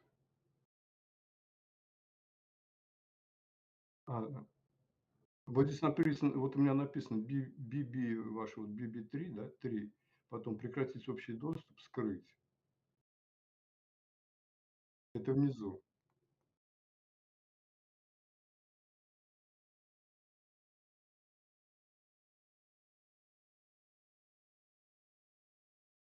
Вот какие-то значки вы скажите, у меня здесь это самое,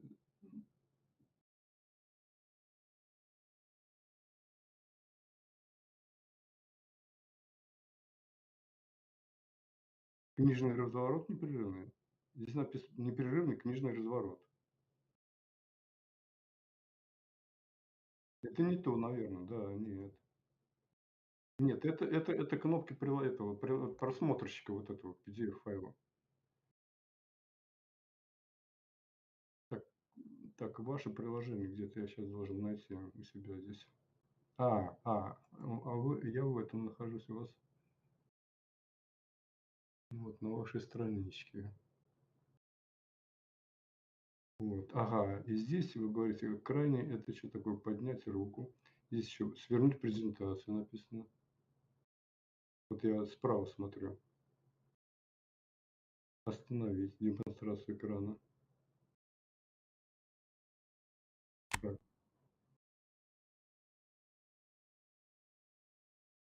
так.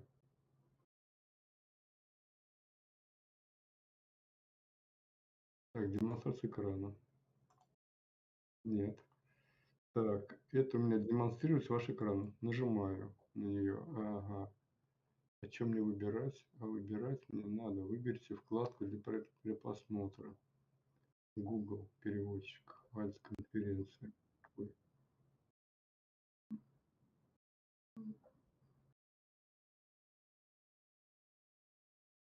Ну, сейчас я выбрал что-то, нет?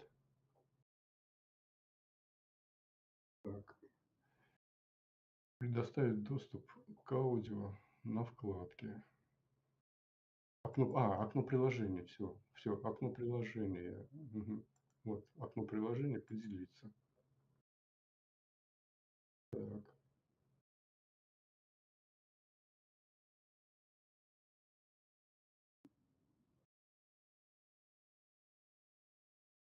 Да, да. Это сейчас скажу. Это Microsoft, это не PowerPoint. Это PDF-файл. Вообще просто PDF-файл обычный. Ну, конечно, да.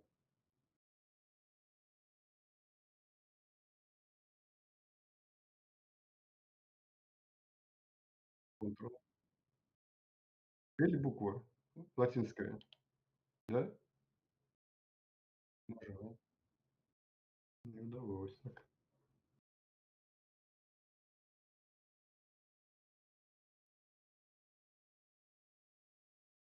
Не, ну, а здесь вот еще вот открыть, вот так вот открыть. Ну, вот она открылась немножко. Но это не все.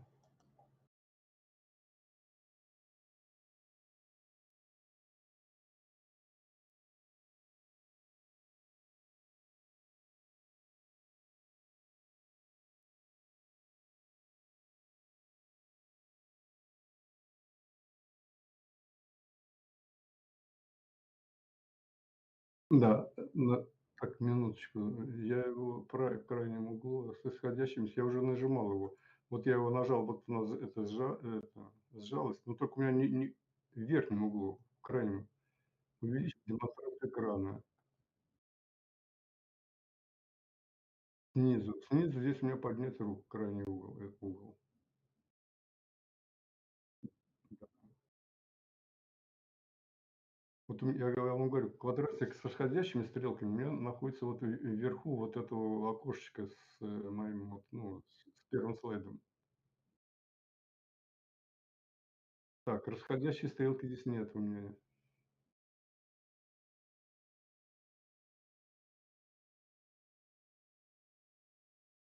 Давайте я камеру свою, может, вам покажу вот на это, что у меня на экране. Давайте я камеру возьму.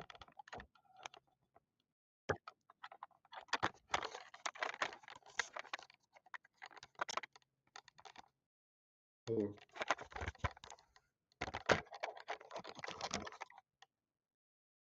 Ага, ну, вижу. Вот это, вот здесь вот, да? Ага. Так, нажал. О, так, минуточку. Хорошо, но мне сейчас это не надо ничего трогать, так что ли, да? А вот это вот, у меня вот это прекратить доступ и скрыть, там еще что такое. Скрыть надо, да? Вот внизу вот это у меня есть надписи. Вот BBB 316.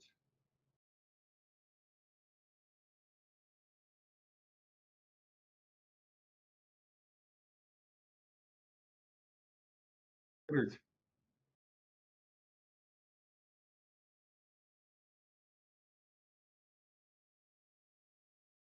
Ага.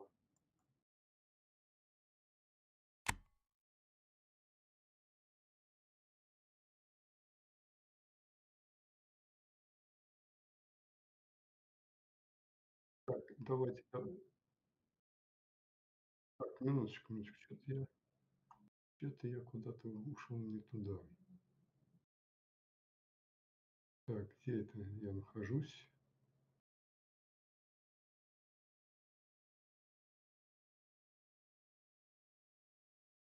Понятно. Подожди, сейчас я это самое, давайте, ага. Сейчас я, во-первых, открою тот файл, который нужен мне для этого.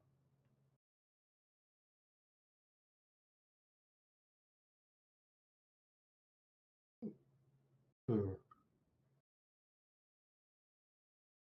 Минуточку, не то. Минуточку. Сейчас, минуточку, я открою.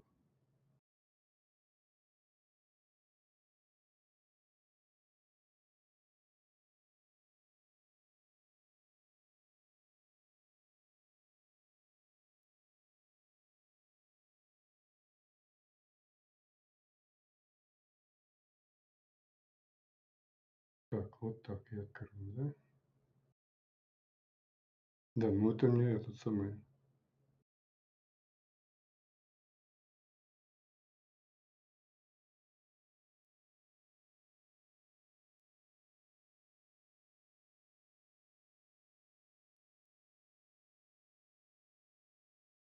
Так, вот смотрите, сейчас я вот открыл этот, во-первых, файл, да, вот в этом в отдельном этом окне PDF-файл. Так, теперь я должен вернуться в ваше приложение. Так, ваше приложение я вернулся.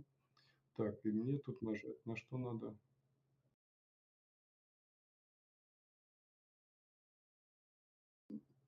Демонстрация экрана. Демонстрация экрана вижу. Вот окно приложения.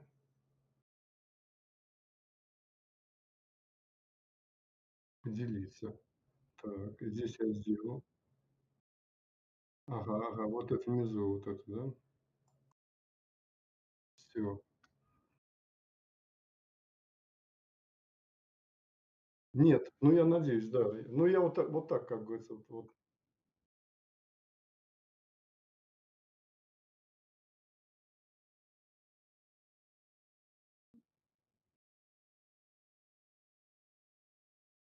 Ну да, на полный экран, да.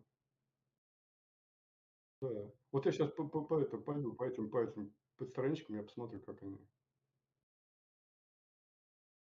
Да, но только это самое.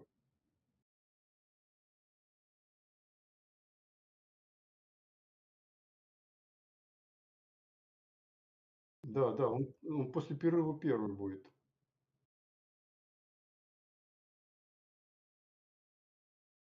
Да, через 4 минуты. Так что все, давайте тогда этот самый доклад этот,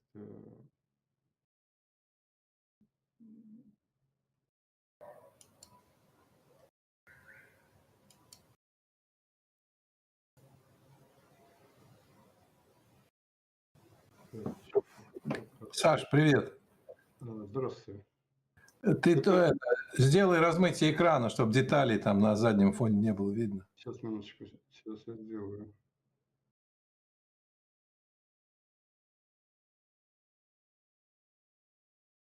Не, минуточку. Давайте еще раз. Так, вот сейчас что мы видим? Не то, это что-то не то. Я все вижу. Нет, я вижу твой доклад. Нет, это не это. А слайд-то где? У меня не тот файл какой-то открылся. Может, ты не тот файл открыл? Это статья, я в виде статьи. Вот, скорее всего. Давайте я это закрою. Так, я это закрываю. Ну, ты сделал PDF, да? Я PDF сделал, да. Так, мне открыть надо.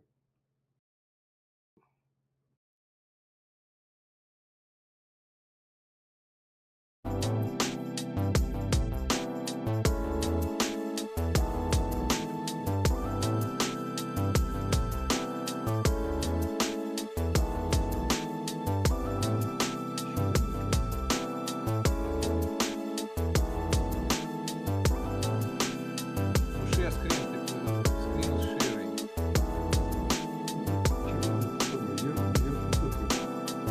Вот сейчас мой экран виден, да? Нет.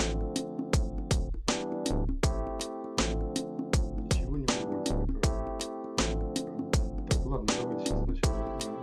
Так, а вы будете детали скрыть вот эти, да? А зачем? Что это там мешает, что ли? Да нет, лучше оставить. Не, я просто я не знаю, как давайте сейчас. А это ты когда выходишь вот на камеру, там будет размытие экрана. Ну, это когда выходишь, я просто так вот не могу.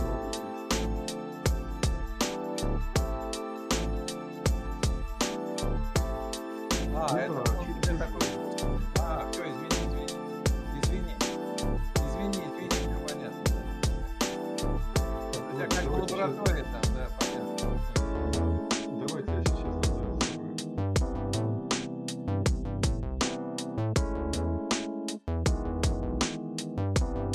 Так, подождите, сейчас я сначала найду свой файл с этими иллюстрациями.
смотрю, Семенов будет вести.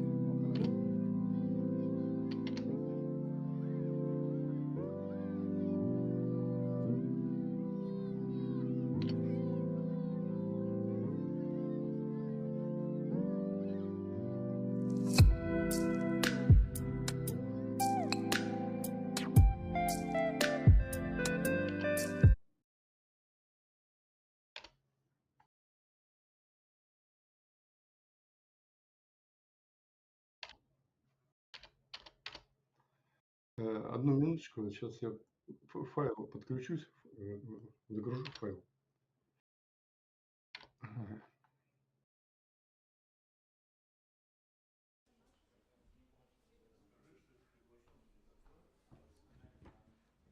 Okay, this is the invited talk on the entitled Enhancement of Near Field and Local Absorption in Plasmonic Nanoparticle Protein Fluorescent Complexes.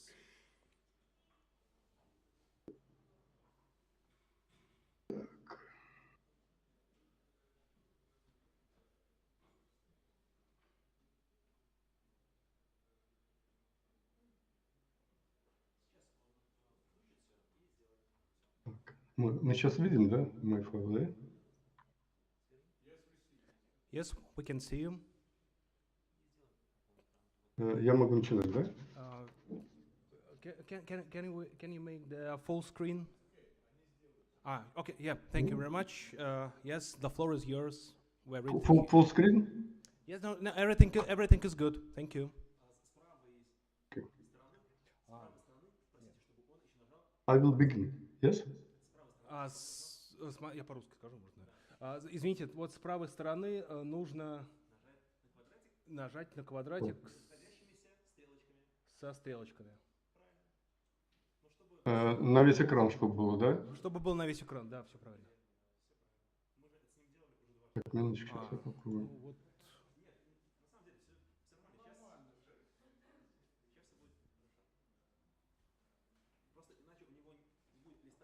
Так, сейчас что-то изменилось? Давайте мы тогда в таком режиме. Да, спасибо, можно начинать.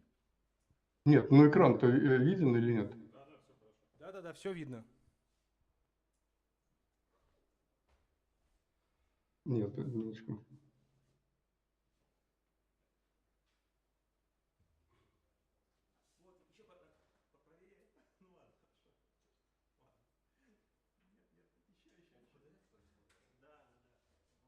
This report presents results of a study, near field enhancement and local absorption of fluorescent plasmonic nanoparticle fluorescent protein complexes.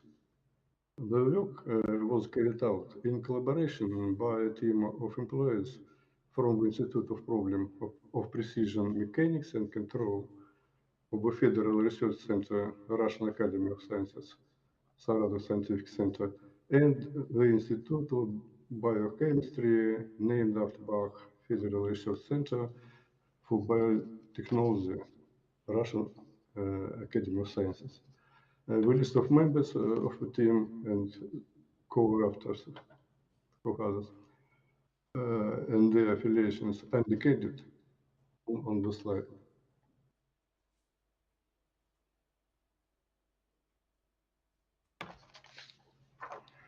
Increased interest in development research of properties and issues of practical application of plasmonic nanoparticle fluorescence protein complexes are largely associated with the prospects for the development of in vivo bioimaging systems. The main element of such systems is the fluorescent proteins themselves. Currently, proteins have been developed that provide excitation and emission of in the wavelength range from UV to near IR. Typical excitation spectra and emission spectra of some proteins are presented in the figure in the center of the slide. The wavelengths corresponding to a maximum of excitations and emission spectra of proteins which are widely used in systems are grouped in the table on the right of the slide.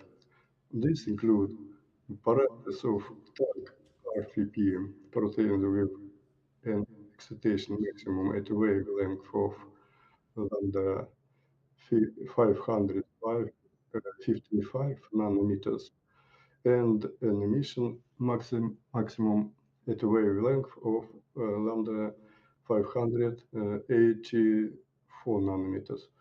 All numerical experiments in this work presented below were carried out using precisely these parameters. The data of numerical on proteins in the figure and table are given in the review by Chudakov et al. Publication output date are indicated on the slide. The use of plasmonic nanoparticles offers the prospect of providing metal-enhanced fluorescence. However, the simultaneous existence of competing processes of enhancing the protein's activation field and fluorescence quenching makes the research of optimal structure of the complex non-trivial.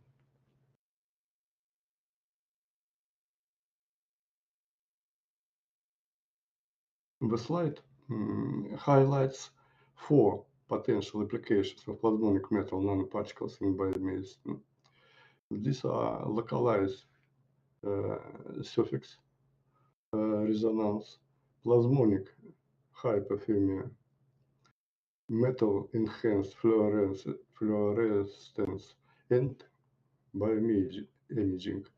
Each of them separately represent an independent direction and has high practical significance. However, despite this, in our case, there is need to conduct a comprehensive study. Moreover, the sequence of actions is also important. The reasoning behind the accepted research logic is explained as follows. LSPR, a surface plasmon, is collective oscillation of free electrons on the metal surface when the real part of metal dielectric constant is negative.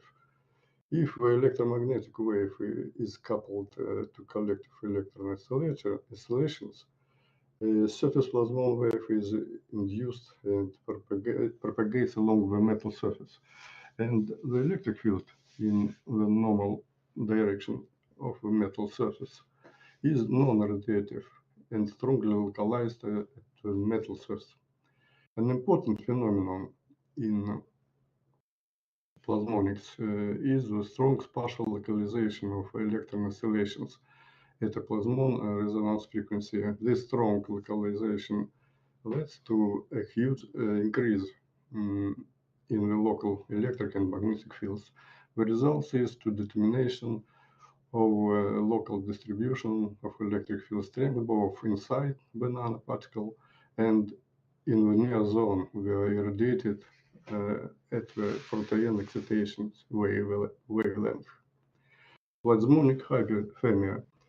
The found distribution of the field strength inside the nanoparticle will provide the calculation of the distribution of heat losses during irradiation of the proteins complex at the protein's excitation wavelength and the solution of the problem of the temperature field in the vicinity of the nanoparticle. Metal-enhanced fluorescence. Determining firstly the ratio of radiation and non-radiative losses during emission of the fluorophore molecule in the vicinity of a nanoparticle and the quantum yield, as well as taking into account secondly the influence of enhanced local electric field on the degree of excitation of protein will provide the calculation of the fluorescence enhancement factor of protein molecule. via imaging, choosing the optimal gap between a nanoparticle and protein molecule, taking in account the fluorescent enhancement factor and the degree of protein inactivation due to heating in the vicinity of a nanoparticle, will provide scientifically based recommendation for synthesis and effective fluorescence complexes of fluorescence complexes.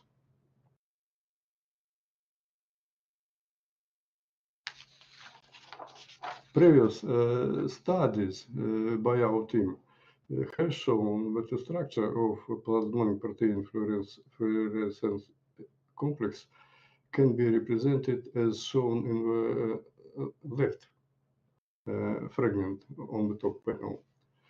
TAC RFP protein molecule are distributed in the form of a spherical layer around the metal nanoparticle. The structure and dimensions of the TAC RFP protein molecule itself are indicated on the right fragment of the top panel on the slide. In our simulations, we follow the widespread and traditionally accepted approach of calculating field localization when a plasmonic particle is irradiated by a polarized plane wave, according to the diagram shown in the left fragment of the bottom panel. The direction of wave propagation is determined by the vector k, and the direction of polarization is determined by the vector e. Using the numerical finite element method gives us the advantage of a rigorous solution of the problem of interaction of an incident electromagnetic wave with a metal nanoparticle of arbitrary size, including large diameter. In the middle fragment of the bottom panel shows a computational scheme for simulating and the interaction of radiation of a TAC RFP fluorophore molecule, which is represented by a point dipole with the direction of the moment is indicated by red arrow. An example of finite element discretization of a computational domain is given as the right fragment of the bottom panel.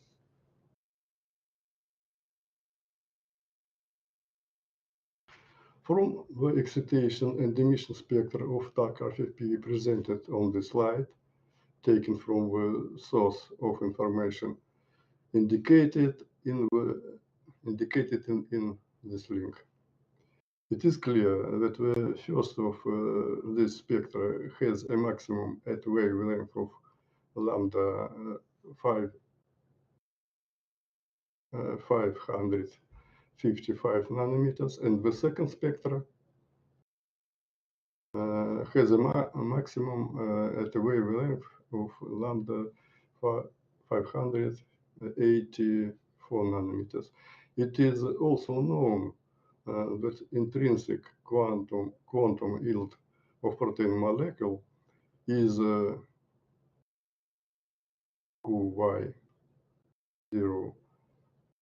equal 0.48.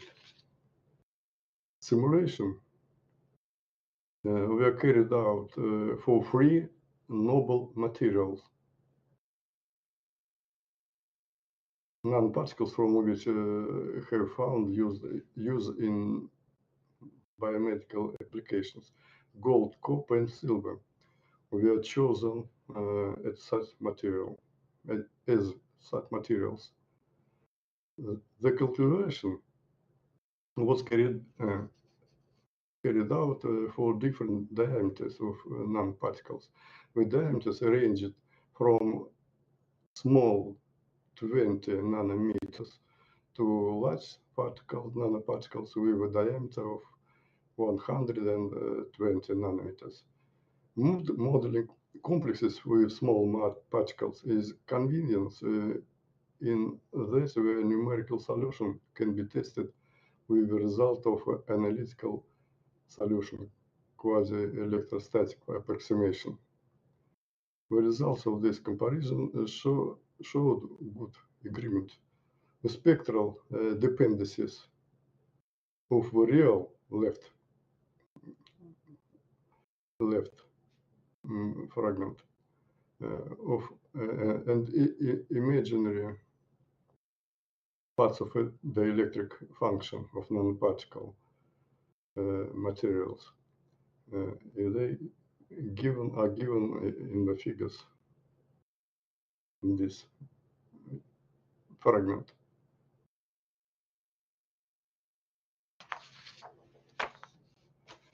It is important to note that when solving problem number one, on the localization of a near field of a nanoparticle and absorption of radiation from a plane polarized wave, size effects are noticeable when modeling large-scale nanoparticles, in which phase shifts and diffraction led to a significant distortion of the field distribution on the surface. Topograms of distribution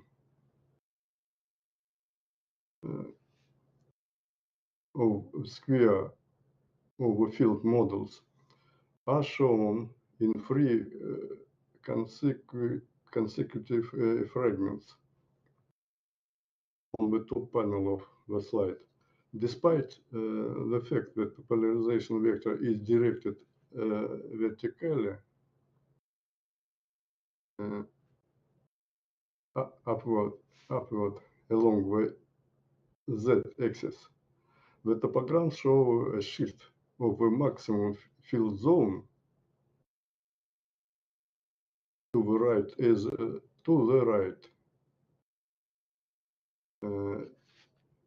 nanoparticle diameter increases. In this case, the value of maximum square of the field models also change significantly. See the color scale on these figures. 1, 2, 3. In the fragment on the bottom panel, where the spectral dependencies of the field enhancement coefficient are presented, we noted trends are more clearly expressed. It can be seen with the tag RFP excitation wavelength and absolute maximum field enhancement corresponds to nanoparticle with diameter of 60 nanometers. This maximum and this size.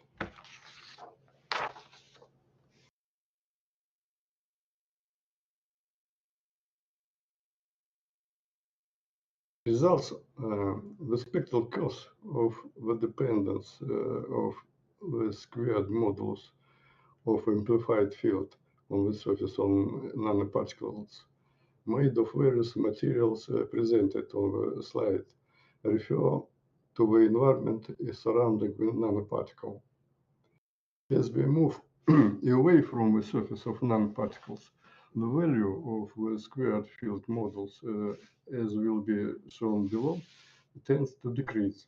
Therefore, the curves found characterized the maximum achievable values of the same intensity of radiated light. A comparison of the data obtained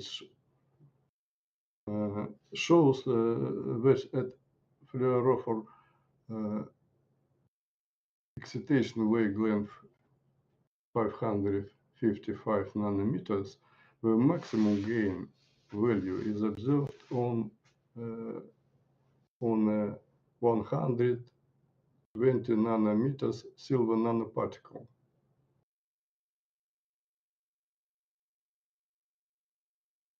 When gold nanoparticles with a diameter of 60 and 120 nanometers. Oh no, this.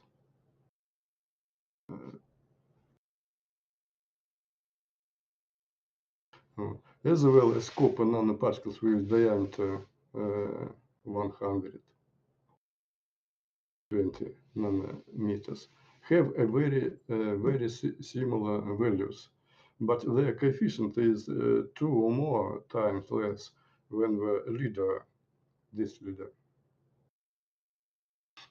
Information about the magnitude of amplification characterized the potential possibilities for constructing plasmonic fluorescence complexes. Nanoparticles of small diameter, judging by the results obtained, are significantly no less than an order of magnitude inferior to the larger nanoparticles on the study.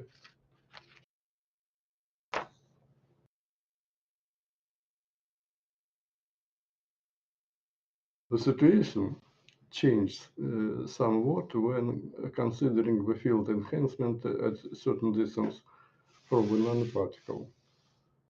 This slide shows the result of calculating the field enhancement coefficient with distance from the nanoparticle, starting from a gap of 3 nanometers and ending a distance of Dr. Green, please be short. We don't have much time.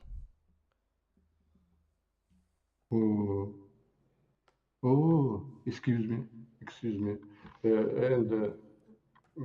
Okay, for this time. Yes. And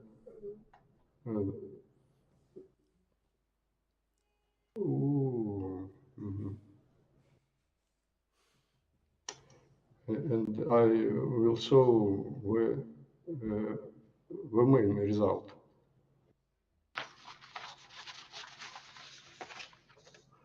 The spectral curves of dependence of absorption cross-section of nanoparticles made of various material presented on the slide are proportional to magnitude of plasmon power, which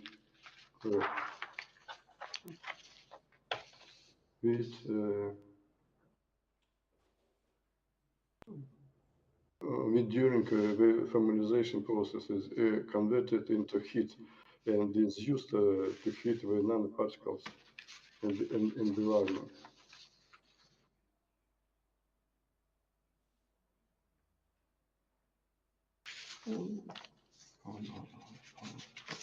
Excuse me.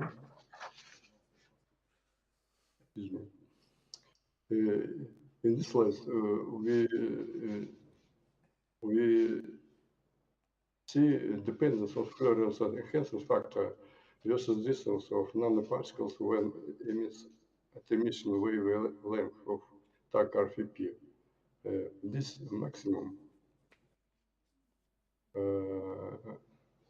is lay on distance near 6 nanometers, and this distance is optimal.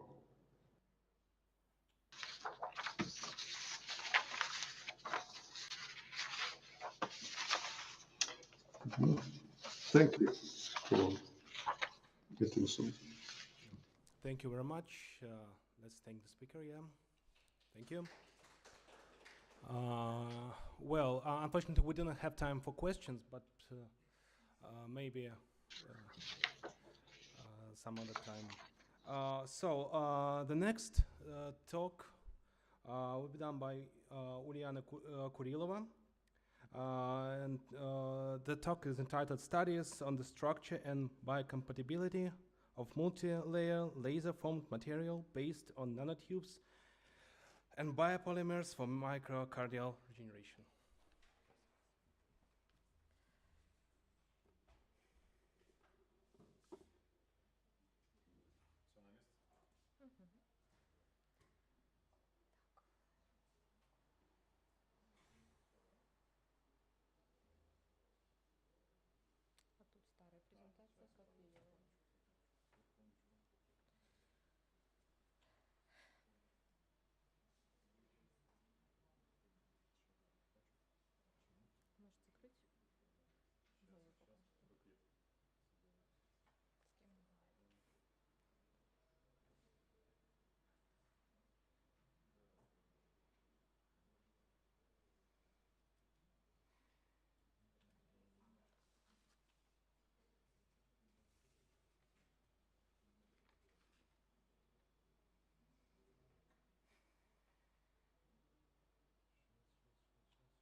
Good evening, dear colleagues.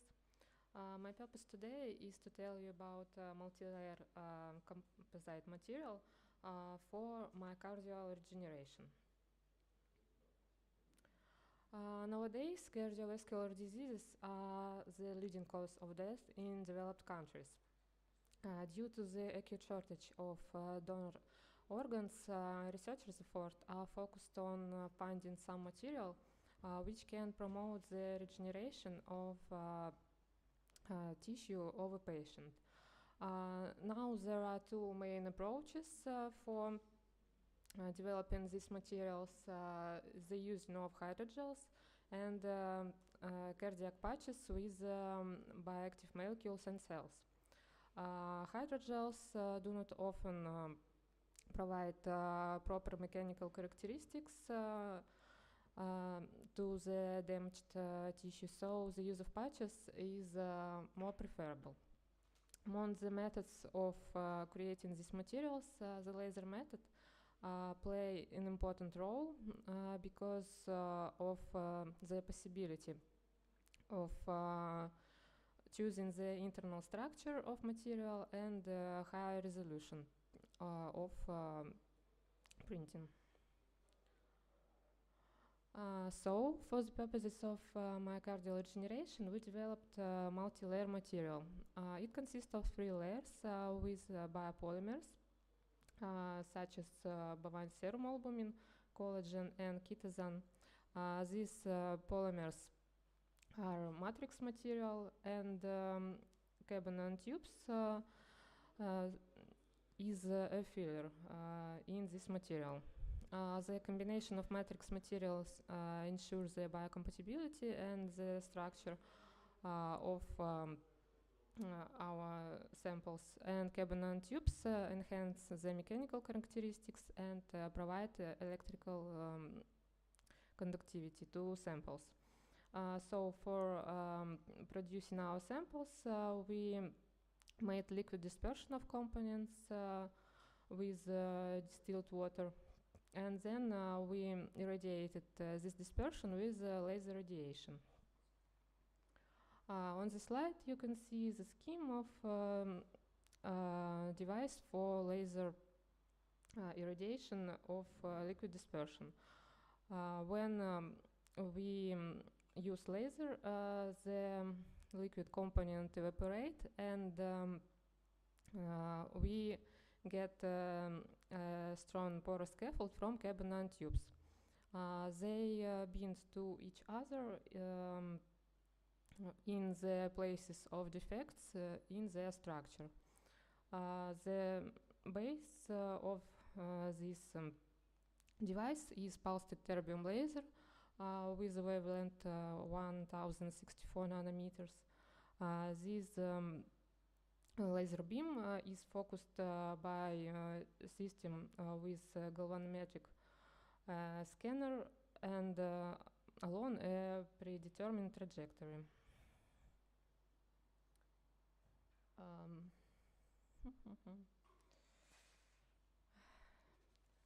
We made some characterizations. There should be 2 pictures of vibrational spectroscopy. I can shortly describe them. They are spectra of components and the samples. If someone is interested, we can provide this picture later. So this result of this study reveals that the peaks in samples and components are the same, so we can conclude that laser irradiation did not provide any harm effect on structure of components.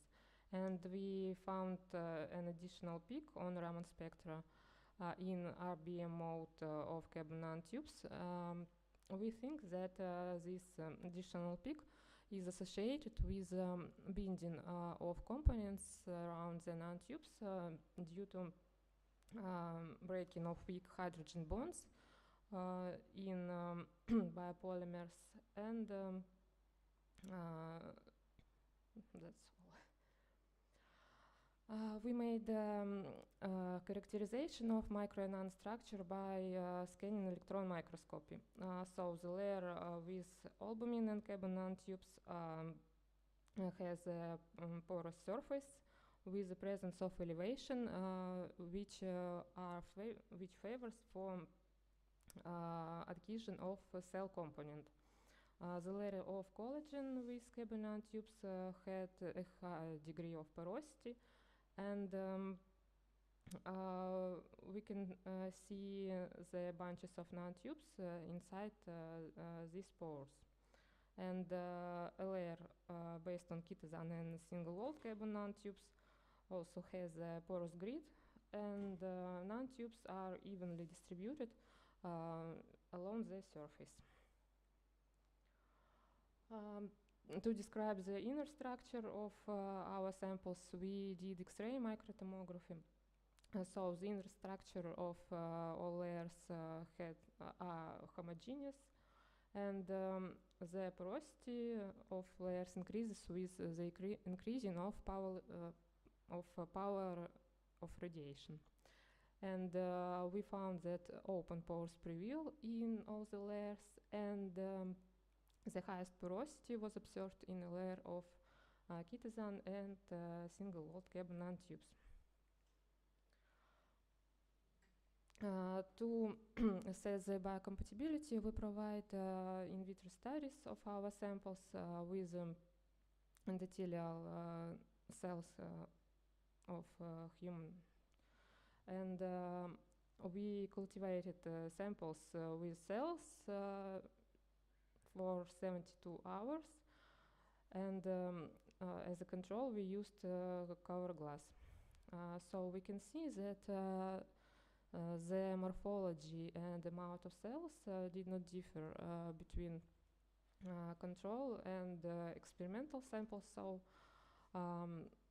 we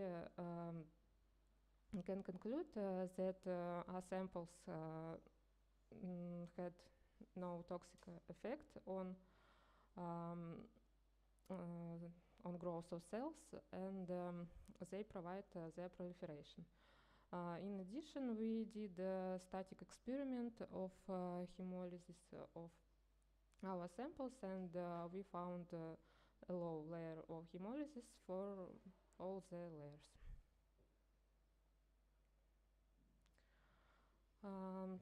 So in this work, we made samples. We made the material with laser radiation for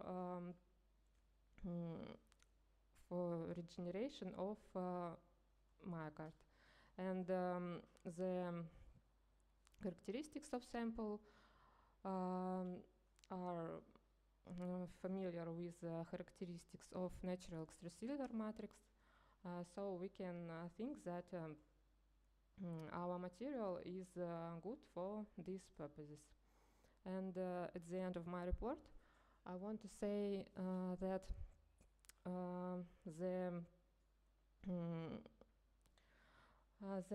in regenerative medicine, many new it's a very promising area, but until the achievement of regenerative medicine comes to routine clinical practice, please have enough time to sleep, do exercises, and go to doctor if something is wrong, and take care of yourself.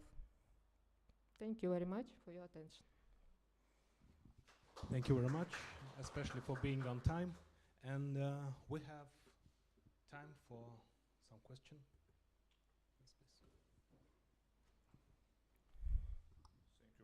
Thank you for your interesting talk. Are your structures, are your nanotubes oriented in the preferential direction? Yes? It depends on the power of laser radiation.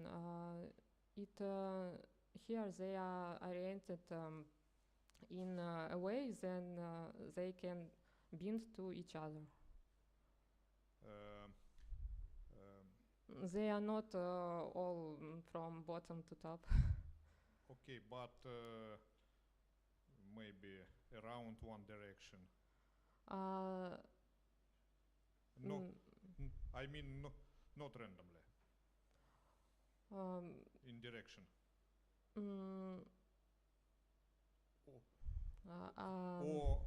Or all your nanotubes have random directions. I think that random more Random, than okay. structured. When? Thank you. Yes, please. My question refers to the endothelial cells. Did you test the vitality of the endothelial cells after interaction with the nanotubes? What cells? Endothelium. I think endothelium, you said yes. endothelial cells. Yes. Yeah. So did you test their status, their vitality? Yeah, we did MTT test and all is fine.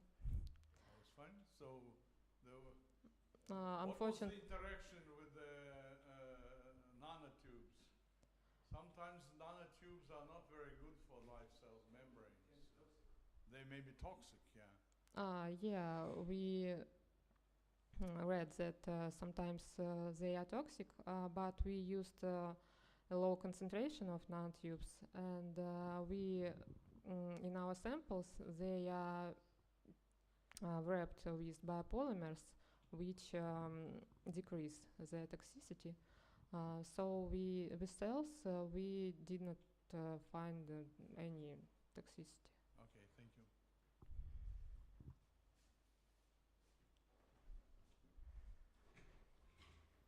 Short question, please. Say what was the condition that you use to form monolayer of endothelium cells? I mean, environment, temperature, and so on, because your experiments were performed with monolayer of endothelium cells.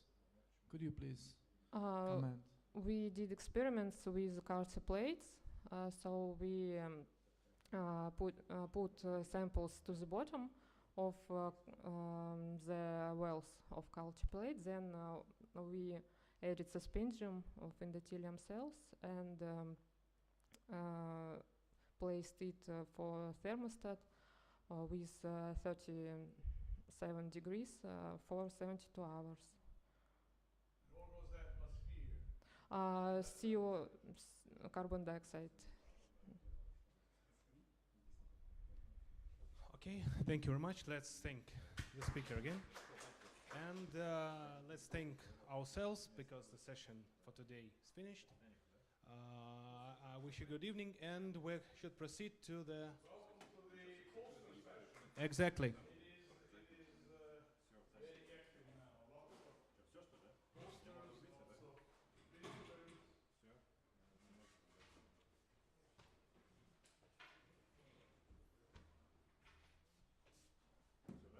Да, все, на сегодня мы закончим. Так когда мы все-таки договорились?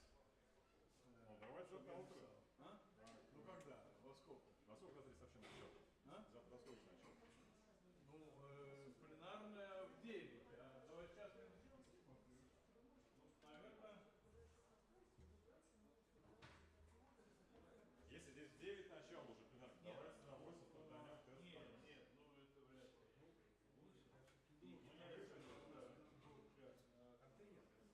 Контейнер, я, значит, довольно жестко была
Несмотря на русский юмор.